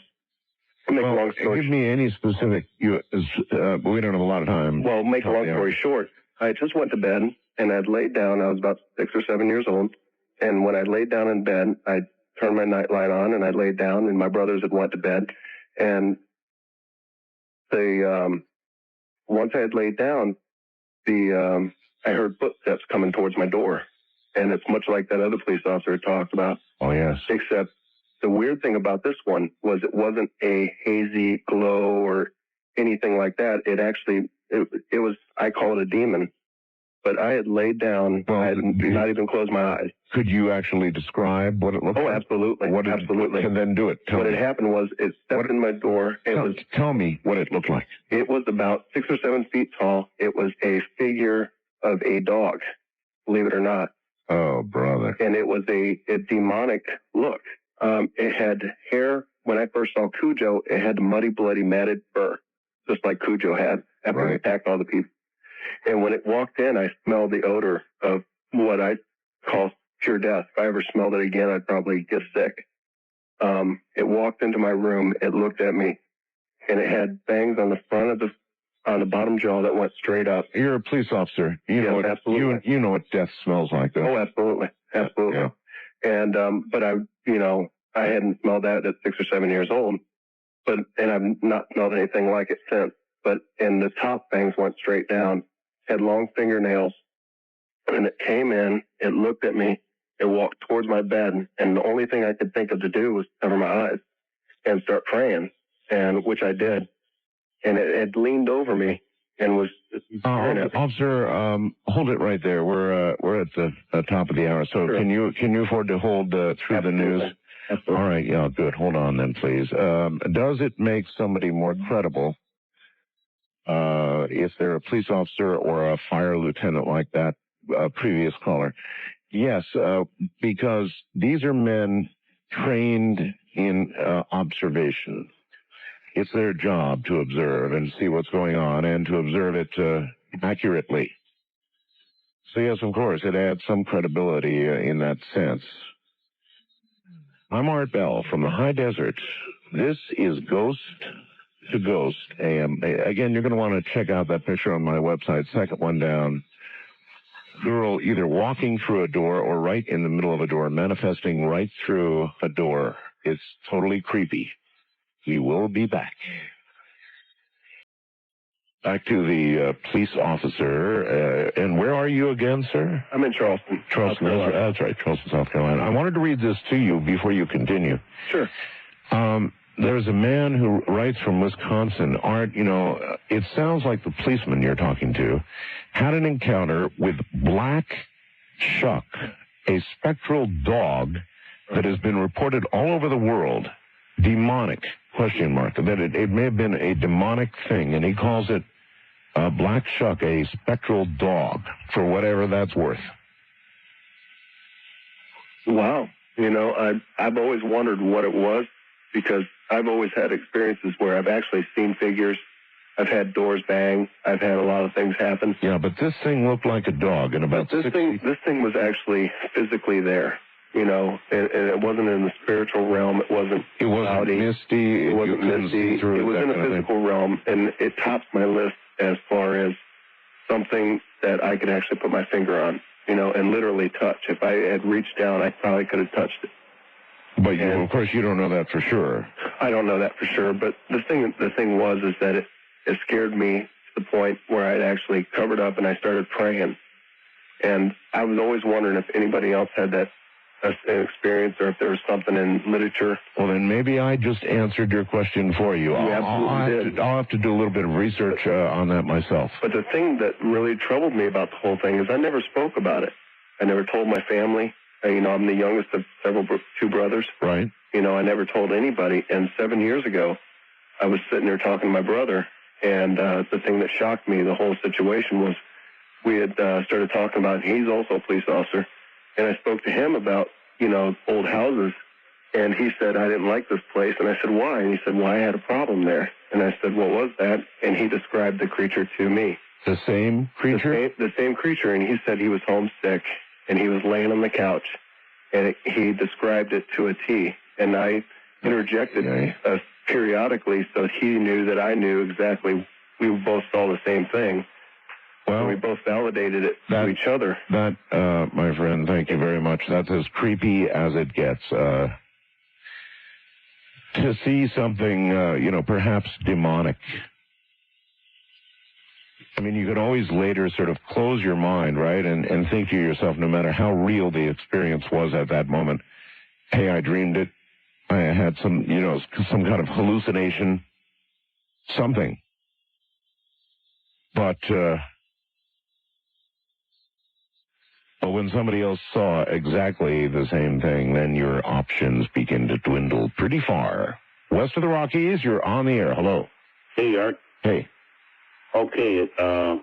Where are you? Oh, I'm in Reno. Reno, okay. Listening to you on KOH. And you're on a cell phone?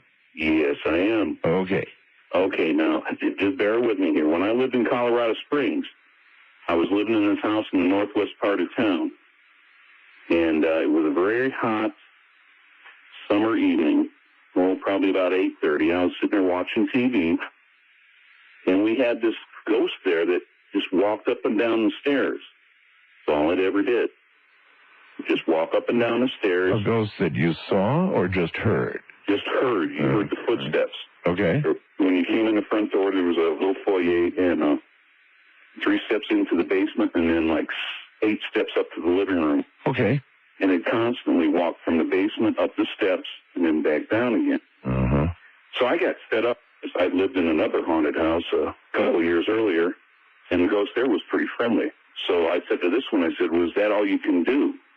Just walk up and down? Can you materialize? Can you speak? What? Yes, and I guess it considered that an invitation, right? Yes, it did. And did what? I was sitting there in a chair, and then all of a sudden, like I said, it's a very warm evening, must have been in the mid-'80s, had the windows open, and it walked right up next to me, and all of a sudden, I was freezing. The hair stood up on the back of my neck, and I got goose flesh. It was totally creepy, and I felt this, how you can tell when your wife's angry at you. I seriously doubt. Sure. I seriously doubt you don't experience that much, but. Oh, don't you kid yourself. But you could feel the anger. Yes. And I could just feel it, and I was going, oh, geez, I'm sorry I said Actually, that's a anything, very, very good analogy, sir. Very good. Every man out there, and probably every woman, too, from the other side, knows exactly what you're talking about. Oh, yes, I know that. Oh, feeling. yeah. Oh, yes. And that's the only thing that ever happened to that one. But in the previous house, we used to have windows fly open, doors fly open, lights go on, banging, pounding on doors. We called him Bob. Yeah, well, Bob. Well, I don't like the pounding on doors part. I did, and that goes to a little of what I'm going to talk about right now. I don't rule this out. In fact, actually, I rule it in. A lot of strange things have occurred to me during the years that I've been doing these programs. And I'm becoming convinced, and you might want to have this served up to you as a warning. I really am becoming convinced that when we talk of these things and we consider them, the more we do it, the more we invite it.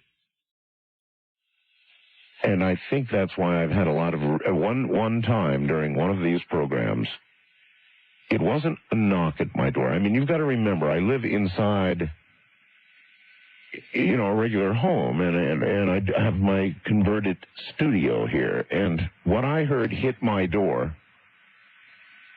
was more like a pile driver. I mean, it wasn't a knock. Trust me, it boom, that kind of thing on my door right during the middle of one of these ghost-to-ghost shows. And it scared the you-know-what out of me. I mean, right in the middle of the show. And I ran over to the door, and I did open it. There was absolutely nothing there. But, I mean, this was almost going to break it off the hinges kind of kaboom on my door. So I've come to the conclusion that Road truck driver, and I get you on I got an SM radio. I get you on the S channel. Right. And anyway, I team with my husband, so we're coast to coast. What part of the world are you in now? Right now, I'm in Ludlow, California. Okay. And this happened right outside of Albuquerque, New Mexico. Now, you got to understand, we're used to sleeping in different areas. Nothing's ever happened before. Sure.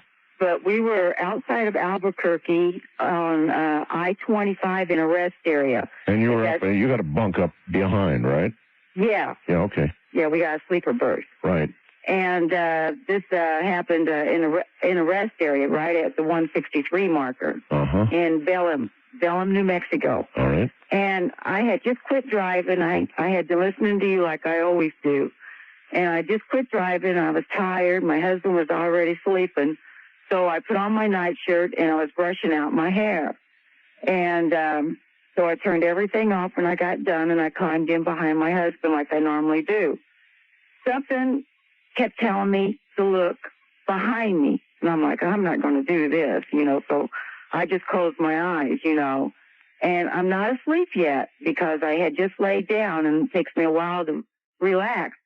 All of a sudden, my body went totally numb. Now, this is the God's truth. My body went totally numb. I could not move my body. This noise started coming out of my mouth, and I'm trying to speak. I'm trying to get my husband. What kind of noise? Like a gurgle, it went like that. Yes. And my husband is still snoring, and I'm trying to move my fingertips to get him awoke because I can't hardly move, but I'm willing my fingertips to touch him, and I'm trying to get his name out. I'm thinking, am I having a stroke here? What's going on? Right, right. And that's what I'm thinking. But I'm like, no, that's not going, because my mind's working here. And all of a sudden, my body, I thought I was going to start levitating. I'm like, oh, my God, what's going on? And I'm start praying in my mind because my husband and I are very religious. And I start praying, And finally, I don't know how, but my husband got awoke. But in the meantime, the middle part, because I'm keeping my legs and arms, trying to keep them down, but the middle part of my body's starting to move up. I'm like, oh, Please, God, make it go away, please, God. And this is when your husband woke up? My husband woke up. He goes, "What's going on with you?" And then it just left. And you just sort of flopped back down? I had already come back down. I didn't fully go up just because I'm, just the middle part of my body's moving. Did you recognize anything that came out of your mouth? No, nothing but this noise. And like I said, I'm trying to go, like this, Sure. Eke out his name, sure. Yeah. And so, and I'm thinking, is this one of these things where, you're asleep? What do you call that? You think you're asleep, but you're not, or something. You know what I'm talking? Of course. And I'm like, this ain't going on, because I wasn't asleep yet. I had just fallen in bed, and something was telling me, turn over to my side and look. I'm like, oh no, this is too creepy. I'm not looking. I closed my eyes. So something entered my body. Yeah, inhabited you, I was going to say, for a period of time. Yeah, and what was really weird, when I pulled into this rest area, like when us drivers pull in late at night in the rest area, you can't find a parking spot. I hear you. I've got a big RV, and I've tried to fight for those spots, so I know. Yeah, but see, there was only 2 other trucks there, and I'm like, this is strange. Tell me exactly where it was again. Okay, this was right outside south side of Albuquerque. At mile marker what? 163. 163. All right. It's a rest area on 25. All right, I got you. All right. Well, then listen, we're out of time, but some other truckers, I'm sure, will give mile marker 163 a try, because these things tend to hang out at the same place.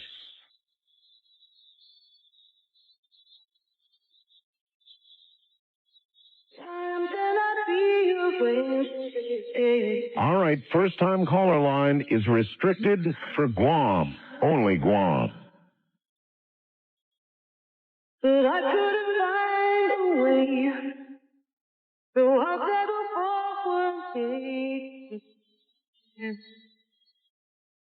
Yes, and I know the 800 lines are swamped. The only option I have is to try and open the first-time caller line for Guam only.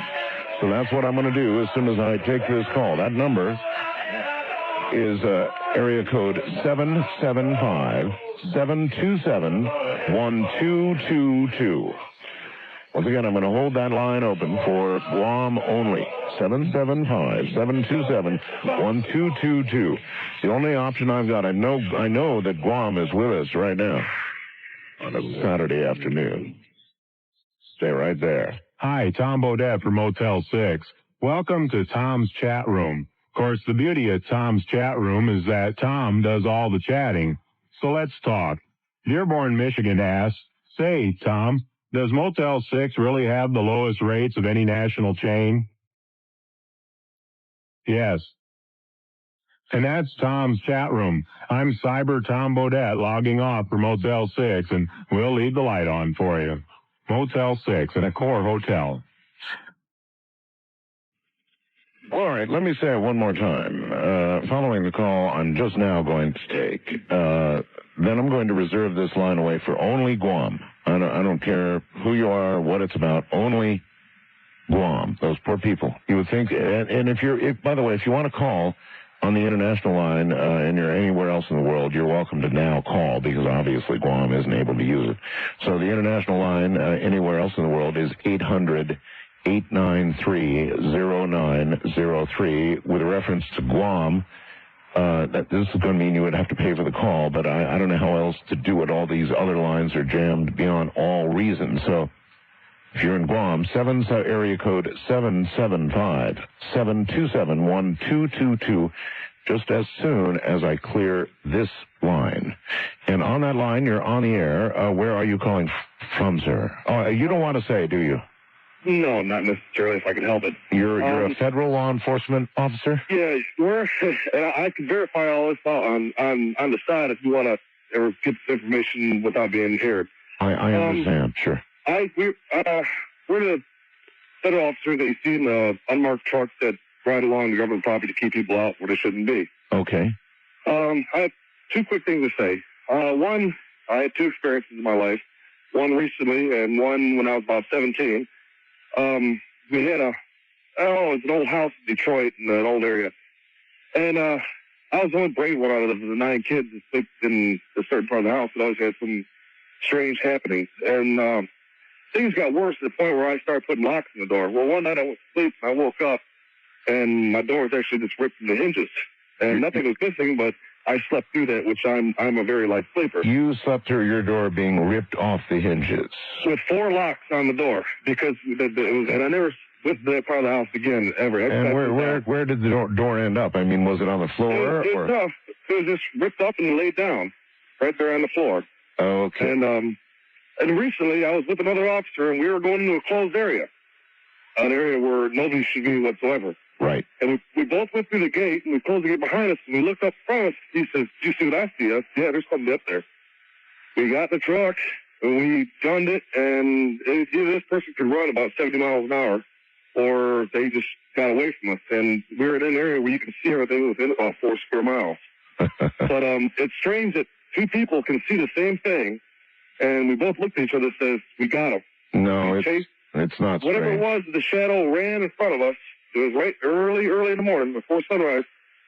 It ran in front of us for probably about maybe, I'd say a good 400 or 500 yards. It was about 1,000 yards in front of us when we went through the gate. And you're trying to tell me this thing had to be moving at 70 miles an hour? Yeah, because I guessed on it. I mean, we were going to get this person or whoever it was and find out what they were doing in this area. And we were looking at each other like, we can't believe this is happening. And finally around the corner, and there's nobody there. And I don't know what to tell you. I really appreciate your story. Yeah, I appreciate it. We love listening to you guys out there. Believe it or not, a lot of us listen to you. Thank you. And you guys really entertain us through the night, and keep up the good work. I do believe it. Thank you very much, sir. All right, that clears that line. Now, only Guam on that line. See, I've got the feeling it's the only way I'm going to get Guam through here tonight. Now, there's yet another law enforcement officer. Well, these fellows work at night. You know, they work at night, and many times they work in pairs, and they are trained observers. So, yeah, you give them a little more credibility. Stuff is happening everywhere. Absolutely everywhere. Wildcard line, you're on the air. Hello. Is that me? That's you. Okay. I lived up at a place called, can I say the name of the place? Well, I don't know. It depends on, is it like a hotel or? Well, no, the area is known for the world's biggest fig tree. I'll leave it at that. No, that's okay. You can tell me where you live. Oh, it's a place called Fig Springs. In what state? Arizona. Arizona, okay. Yeah, it's near Kingman. All right. There's a lot of legends about the area itself, but one particular night, my mother and a friend of ours were up there, and we're just hanging out in the main trailer. My parents caretook the land for the people who owned it, and we're just talking about different stuff. It was nighttime, and I started getting really nervous. I was pretty young at the time. Started getting very, very nervous, about like I am now, as a matter of fact. The other 2 people were with us, my mom and the other person, were also getting nervous, but they were trying to pretend like everything was okay because they didn't want to scare me. I looked back behind me, and I see a guy lying on the bed in the living room. We're in the kitchen. You could see in the living room there's a bed there, and he was floating about a foot off the bed. And about that time, I said to the people, my mom and the other person, I think we should leave now. Well, describe this as best you can. Floating, you said. Yeah, he was just lying there nonchalantly, like, nothing to worry, just kicking back on the bed, except he wasn't on the bed, he was above the bed. But what I'm trying to get at is, in every other way, fully materialized. He was partly see-through. He wasn't totally solid. Yeah. He was like partly there, partly not type of thing. I've seen a lot of ghosts before like that. Well, if you get a chance to check my website, you'll see a picture of a lady halfway through a door. And when I say through a door, I don't mean walking through a door. I mean coming through a door. Okay, I'll be sure and check that out. But anyhow, we decided to get out there. But by the way, there were people hung on that fig tree there before it was originally chopped down. But anyhow, we left the building and started going down a hill. It was pretty dark out. We're going down this hill to head to where we stayed in a small travel trailer. And we hear a noise like a clunk, clunk, clunk noise behind us. And we tried to look back, but we couldn't see what it was. And we just took off running. All of a sudden, I freeze. I look back, and I see way up in the sky. I look straight up. I see in the sky what looks like a small piece of metal, maybe 2 foot by 3 foot piece of metal, yes, and like a small tin or aluminum garbage can flying in the air. Really? It makes a circle around me, and I hear a crash behind this one little rock shed that was up there. I was frozen on my spot, so one of the other people had to grab me and pull me in the trailer. We all compared notes and found out that we were all feeling kind of weird vibes and everything about the area when we were in there. So next day, since it was too dark to go out that night, next day we went out and looked to investigate, see what it was. The clunking noise behind us was actually a tin garbage can. But the 2 pieces of metal I saw up in the sky, I mean, this is Arizona. We don't get tornadoes that often here. Yes, that's and the right. ground wind was not that bad. So what are you saying happened to you? I mean, This piece of metal was about the size of an average living room. It was 2 pieces of metal, and what it was a roof off of a porch shed that was at the trailer. Oh, my God. After having told the story to several people, we found out that the trailer that had happened in, someone had gotten shot by the police in. They had escaped from something. They ran from the police, and he got shot in there. And the person told us, well, we can prove it. Go look by the back door, and you'll see bullet holes there. And so we went and looked by the back door. There weren't any bullet holes, but there was some pieces of duct tape. We started looking under the duct tape, and sure enough, there's bullet holes. There's bullet holes. Oh, brother. All right. Well, thank you very much. You see, ghosts seem to manifest themselves most frequently from those who either die unexpectedly, die in the middle of a passionate love affair, commit suicide, hang themselves, blow their heads off, that kind of thing. Those type of deaths, violent deaths, seem to bring this sort of thing. Why, I don't know. It may be the speed of the death, but, if that was true, then you would think that most people that got hit by trucks or walked out into the middle of traffic would be ghosts as well, wouldn't you? And yet it appears to be this hand of man violent death, whether it be one's own hand or another hand, that produces the entities that stick around. So go figure. East of the Rockies, you're on the air. Hello. Hello. Hello. Yes. Yeah, hi. This is Mark from St. Louis. Hello, Mark. I was listening to your show when I heard one of the police officers call, and he had a story about, he called it a demon dog. Oh, the dog-like creature, yes. Right. Okay, well, I got a story similar to that, only it's not a dog, but it has similarities. When I was a kid, I grew up in a family of I was the youngest of 5, and I was sharing a bedroom with my sister, who was the second youngest from me. I was the youngest, she was the next one up. Right. And so I'm going to say maybe, I don't know, 7 or 8 years old the first time I saw this thing. Yes. It's a very distinctive memory for me, and it's hard for me to even talk about it without getting the chills. I was asleep, or not quite yet asleep. I was in bed. My sister was, her bed was in the corner of the bedroom farthest from the door. My bed was closest to the door. Right. It was dark. It was nighttime. I have no idea. I'm trying to remember how late it was, but I know. It doesn't matter. Go ahead. Yeah, everybody in the house was asleep.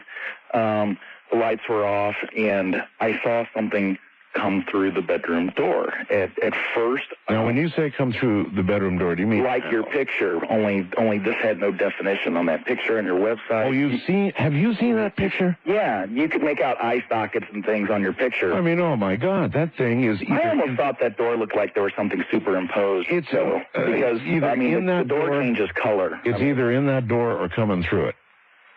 So this was similar to that, okay? Now, I'm in a dark bedroom, and I don't know how I can accurately describe this, but I'll give it a shot.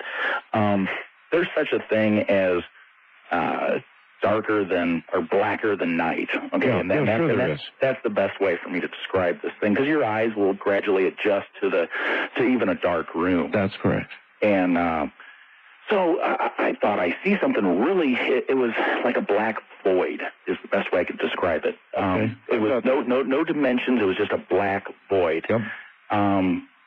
It was about where somebody's head would be, that high up on the door. And I remember squinting my eyes and opening them again and thinking, what the heck is that? Sure. And I'm looking, and it starts coming through a little bit more. And what it was this thing's head. Okay, and it poked its head through just a little bit, and on the side of its head, I could see, like, again, blacker than black, wispy arms coming through, like the hands were being extended, and they were coming through the side, from the side of the head. And the head comes in farther, and it looks around in the room, and the whole time I'm thinking, am I seeing things? Am I imagining this? Yeah. And the more and more I look at it, I'm getting scareder and scareder, and it's taking on a form. And my sister's asleep, and I'm getting scared to death seeing this thing, and it finally comes through the door, floats through the door all the way. I could see it was smooth shaped. Meaning it didn't look like it had wild hair or anything. It was completely black, but the head was round, let's say like a mannequin's would be. And I remember seeing arms and a torso. I'm peeking through my covers. I got my covers probably like up to my nose at this point, looking at this thing. And the way I'll never forget the way it moved. It was like a burglar was, like he would move, if he was tiptoeing. It was very, like, almost stalking the room with his head crouched down, and the arms were kind of up in the air. And the arms, there were really no hands. It just kind of ended in long tendrils. Well, long tendrils. This sounds classically like a shadow person story. Exactly. And you describe it as blacker than black. Blacker than black. Something that would be black within a totally dark room. Yes, exactly. And there's something I want to describe here, because I think this is just as important or prominent as the actual seeing it. Sure. There was, again, this is from a kid, so 7 or 8 years old. I felt a presence of evil like you would not imagine. There was no way, even at that young age, did I think this was a ghost. I mean, I was scared out of my shorts. To me, this thing was not a spirit of somebody that had come back. This thing was, I'm thinking this thing is from hell or something coming up. Well, that is why, again, folks, that I'm saying, we call these ghosts, but that's just a name. We don't know for sure what they are. In some cases, they may be the departed managing to manifest back on the earthly plane here, right? But they might not be human either. Many of these things may not be human. And so I'm tending toward the physical manifestation, particularly physical attack type stories, so I can try and get a better grasp of what it is that we're dealing with here. I don't know if that's possible.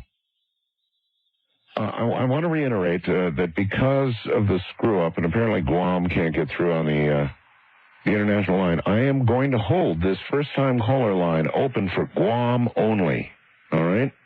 I know you're out there this afternoon trying to get through, so keep trying. It's area code 775-727-1222. And, of course, the lines are totally jammed, but if I need the audience to cooperate. Do not call that number. Let Guam get through, please, on that number. Guam only.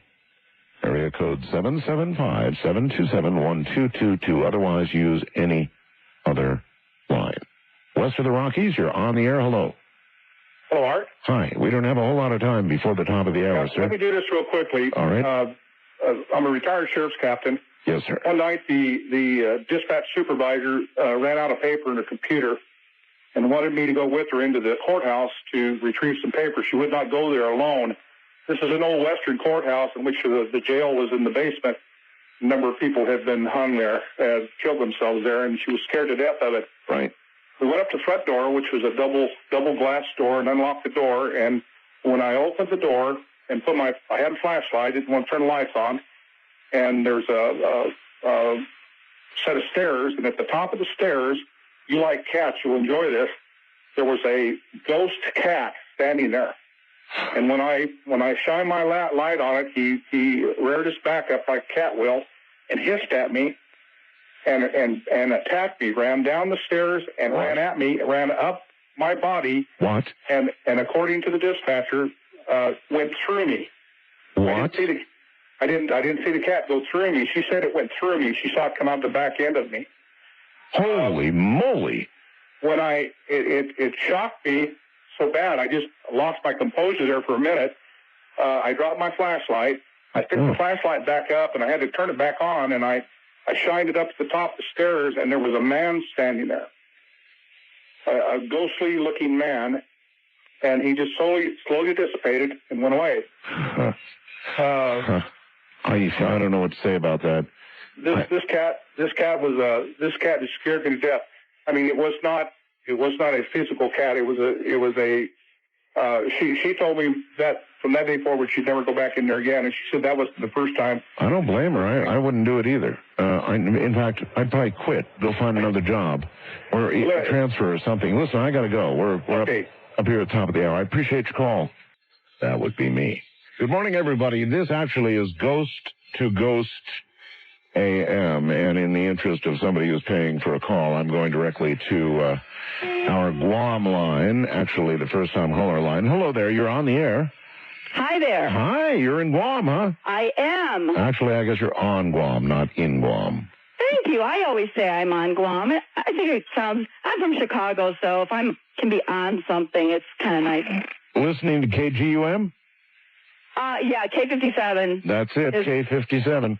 Yep. Well, I guess it's a Saturday evening there by now, huh? It is. The sun is now starting to set. Actually, just starting to go down now. Okay, all right. Well, what's up? Well, I'm really sorry that True Tomorrow didn't get through here first. Hopefully more will come in. Ghost stories or spirit stories, might be more accurate, are very much a part of the culture here and are experienced very regularly.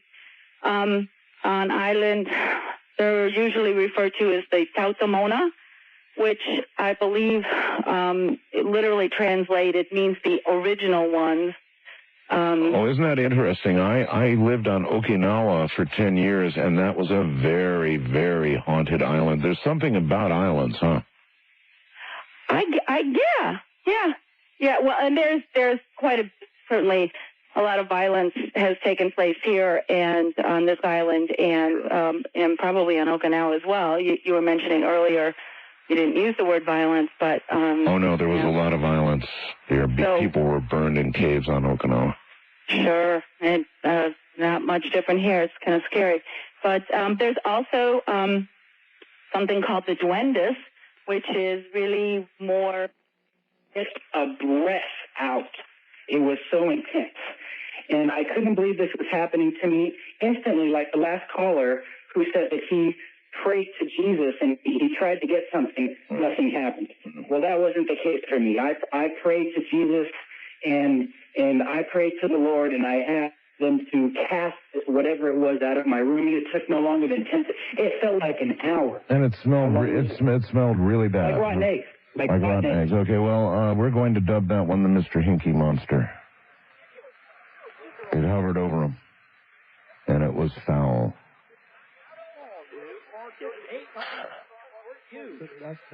That's actually scary stuff, you know. I mean, it's really scary stuff.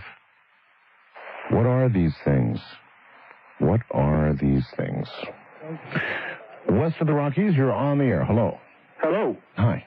How's it going? Yeah, I have an entity attack story. You too, huh? I mean, Yeah. I've got this special entity attack line, and you guys, there's so many of them, you're leaking into my other lines. Okay. Well, you know, it's amazing to think, though, that how common I think it actually is. Apparently. Yeah, it's, I think, well, I have a theory on what happened, but first let me tell you what happened to me. Sure. Okay, when I was probably about 8 years old, I remember I was at a house that I was living at with my grandparents and my father and his ex-wife, to be. Well, I was in the room, okay, and I was scared, you know, just basically because of the dark. I didn't like sleeping in the dark. But so then my dad left the front door or the bedroom door open with the hall light on so that I wouldn't be quite as afraid. Well, I began to lay down, and I remember I was still, you know, kind of scared, and I laid there for a while, and I remember feeling afraid still, but I hid my head under the covers, you know, like kids do. But I was too afraid to go to sleep. So I know I was 100% awake. And I felt a presence, like I have through my life at many times actually, but I felt this presence. And I was on a bunk bed, and I was on the top bunk. Mm-hmm. And whatever this was, of course I believe it was a spirit, well, it pushed me on my chest. Now, when it pushed me on my chest, it didn't just like push me and, you know, I felt a push. I mean, it pushed me. So if I'd been on the bottom bunk, I would have seen this giant indentation forming, right, as pressed toward me. And you would have also heard the thump that came when I bounced off the bed and hit the ceiling directly from it. And I hit the ceiling because it was really close to the ceiling anyways, and it was a pretty bouncy mattress. But when it pushed me, and I bounced, and I hit the ceiling. Yeah. I remember I was so frozen with fear, you know, and I could barely, like, yell. But when I finally was able to, man, my dad, he knew I was, like, scared. So he came in there, and I told him something pushed me. And I told him that it hurt my chest. And so he opened up my chest. And, you know, it's funny with all the stories that you've had on your program. Yes, sir. Of people saying that there are handprints and things. Well, sure enough, I had 2 handprints on my chest. Which is weird, you know, because it's like, but anyway. No, it's not weird because it verifies what you just said. What did your dad say? Well, my dad and my family, I mean, I don't mean to sound, you know, like everybody's got their ghost stories and stuff, but my family, we've been very, very open to these types of occurrences, but, you know, it's like. Yeah, but I'm not going to say these aren't ghosts because who the heck really knows? Exactly. But I think I do. I do know that they are personally from within, but that's just something different. I myself... Or you believe from within, you know, the monster of the id. In other words, you created this thing yourself? More my perception itself of its existence. Like, in other words, why would it actually have the ability to physically assault somebody if it's not physical? I believe it's because of the awareness of what it wants to do. And sometimes if you are fearful, like a child often is... Yes. Then it preys on fear, and that which is of fear becomes and manifests into physical. See what I mean? Well, yeah, I see exactly what you mean, and I think that that's entirely possible, that the amount of fear is actually able, and emotion is able to generate that which is feared. It builds on itself, and it feeds on itself. And you create it. Yes. Exactly. That's as good an explanation as any. And perfect love, you know, it's been said in the Bible, you know, not that I'm a Bible thumper, but, you know, it's like, I can see validity in all religions. By faith, I'm a Christian, but I couldn't see Jesus giving Buddha a black eye, you know.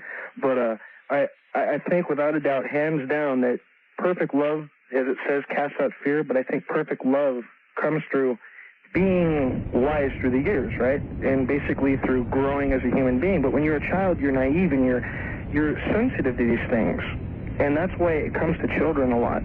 Can you know perfect love without having experienced perfect fear, perfect anger, perfect depression? You know, in other words, can you understand perfect love until you've been the other place? Well, you know, believe it or not, my personal feel on that is that when you actually feel perfect love and when you experience it and you find it, of course it does come through rising above not being perfect. But see, rising above not being perfect has to come through serious pain. Yeah. Is the medicine of the soul. That's what I think too, sir. Thank you very, very much for the call. I just don't think you could know it and certainly not appreciate it unless you had experienced the opposite. On my entity attack line, you are on the air. Hello. Yeah. I'm Richard in Houston. Hi, Richard. About 1979, I was sleeping here beside my wife.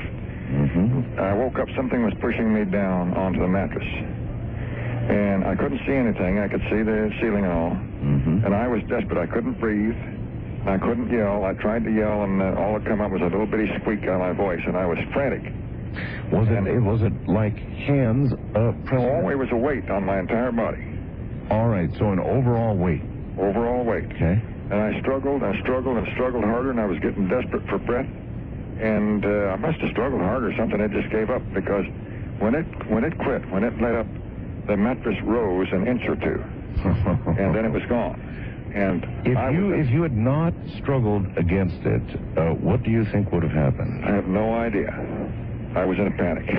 Well, I'm sure you were, but you didn't consider what might have occurred. Well, no. You mean let it given in to it? Well, or not, just not struggled. Perhaps somebody else might have imagined they couldn't struggle against something like this, and they would have just submitted. I don't know. I know it was heavier than I am. I weighed 200. So, by the way, yes. Can I mention one more thing? Yes. That sound you have with a Bigfoot? Yes. That's not a Bigfoot. That's a U.S. Navy sonar. Well, people have... How do I know? Well, yeah, but how do I know is more important. I know the sound. I'm a retired chief sonarman, and I heard that sound many hours. Believe me, I've heard this, but we have providence on this sound, sir. In other words, we know who recorded it, where they were in the woods, not undersea. A lot of people have said it sounds like sonar, and I understand that it does sound a little bit like that. But trust me when I tell you we have the providence on this tape, and that it is not sonar. We know who recorded it and where. Wildcard line, you're on the air. Hello. Art? Yes? Well, you cut me off on the other line, but I have an attack story, but I wasn't alone. I had someone with me. What do you mean? Well, I was with my girlfriend in the desert, and this happened in March of 1993. And what happened? Well, I was observing some lights about 100 miles away coming from the south, going due north.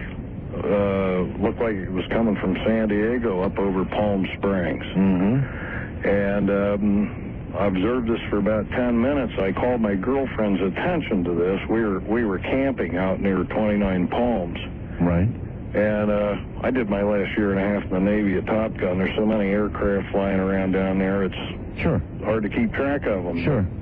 This one got my attention, and I couldn't tell you exactly why, but, and this sounds bizarre, but I've never told anyone this story. Well, we've got less than a minute, so... Well, I'm dying to know if there's other people that had something like this happen, but this ball, this light ball, came out of this large craft, and it came right up in front of us, about 48 inches away. It was about the size of a basketball. It was extremely brilliant, looked like the end of a sparkler, and it literally, I could feel it scan my brain quickly, and then it went to my girlfriend, and it spent some time with her, and then it left. It was shot up into the sky and went back to this large craft. She was very traumatized by this and spent about 8 months in therapy. Boy, that's something. We should see some of the fast blasts that I'm getting tonight. Shelley in California writes, I was attacked by a spirit who plunged a butcher knife into my pillow and then told me what he wanted. Shelley, you should fast blast me your phone number. No one else will see it, just me, and I'll call you and we'll get that story on the air. So if you have a similar story, and it's really a very, very good one, you know, you can fast blast me a phone number, and I'd be more than happy to get hold of you. In the meantime, the lines are jammed, so the odds of any single person making it through are, you know, somewhat slim. on my entity attack line. You are on the air. Hello. Hello there. How are you doing? I'm okay. Good, sir. Mr. Paul calling from KSTE. Sacramento, right? Yes, sir. Okay. I'm a assistant pastor in church. 6'9", 370 pounds. You are 6'9", 370? Yes, sir. Ay. So you're not like a bouncer for the church, right? Oh, no, sir. Oh, okay. Of course not. This is what happened, sir. Even I don't believe it, but it happened. Matter of fact, it happened this year in March. I was in bed sleeping. Next thing you know, of course, I have a specialized California king-size bed to sleep in. I'm so big. However, it went right through the door, that entity. It went right through the door. I'm looking right at it, and it's coming right towards me. And just about, I'm getting ready to leap on it, because I thought it was someone who's, broke in the house. Yeah, of course. And when I looked at it, I said, whoa, no face. No face. It's like... That's bad. Yes, very bad. No face. It wasn't walking. It was gliding towards me. Gliding, another bad sign. No hands. Real bad. And it said, I'm going to get you. Oh, man. I said, I'm sorry, but you're not going to get me. Oh. And all of a sudden, it stopped. It reversed, floated. If I'm not going to get you, I'm going to get your wife. He went towards my wife, grabbed her ankles, threw her off the bed onto the floor. It hit her head and whole body hit the floor. Big loud thump. God. Immediately I got up and I wanted to just, of course, beat the hell out of whatever it was. Immediately, as soon as I turned the light on, it was gone. And your wife? And my wife, on her ankles, she's a very light-skinned woman. Right. And there was 2 marks, I should say not 2, but 2 hand imprints, 8 in total. And look like imprints of a hand. And immediately, we're looking at it, this is on the ankle now, going up from the ankle towards her middle inner thigh, it started to bleed. This skin started to bleed. Immediately, of course, I applied pressure on it and stopped. Was there a physical cut, a reason for the bleeding, or was this just blood through the skin? This is just a blood coming from and through the skin. No cut at all.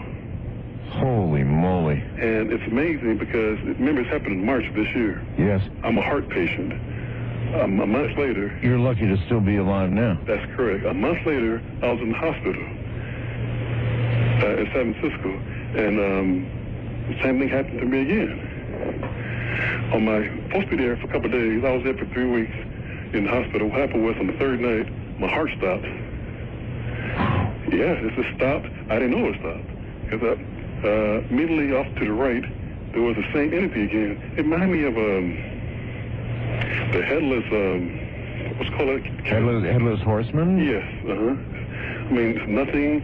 I mean, the hood is a hood. Oh. No face. And it said, it's time to come with me now. I looked at him. I said, I'm not scared of you, whoever you are, and I'm not coming with you.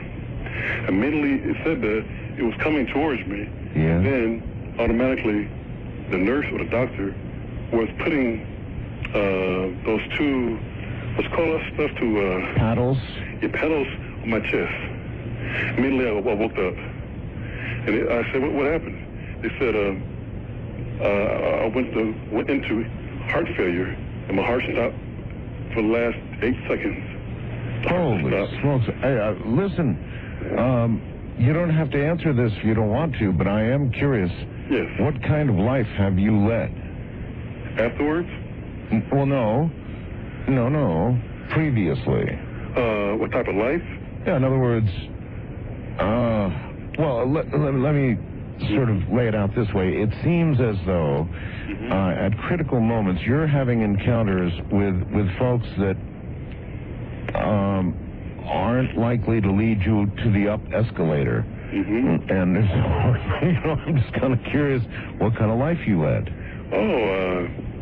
got married,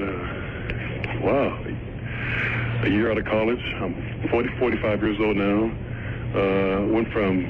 I played professional football for 1 year. Had to stop because of the heart. I was born with a heart problem. Who did you play for? Seattle Seahawks. You played for the Seahawks? Yes. And then after I got waived, my wife is from Hawaii. So I went to Hawaii, and I got hired over there on a very prominent bank over there. I stayed there for the last, 18, 19 years. Just got back recently. Again, the heart started to act up again. That's why I had to get out of that banking environment. I left as senior vice president of the bank. Well, banking's probably as bad as professional football for the heart. Yes, it is.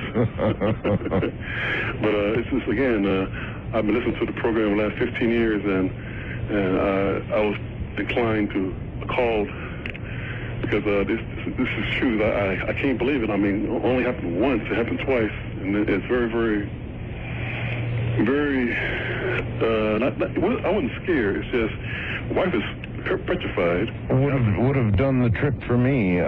What's it like listening to other people with, somewhat similar stories? Well, must be strange. I mean, I'm sure a lot of people think this only happens to them and maybe in the movies. Oh, no. Again, I remember I used to be an assistant pastor in the church. Right. Had to stop because of the heart. I heard many, many stories in the church. I went to Catholic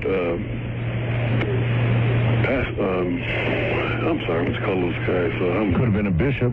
Yeah, it could have been about 5 years ago to help assist him exercise a person, and my wife firmly believes that whatever it was probably following me because the person.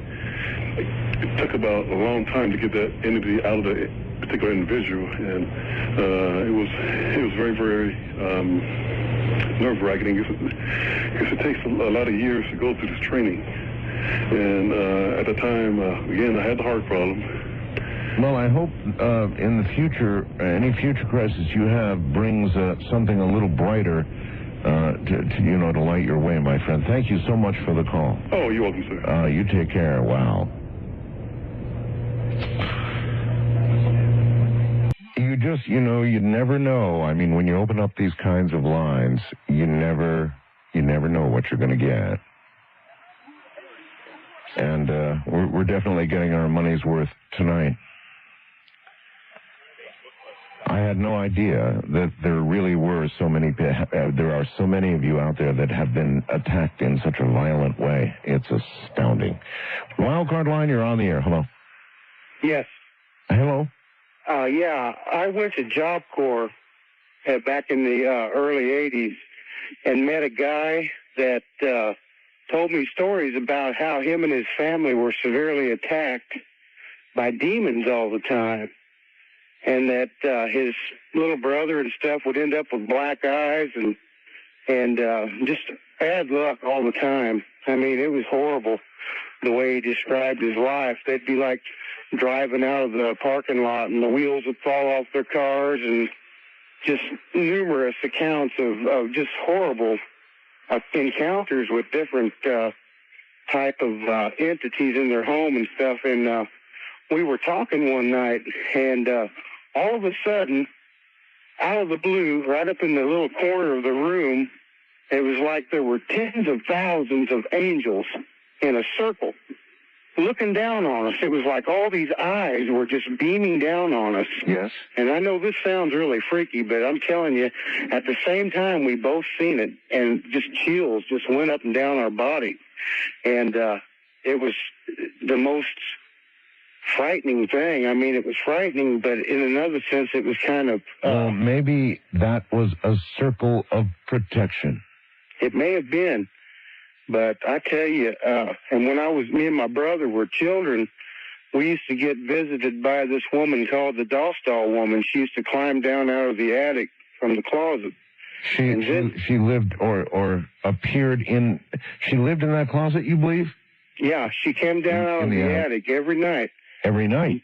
Yeah, and she would look at us and stuff. She was a dark figure. And, I mean, you talk about two scared kids. We were horrified. Our hair would stand up on the back of our necks and just goosebumps all over us. And we would try to scream, and you couldn't get nothing out, you know, because you're so horrified. And what did she want? I don't know. We told our mom and dad about it, and our mom, she kind of believed us, but our dad, you know, he always was real skeptical. He didn't believe anything. And one night it sounded like somebody was setting the table in the dining room with knives, forks, spoons, plates, just like somebody was setting the table. Right. Like about 2:30 in the morning. Yes. And my brother and I, we were petrified, you know, because we had this room right off the dining room, and my mom and dad were in the front of the house. And we were witnessing all this stuff, and we could see like two legs, white legs. Do you know what I mean? Like the pajamas of the old-fashioned pajamas? Sure. Yeah, with the like lace around the bottom. Sure. Now we would see two legs jumping over the table, back and forth, and then walk around the table. And you could hear plates and stuff being set out on the table. Then the spirit would come through the doorway there into our room and walk around our bed and grab our legs and stuff. And it was just horrible. I mean, we were petrified kids for a long time. We lived with this, you know, and this is the first time I've ever told anybody, you know, and I know a lot of people are hearing this right now, but... Yeah, it's not something you would... Yeah, but it's a better way to be able to tell this kind of thing, really, because what people would think if you told them this.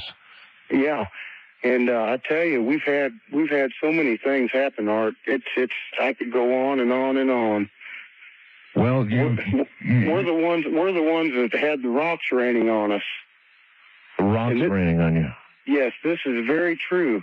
In California, Missouri, it rained rocks on us for 3 days. Yep, I know. Someone else gave us that a little while ago. I find that, you know, I have a hard time with that one.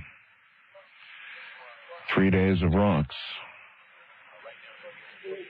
Should have had lots of pictures, huh? East of the Rockies, you're on the air. Hello. Hello? Hello. Okay, I wasn't sure if it was me. Yes, it is. Where are you? I'm in Hickson, Tennessee. Yes, ma'am. My name is Mary. I've been listening to you for a long time. How's your back, by the way? Actually, Mary, it's better than it's been in a long, long time. Good. I'm glad. We missed you, or I did anyway. Thank you. I wanted to talk to you about the attacks also. Okay. All my life, myself and my family have been attacked by things. With most of the time, it's in the bed or in the bedroom. Yep, that seems to be almost a constant. In fact, one night, something was grabbing my hand like it was trying to pull me out of bed. Oh. Another night, I woke up, I couldn't breathe, and I just saw two red eyes and this black figure. Red eyes? Red eyes. I hate red eyes. I don't like them either. It scared me, and that happened more than once. I couldn't breathe, I couldn't scream, I couldn't move. It was like a battle of wills. Yeah. That's the only way I could describe it, was a battle of will to get this thing off of me. I have had out-of-body experiences, and I've been chased by them. I know. I really like to ask this question. If you hadn't resisted, if you had let this thing, this black thing with red eyes, proceed to what it was going to do, if you'd been frozen in fear and couldn't have moved, what do you think would have happened? Well, I was frozen, but it wasn't in fear. I just couldn't move. But I think it was trying to take me over. I believe this. Possession. Yeah. And it's not just myself this has happened to. It's happened to my husband. It's happened to a couple of my brothers. Well, the thing about possession is we have no way of knowing how many possessed people there are. I mean, it may well be that the changes in personality, at least in the beginning, are fairly subtle. But the possession increasingly takes control once it occurs. And how would we ever know, any of us here on Earth, how many are really possessed? I don't know about anyone else, but I can feel if there's something wrong with people. And I can usually see it in their aura. Well, there certainly are people where you just immediately know something is really wrong. I believe my father was possessed because he was one of the most evil men I ever met in my life. Your own father? My own father. I believe he was possessed because he enjoyed hurting people. And he didn't care who knew. And he was charismatic. He was like the devil incarnate himself. You mean in other ways he was charismatic? Yeah. He could be cruel and mean, and nobody seemed to see it. Huh. Even though he was being mean and cruel to them. It's like they couldn't tell. But I've always had a sense about it, and people that were like that, I can't be around. The satin shiv, I don't know what it is, but I'm real sensitive to, I guess, spirits and things. I see things, I know things, scary things. Well, I know when people are going to die. Oh, you do? Yeah. I was going to say, maybe it simply runs in the family in some way. I think a lot of it has to do with the Indian background in our family. Oh?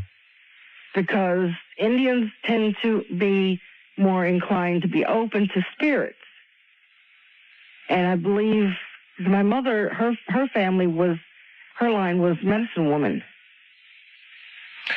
Well, you've got a pretty serious background there. Yeah. And so I guess that accounts for a lot of it.